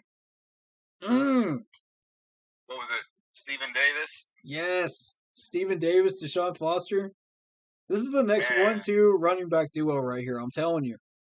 If Chuba works on that and that ball handling, that dude is a power runner. You know, he's a power back. Oh yeah. You know, and Stewart used to be a power back. Yeah.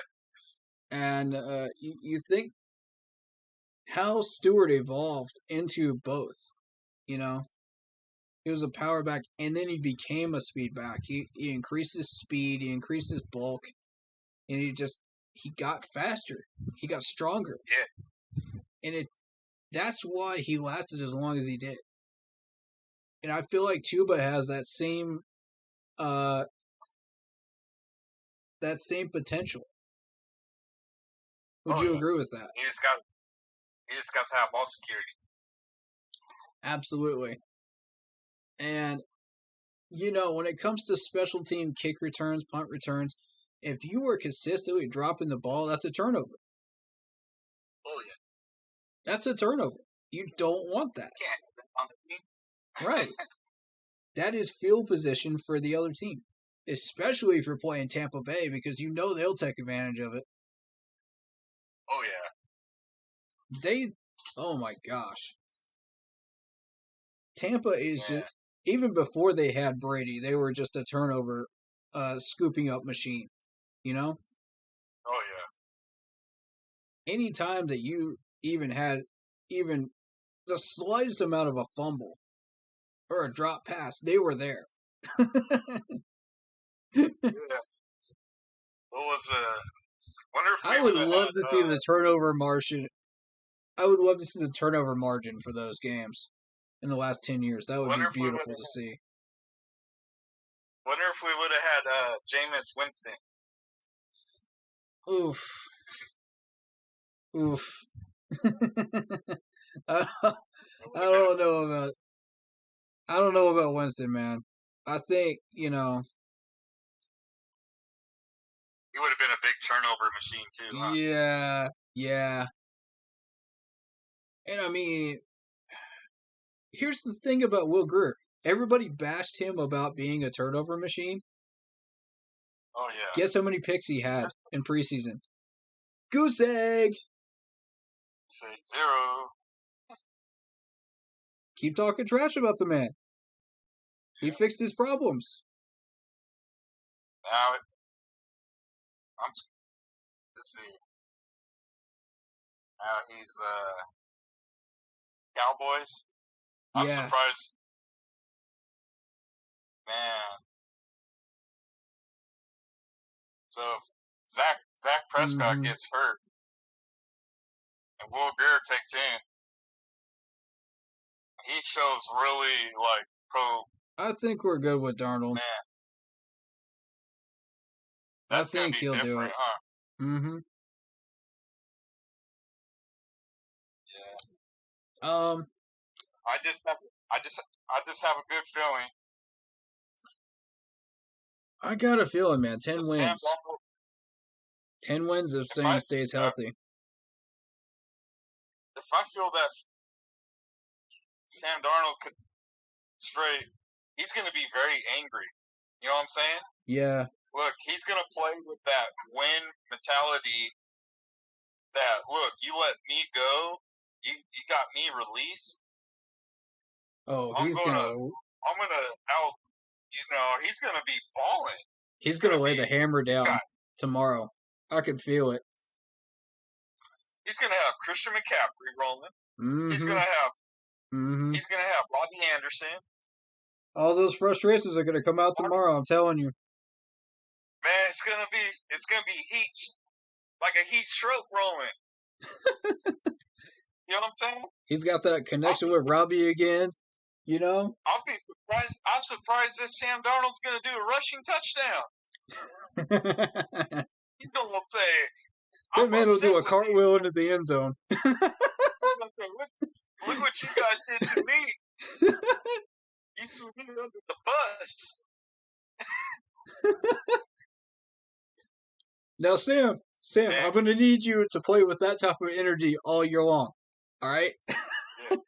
Just pretend every team is the Jets. Yeah, there you go. Just pretend every team that we play on the roster is the Jets, and look at them roll. Hey, I want to get the fans excited, man. I'm really Facts, man. Facts, dude. You gotta hear me out. Corey. All right, man. You know what I'm saying? Yeah. Because look, he's gonna play that mentality of wanting to win. Facts. And if Sam Darnold plays outstanding this year, I'm getting a Sam Darnold jersey. Yes, sir. Yes, sir.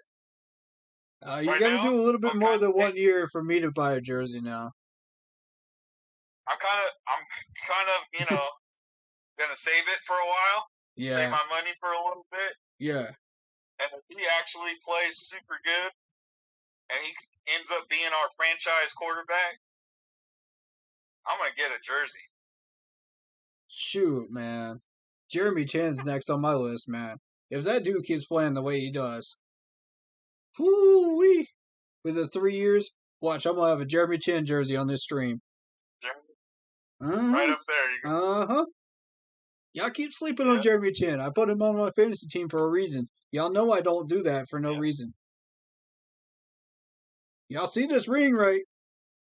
I didn't get that by screwing around with players that I don't believe in. I believe in Jeremy Chin. I believe in Spider Burns. That much. Then I'm willing to rock and roll with them in a fantasy draft. That's a big statement right there. That's a big statement of how much I believe in this defense. Y'all better not let me down. Because I'm coming for that ring this year. I'm coming for it. I'm coming for it, bro. I want a second one. Don't let me down. I was 30 points away from a second ring. I was 30 points away. I would have been able to. I would have been rocking both rings just like, woo! Right now. That's what I would have been doing. 2004, I was rocking it, man. I totally thought we would have beat the Patriots, man. Like, God, y'all don't even know how happy I was when we beat the Pats in their own building. Y'all don't even know. Oh my God. Oh, I was loving that. That was a good game. God, the energy. And you got to play mistake-free ball against the Pats in their own building with Tom Brady. That's the only way to win. Check this out. You got to bring everything into kitchen sink, play cleanly, and not beat yourself.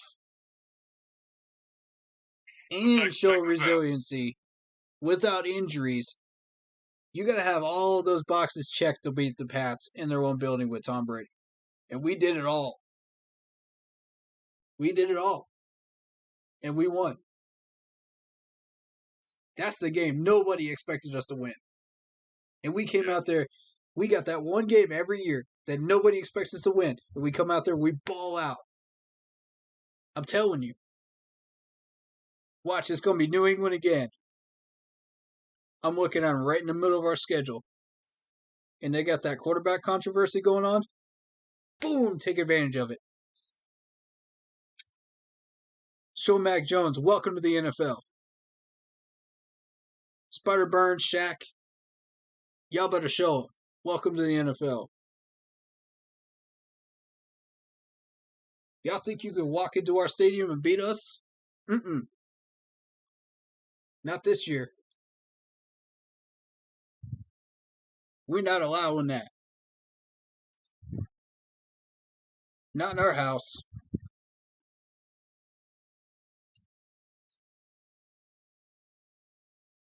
Let me just turn back the clock. Hold up.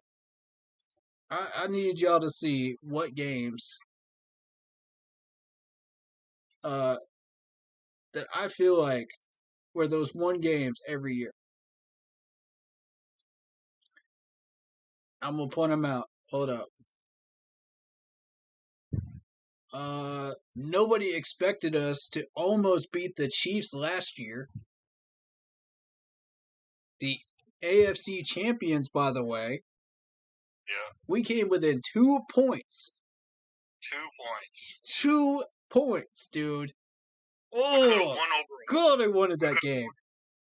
We could have won it over a field goal. Oh, my God, I wanted that game so bad.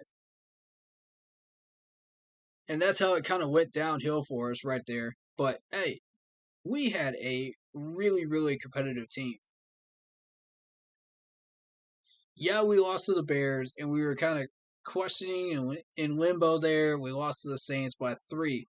But that Saints game last year was there. Wait a minute. This team's got some fire to it. We got some parts to it. You know, we can do something. And then we go into Atlanta and we lose that game 25-17. We said, well, where was the offense? So then we go and we roll into Kansas City. God, we should have had that game.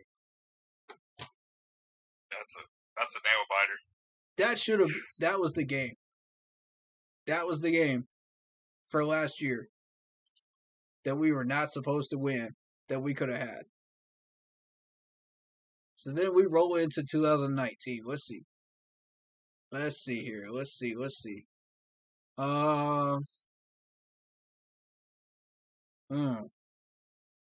Not much here. Not much here, man. I ain't gonna lie to you.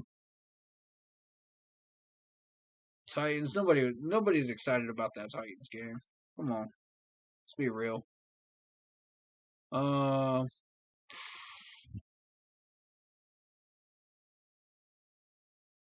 Honestly, that year, 2019, we came within 3 of beating the Rams. Opener.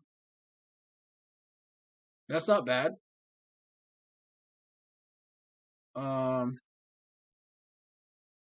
But that wasn't a very productive year for us.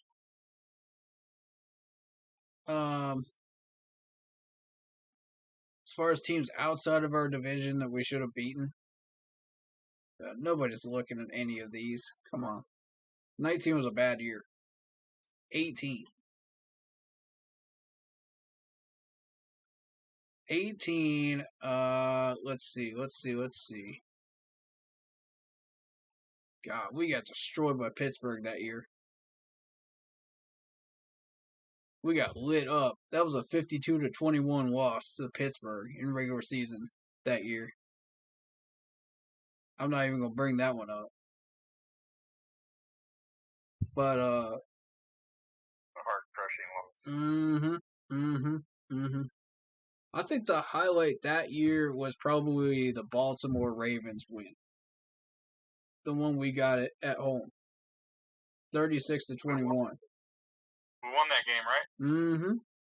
And I felt like, we're looking pretty decent. Yeah. We beat the Cowboys that year, opener. Yeah, everybody beat the Bengals. Everybody beat the Giants. Who cares about them? But, hey, we go into Philadelphia. We beat the Eagles. And then we get that surprise win. We get that surprise win against Baltimore. And we said, oh, wait a minute. This team's decent. And then we get a humble. We get humbled. That's exactly what I'm worried about is going to happen this year. Y'all watch. We beat New England, and then we fall into a trap. It's going to happen.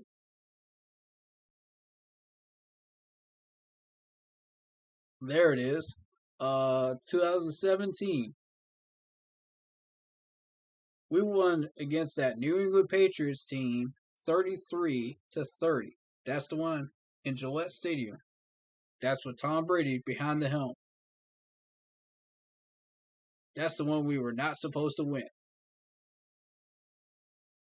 Anytime you beat the Patriots and you're not supposed to win, you're having a heck of a season.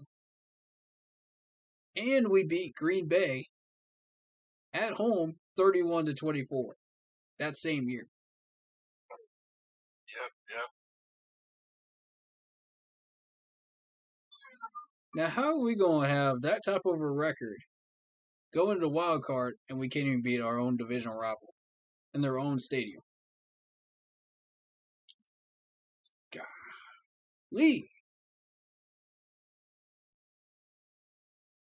Yeah, you look back to 2016. I'm not looking further than 2015, but, to prove my point. But there's always that one team, man. And it's typically one out of our division, too.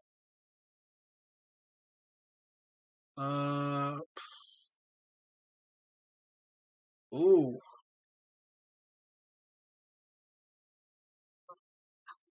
Ooh, let's see. I'm looking for a juicy one. I'm looking for something that catches my eye. The Rams, 13-10.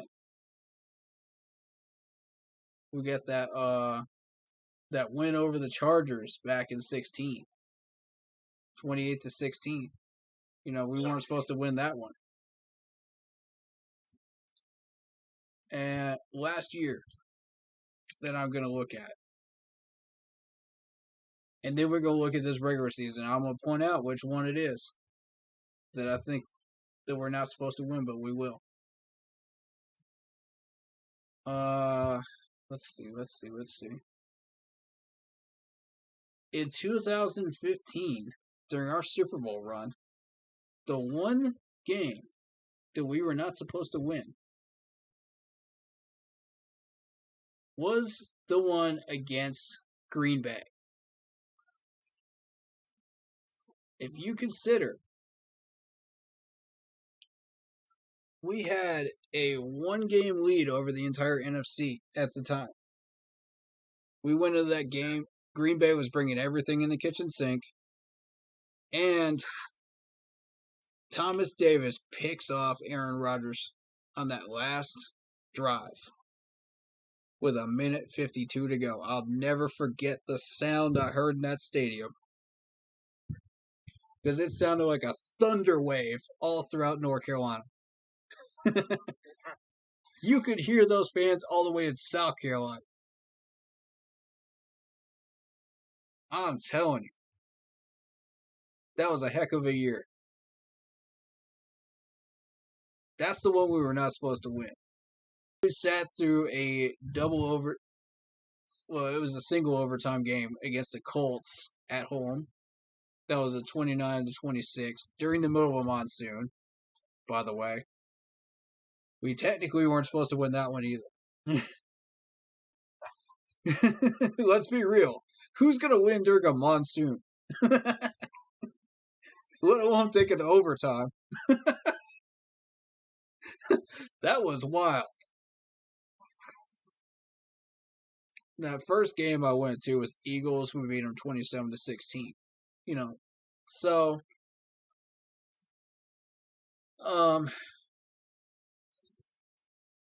So we annihilated the Cards that year in the conference championship. Seahawks, man, that Seahawks game scared me, man. I ain't gonna lie to you. That second half, that spooked me. I thought, this is the same old Panthers team that just lays back down, in that second half and just didn't do squat. But we got that win, 31-24. We woke up just in time. So now we fast forward back to 2021, right? Nowadays, we got Jets, Saints, Texans. That's 3-0. We probably take a loss against the Cowboys. Sure, that's 3-1.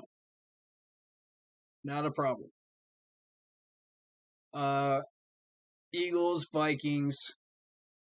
One of those two we win, the other one we lose. It's a split. Because one of those is going to be a trap. They both count as trap games, but we're going to lose one of them. Giants.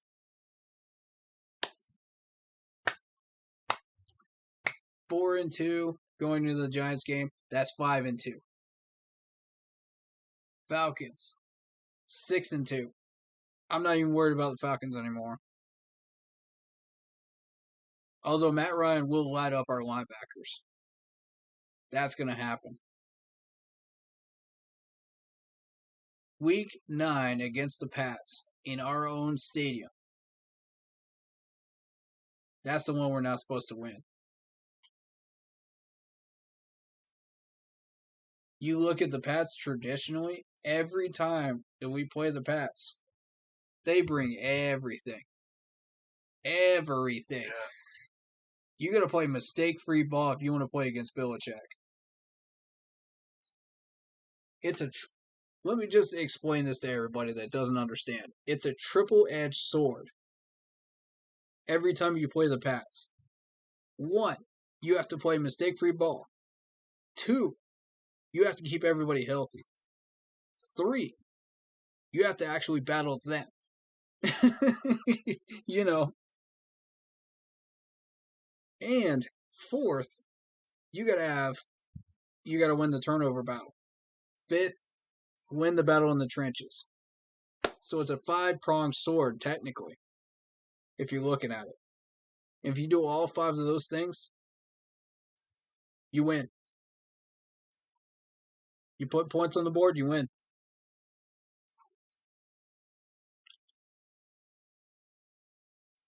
See, here's the thing, though. Mac Jones is running the Pats now. So it's a little different. Yeah, we're going to look to do the same things we did against the Pats before. But we got to have more of a pass rush this time. We need to take advantage of that rookie quarterback. That weaker offensive line that Tom Brady doesn't have anymore in New England. You know, because he took it with him to Tampa. So, here's the thing. I still want us to approach that New England game just like we approach it every single time we play it. Just imagine Tom Brady's playing for him. Imagine that you have to battle that 5-pronged sword every time you battle New England. Because Belichick's still there. Belichick is still there, ladies and gentlemen. That 5-pronged sword is still there. In a way. But remember that sign? Don't beat ourselves. I'm telling you, I want to give whoever came up with that sign a handshake and a hug. I want to. That is genius. Dabo Sweeney is sitting there in Clemson just going, why didn't I think of that? And he's already got 2 championships down there. So, you know. Come on, man. Like, Dolphins and Bills. I don't like that matchup against the Bills. I'm going to be straight up honest with you. They have loaded themselves up. With half our... Look at the roster the Bills have right now. A 6th of those players came off of our Super Bowl NFC Championship team. A 6th of them. Think about that. That's terrifying. We got to play against that in the regular season? We're basically playing against a former version of ourselves. That is terrifying. When you're trying to build a team. And, you know, if you look at the Bills recently, didn't they made a run recently, I believe. I gotta look at. Let me look at their playoff history.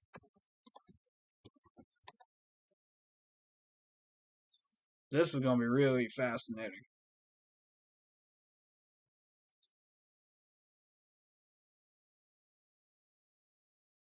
All right, so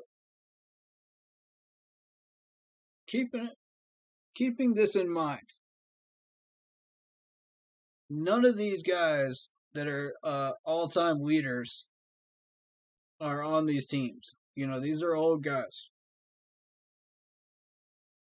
So,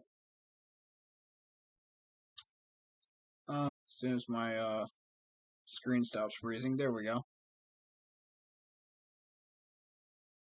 All right, so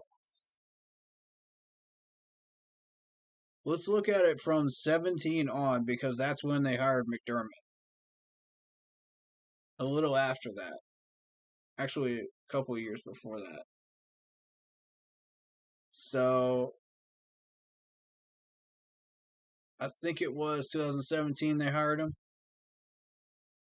And they played a wild card game against Jacksonville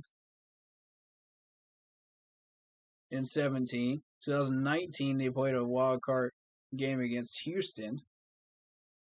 2020. This is real interesting right here. They went through wild card. They got enough wins to get wild card. They beat the Colts.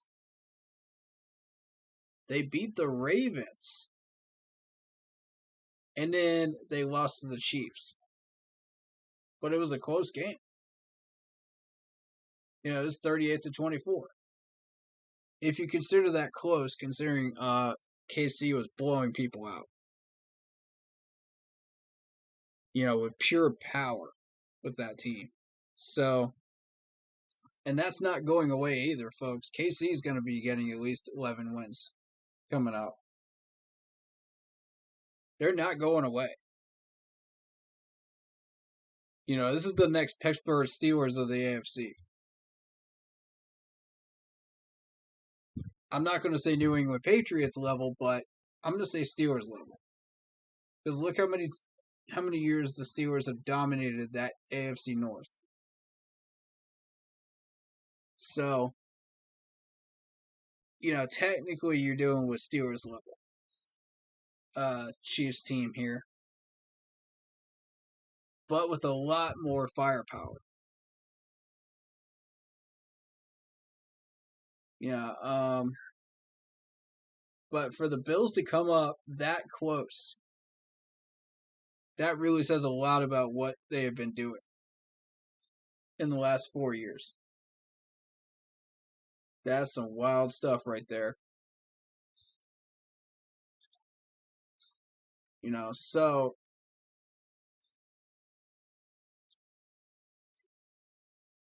give these guys the credit they're due.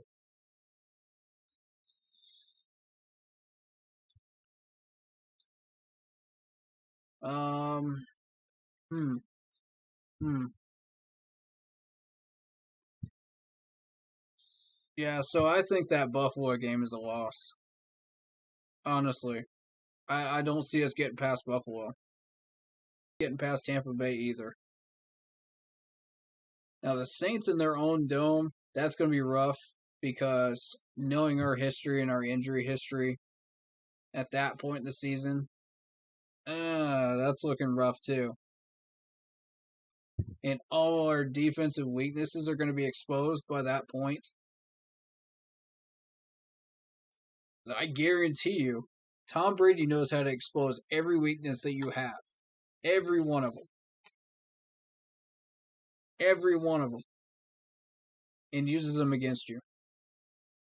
So, I don't like the fact that Saints game is right after that Tampa Bay game.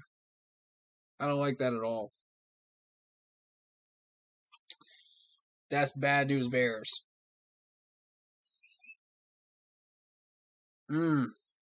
So, you know, and then you got Tampa again in their own stadium. God. December's looking terrible. It's looking rough. So, now y'all see why I say this is 10 wins ceiling. Yeah, I don't see.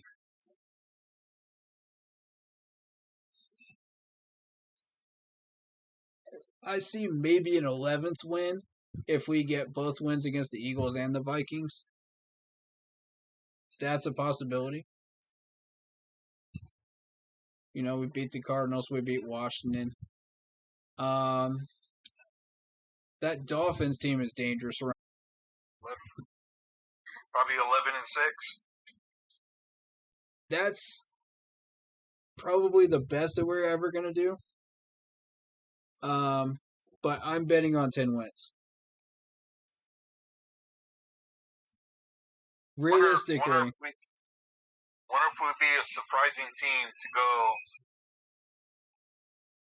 12-5. If we pull off 12 wins, I would be shocked. I would legit be shocked. because that means we beat Miami. We somehow pull off a miracle win against the Saints after the Tampa Bay Buccaneers coming to town. Yeah. That's where I could maybe see the 12th win if it was going to happen, and I don't see that happening.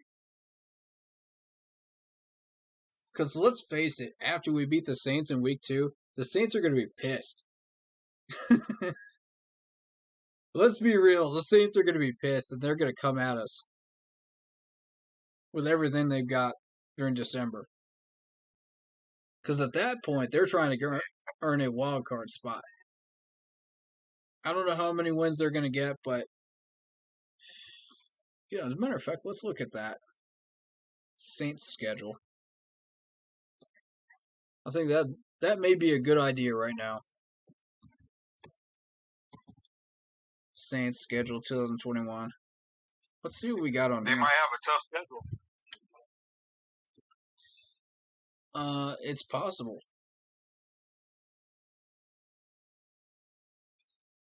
Let's see here. Okay, so Saints start out with the Packers. Oh boy.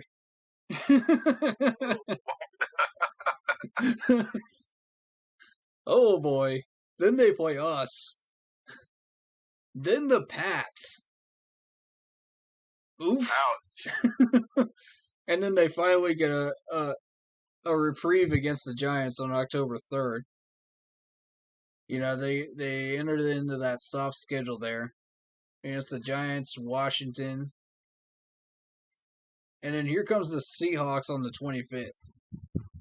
Now, if you know anything about that Seahawks defense, even without that GM Scott Fitterer there, woo, watch out.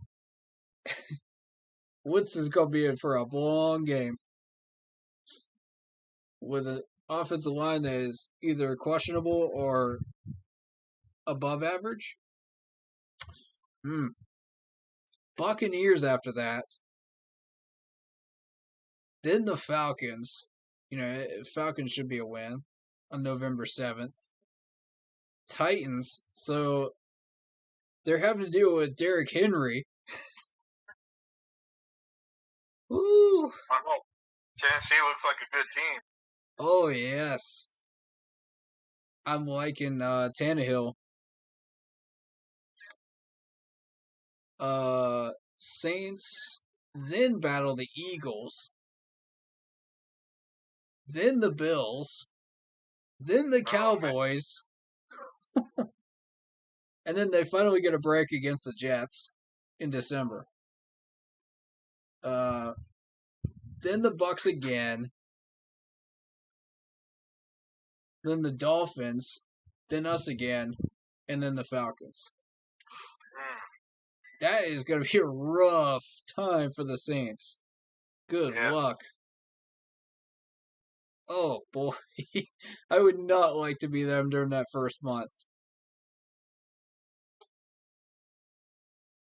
Oh, man. So if I had to predict this schedule, oh, that's tough. I think Packers with Rodgers. Yeah. And I'm not saying that the Packers defense has totally fixed itself yet.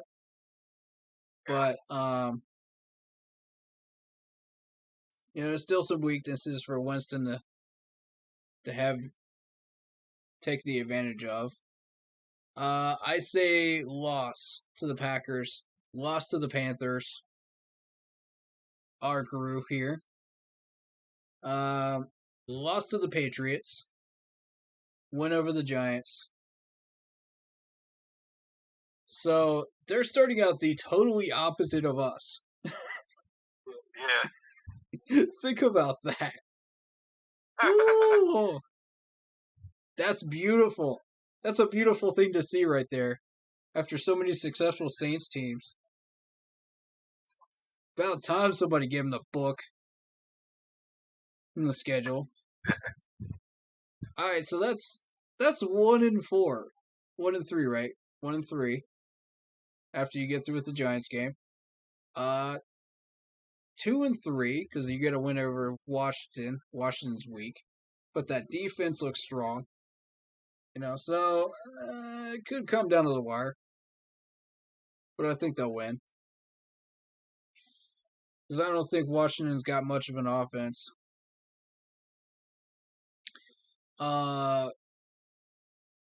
So 2-3, then you go into the Seahawks game. That's 2-4. They take that L against the Seahawks. 2-5 against the Bucks. They finally get that win over the Falcons, so that's 3 wins. So that's 3-5. The Titans, I feel like that's going to be a close one. Saints will take that one, I think. 4-5. Eagles. Now, let's not underestimate the Saints because they do have a decent team. It depends on injuries at this point at November 21st. Yeah. That's where they start coming into play really heavily. Against the average Eagles team. Where are the Eagles going to be at? Where are the Saints going to be at? Injuries-wise, that's going to be a huge factor. So what did I say? I said, what was my last record going into that Falcons game? It was like, 4-5. Yeah, 4-5. Yeah. That's going to make the Saints 5-5. They can beat the Eagles. Yeah. So 5-5. They take the L to the Bills. That's 5-6. They take the loss to the Cowboys. That's 5-7. Beat the Jets. That's 6-7. 7. Battle the Bucks. That's a loss. 6-8. Dolphins, I think, beat them. 6-9. They beat us 7-9. And then they beat the Falcons to finish up. So they probably won't even make the playoffs. You're looking at 8 wins tops. Yeah. 8 wins tops. And I mean, the Cowboys game and the Eagles game are kind of up for grabs. Yeah. And the Dolphins game.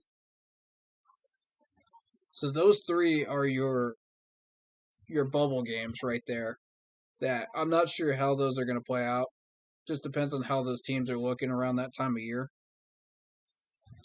But I would bet on the Dolphins during that time of year, though, for sure.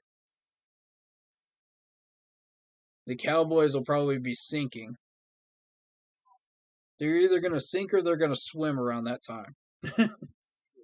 One of the two. They never stay complacent. So, and the Eagles are that one team that can sneak up on you if you're not looking at them. Yeah. So that's their trap game. So overall 8-8.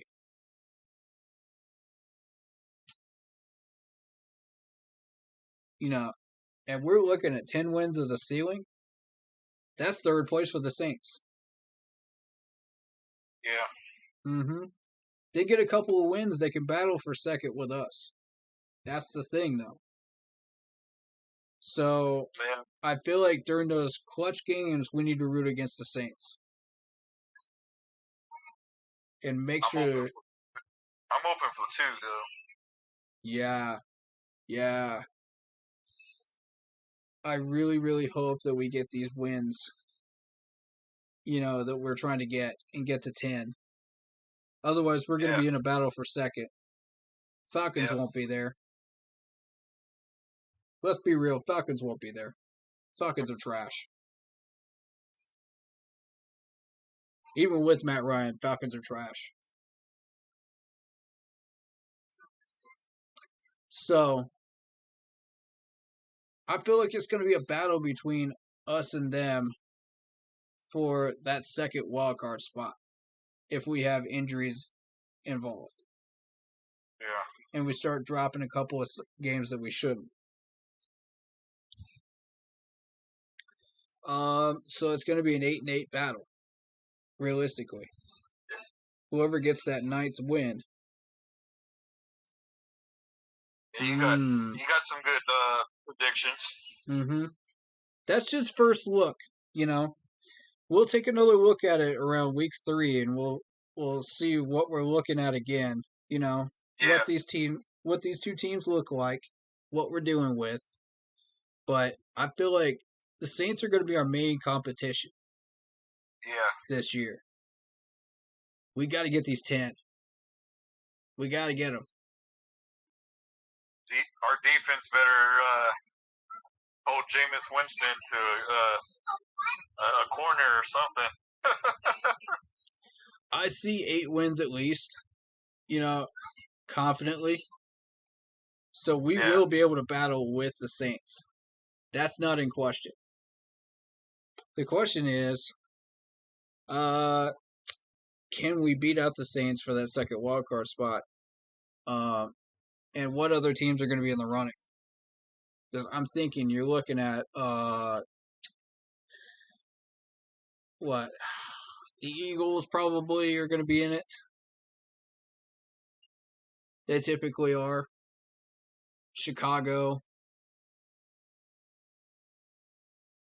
Green Bay if they drop far enough. Or the Cowboys. Yeah. One of the two. And then I'm going to say probably Arizona is going to be in the hunt too. That's my early prediction right now. Mm-hmm. You know, just first look. That's just based on history thus far. Because those teams have consistently been in the wild card hunt.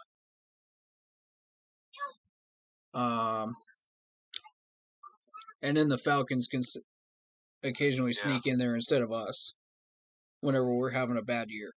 So, but they're really low on the list. But you see the Falcons maybe 4 or 5 wins, if that. I see 4 or 5. Yeah. I mean, we could look at their schedule if you guys want me to, but honestly, I don't see a point. Since the Saints are the ones we're going to be really. Saints is going to be the more challenging one. Mm-hmm. I'm not saying I'm sleeping on the Falcons because I'm not sleeping on any team this year. But, you know. Yeah. There are no easy wins in the NFL. And I'll say that again. There are no easy wins in the NFL. So anybody that thinks we're sleeping on anybody, nope. Guess again. Our defense just better be ready. Mm-hmm. Facts. Ain't no sleeping defense. It better be awake defense. Where we gonna be hungry to eat some quarterbacks. Yeah, my thing is, Brian Burns is probably going to be our main pass rusher. I don't see the rest of the pass rush really doing much. That's a concern. The linebackers are a concern because there's at least half a dozen quarterbacks on our schedule that'll start shredding it. We're probably going to get that in the draft next year. Yeah. Win or lose those games, those quarterbacks will shred us. I'm not 100% sold on our corner depth. Although that's not something we need to address right now. And quarterback. We need a third quarterback. Oh. Beyond that, I think we should be okay this year. Yeah. I'm going to need Sam Darnold to step up. Because if Sam does not step up, we're in deep trouble. Deep trouble. And they were talking about on Big Cat's stream how if Sam Darnold does not step up, we're going to have to go looking for somebody in the trade deadline and ship him out. And I said, huh? Yeah. I said, wait a minute now. We He done might be traded for this sneaky man. right. We better ride or die. We better ride or die. Look at what we traded for this man. There ain't no trade deadline. Not for Sam Darnold, no. Ride or die. Y'all done made the mistake of getting rid of Wilker. We either ride or die with that mistake right there.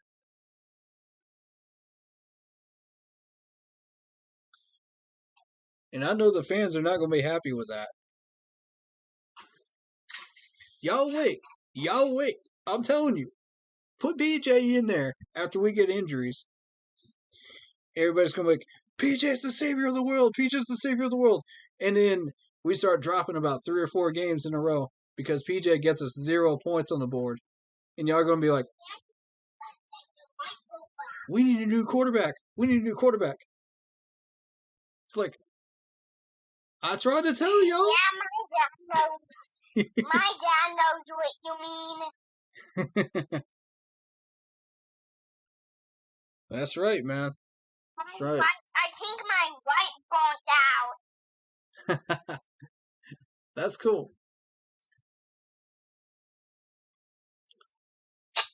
But hey, though, everybody that comes into my chat after PJ fails and Sam gets put on the IR, don't come at me saying, "Oh, you were right," mid-season.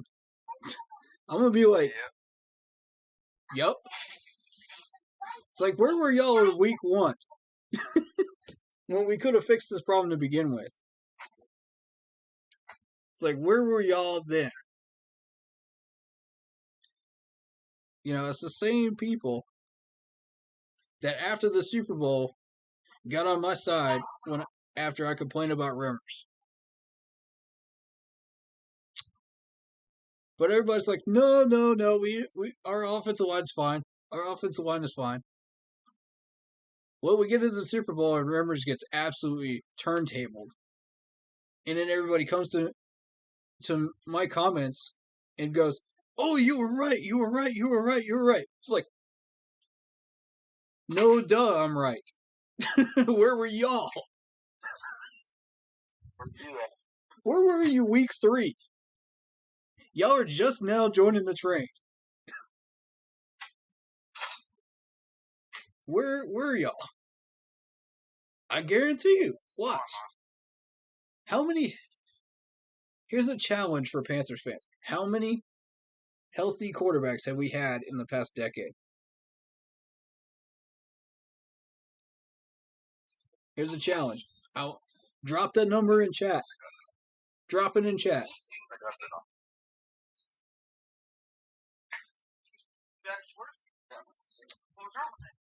Yup, I'll wait. Because we only had one. Yeah. We only had one.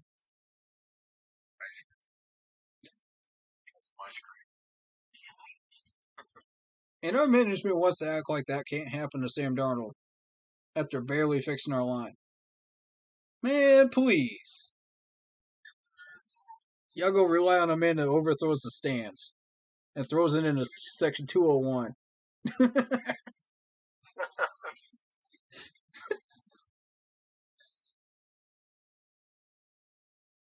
That's the mindset that kills the season right there. You know what I'm saying? Like, that's a mindset that takes us back to 6 wins. Is that what y'all want? I sure don't want that. That's the attitude that's not going to win us this ring.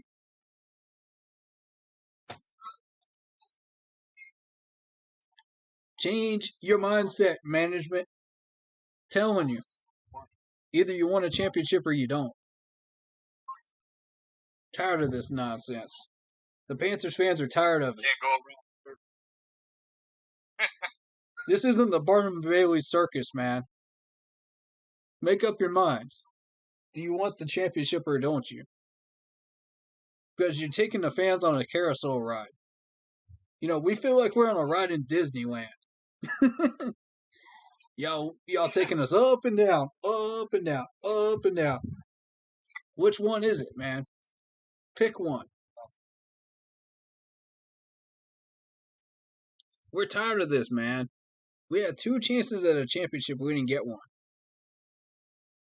Third time's the charm.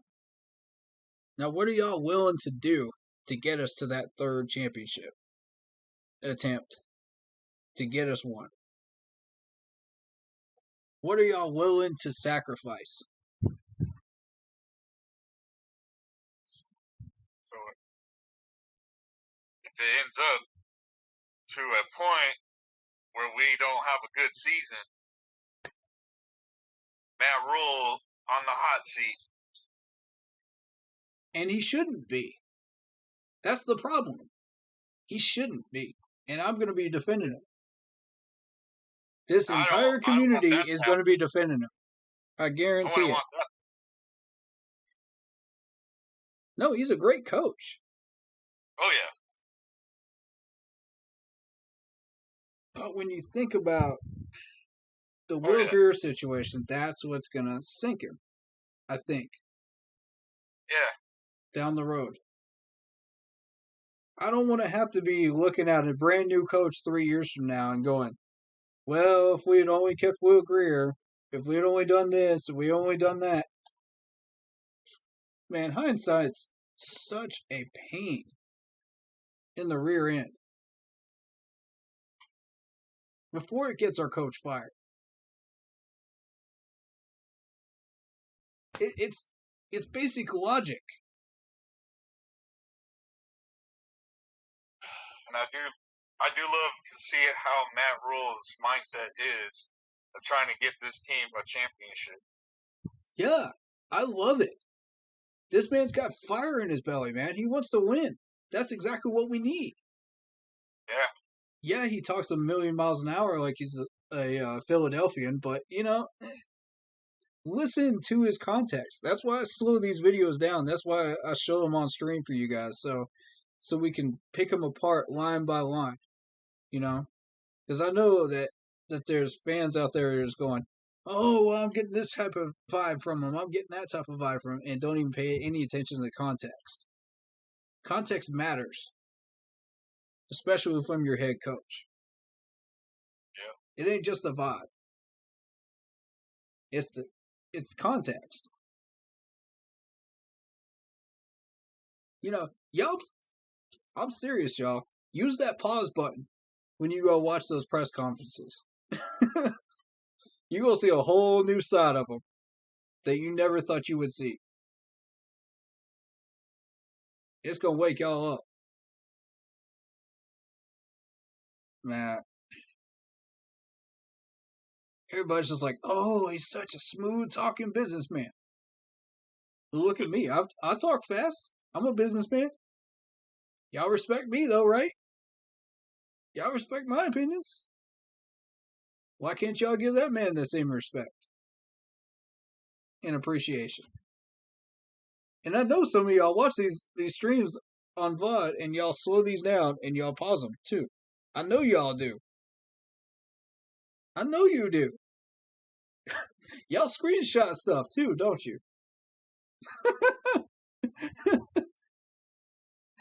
Hey. Zero Chill says, everybody want Matt in the hot seat. Jeez, it's only his 2nd year. I know, right? Thank you. Give the man some breathing room. Give the man some time. It's the 2nd year out of 3. Look at his college record. Give him some time. And what did I tell you? His college records at Temple. Yeah, he had a terrible record in the 1st year. But look at the 2nd year. 10 wins. Goes to Baylor. Bad year. 1st year. 2nd year. 10 wins. Are y'all seeing this? NFL season. Bad year, first year, 6 wins. Second year, 10 wins. On the board for us right here. All we got to do is take them. We can't just sit on these wins. We got to take them. We got to attack. We're tired of sitting on our heels, licking our wounds. It's time to attack. We finally got a soft schedule. Let's use it. We're predators in a jungle, man. Let's take this opportunity to have the Lombardi Trophy. Hear me out. I don't know if we can get the Lombardi this year, but I'm going to tell you that we are on the way there.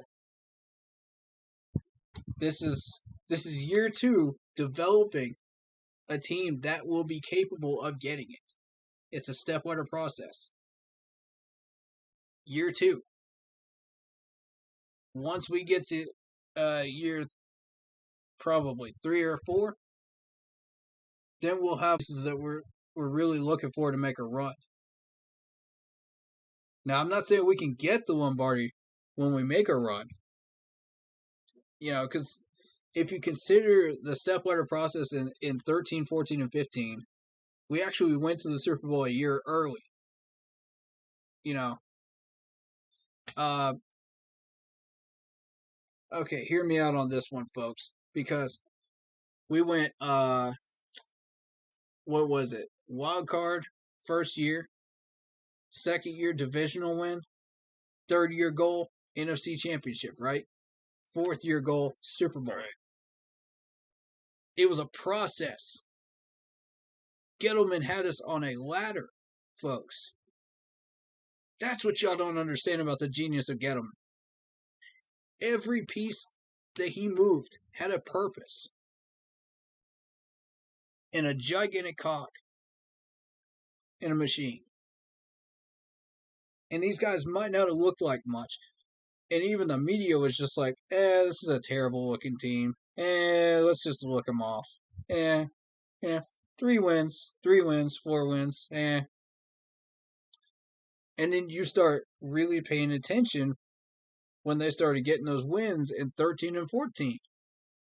And you said, wait a minute. Now, who is this team? That's what we're on the way to. Everybody's throwing us under the bus. Nobody respects us right now. Watch.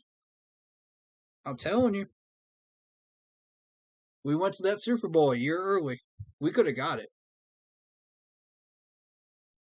If we did not have Rimmers on our offensive line, and we had somebody solid there, that's a trophy. Tell me I'm wrong. Somebody in chat or in this video chat right now, tell me I'm wrong. If we did not have Rimmers. That's a Lombardi sitting in Charlotte right now. That's the strongest team we have ever had. We could spend years trying to build up a team that's... And I don't think even then we would ever be able to do it. We had everything. We had the depth. We had... The injury bug was not hitting us. We were doing all the things right nutrition-wise, exercise-wise, doing all the right drills, everything just clicked. And the hunger of that team was what really drove us there. If not this year, next year, with the addition of Hog Mollies up front, we could surprise the league. Yes, sir. Yes, sir. Once we build up this team properly, depth-wise, I'm telling you, watch.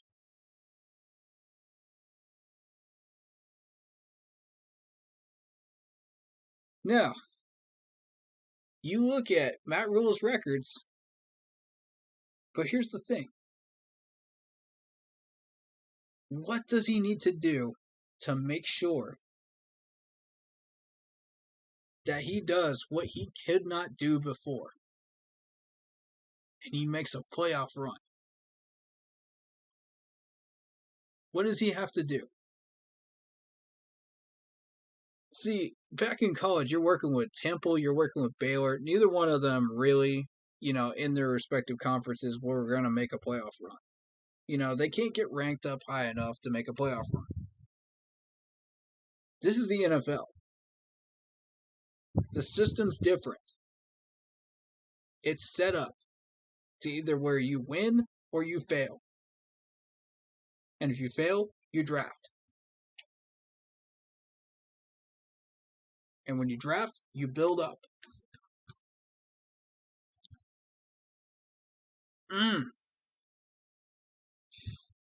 All right, so be honest, who was paying attention to the Broncos before they got Peyton Manning? Be honest, who was? Nobody? Exactly. It took 3 years for that Broncos team to build up. And they did it the right way. Same with Seattle under Scott Fitterer. Same with San Francisco in 19. And, we used to have some battles with Seattle back in 13, 14, and 15.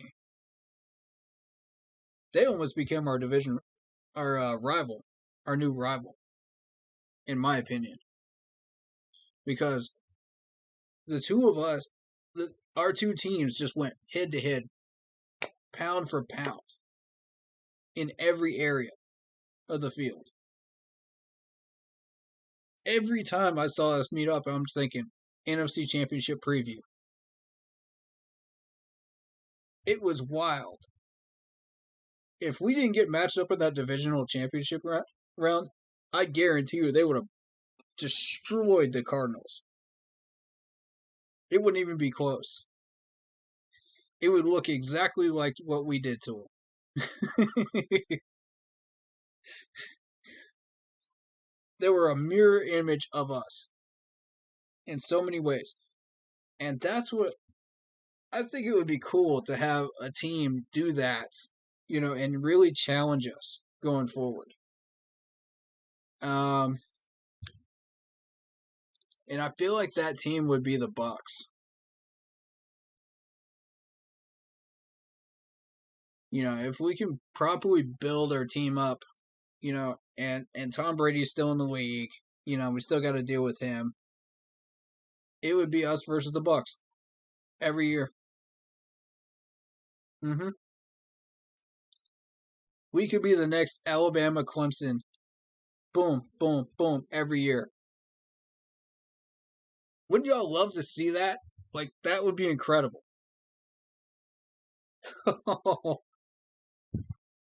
Oh, it would be nice. And notice how Seattle just keeps building themselves up every time we do. So, again, it's only fitting that we got Scott Fitterer from the Seahawks to start building with. We stole him from him. It's beautiful. But, hey, man. Anthony, man, if you gotta go, man, I appreciate you tonight, man. That's what's up, dude. Have a good one. Yeah, man, you do what you do, man. Keep pounding, bro. Alright. Any last thoughts? We just gotta figure out how the season's gonna happen. Mm-hmm. And I'm just gonna look at the positive, and it's good that we looked at certain negative aspects of it, but Right. you never know. Could be a miracle. Man. Could be. Sam Darnold could actually give us probably a Lombardi trophy. It's possible. It's possible. We're going to try to make a point that we're going to be the dominant team in the NFL to do something, to be hungry. We got to be hungry for it. Preach. That's just my final thoughts to all the Panther fans on here.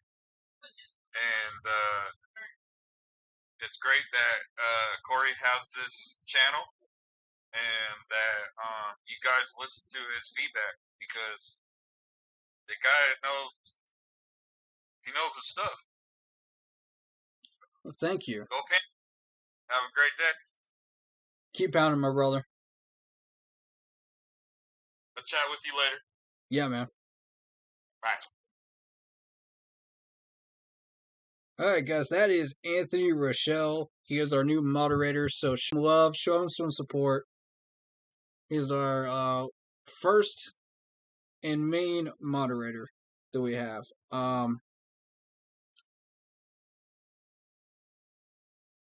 But yeah, I'm gonna go ahead and read some of this chat real quick. I'm pumped for tomorrow. I want us to be a consistent winning team. I want the team to feed off each other like a brotherhood. Yes, sir. Yes, sir. That's exactly what I was preaching about right there. It's sad how the Cleveland Browns made the cover of Madden, and we haven't even been on one. Bruh. Even the Jets got on one.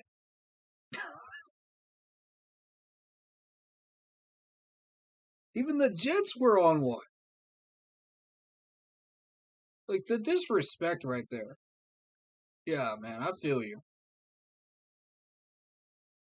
The disrespect does get old, yep.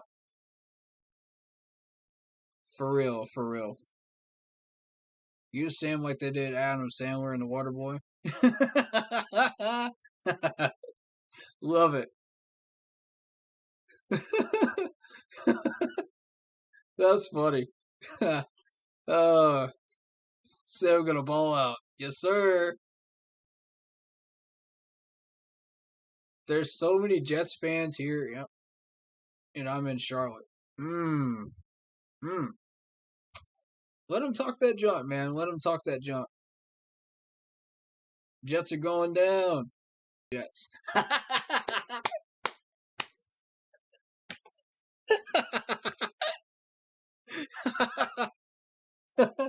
Have you been watching Ghostbusters recently?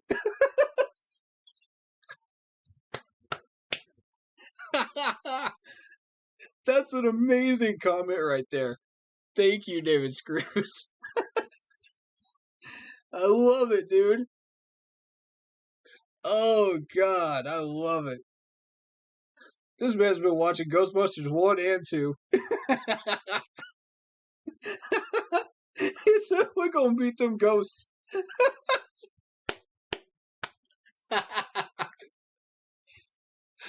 That's amazing. Dude, best comment of the night right there. No doubt.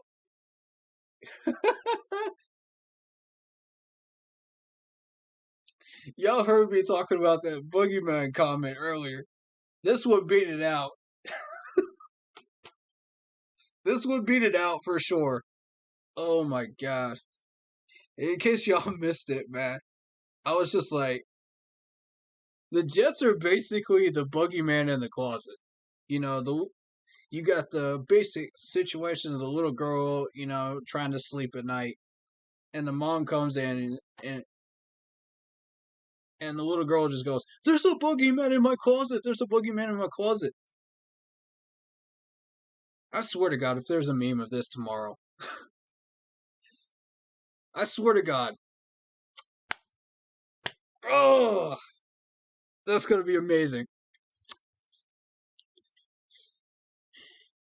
And the mom checks the closet and there's no boogeyman, right?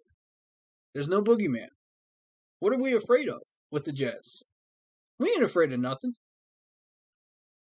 We ain't afraid of no ghosts. Who are we gonna call? Jet Busters!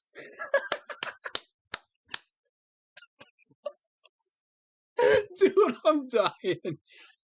I can make like 20 jokes about this right now. Oh my god. Yeah, you definitely had me beat on that one, bro. That was great. That's gold. Oh man. Man, I done been streaming for 6 hours now. Woo-wee. I think it's about time to wrap this thing up, man. We done covered everything, I think, right? Last thing, Panthers are wearing helmet stickers honoring the 9/11 victims. That's what's up, man. We need some Sam Darnold busting ghost shirts.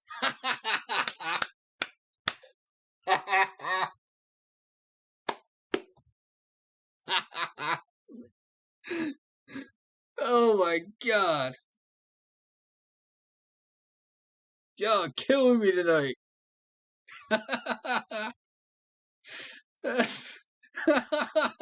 I can see it too. I can see it. Oh wow.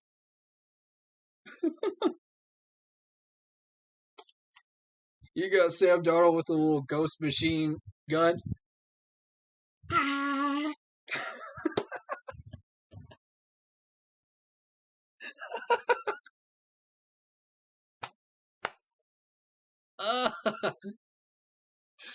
Oh, oh, that's beautiful. Somebody make that happen, please. Please make that happen. Oh, God. Oh, man. Yeah, good respect. Your channel is awesome. Thank you so much, man. I appreciate you so much, dude.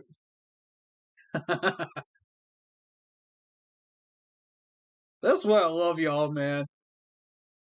That's the type of energy I want to see y'all come in here every day with, man, when we do streams. That's the type of energy. Y'all are amazing. That's what's up, man. I try to bring that same type of energy to you guys, too. So, you know, give and take type of thing. But hey, y'all got any questions, comments, anything y'all want to talk about before we get up out of here, man? Because it's getting late. You know, name a player, name anything. I'm down to chat about it for another 15 minutes, man. Then I gotta get up out of here. Because I got stuff to do before the game tomorrow, so. Alright, no players y'all want to discuss? Nothing? Alright then. But I appreciate y'all for coming in here and making such an awesome stream. Man. Dude, shout out to my man LD Gibson, my moderator Anthony Rochelle, on Facebook.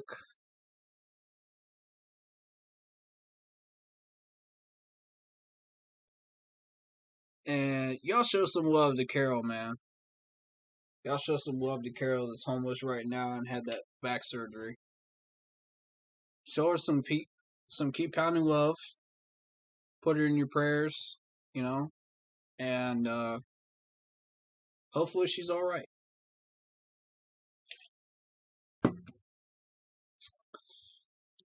LD Gibson says, "Good night, Corey. Keep pounding. Watch that big win we're gonna have tomorrow. Panthers are gonna knock all the fuel out of the Jets." I hope so. I hope so. Appreciate you, man. Appreciate you. All right. Shout outs for YouTube, Josh in, D Wade, I see you. Zero Chill. Appreciate you, man. You're always in here. Lou Rico. Panthers fans always up in here, man. Respect for you. Lock Poppy is always up in here, easy usual. David Screws, yes sir. You know, thank you guys so much for coming in, man. And thank you for the prayers for Carol. And I'll pass on the good word for you guys that y'all are praying for her. She'll love that. Hey though. Nothing but love up in here, man. That's what we about. Let's go get that win tomorrow. So y'all can hear some Sweet Caroline up in this joint up in here, man. I cannot wait to play that for you guys. Every win we get, I cannot wait to throw that song up in here. Copyright or not, I don't care, man. I don't need money off of that. Come on.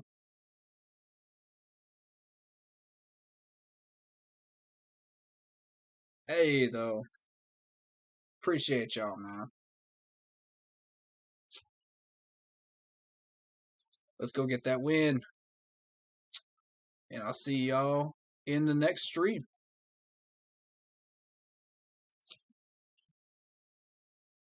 One, two, three. Keep pounding. We out of here.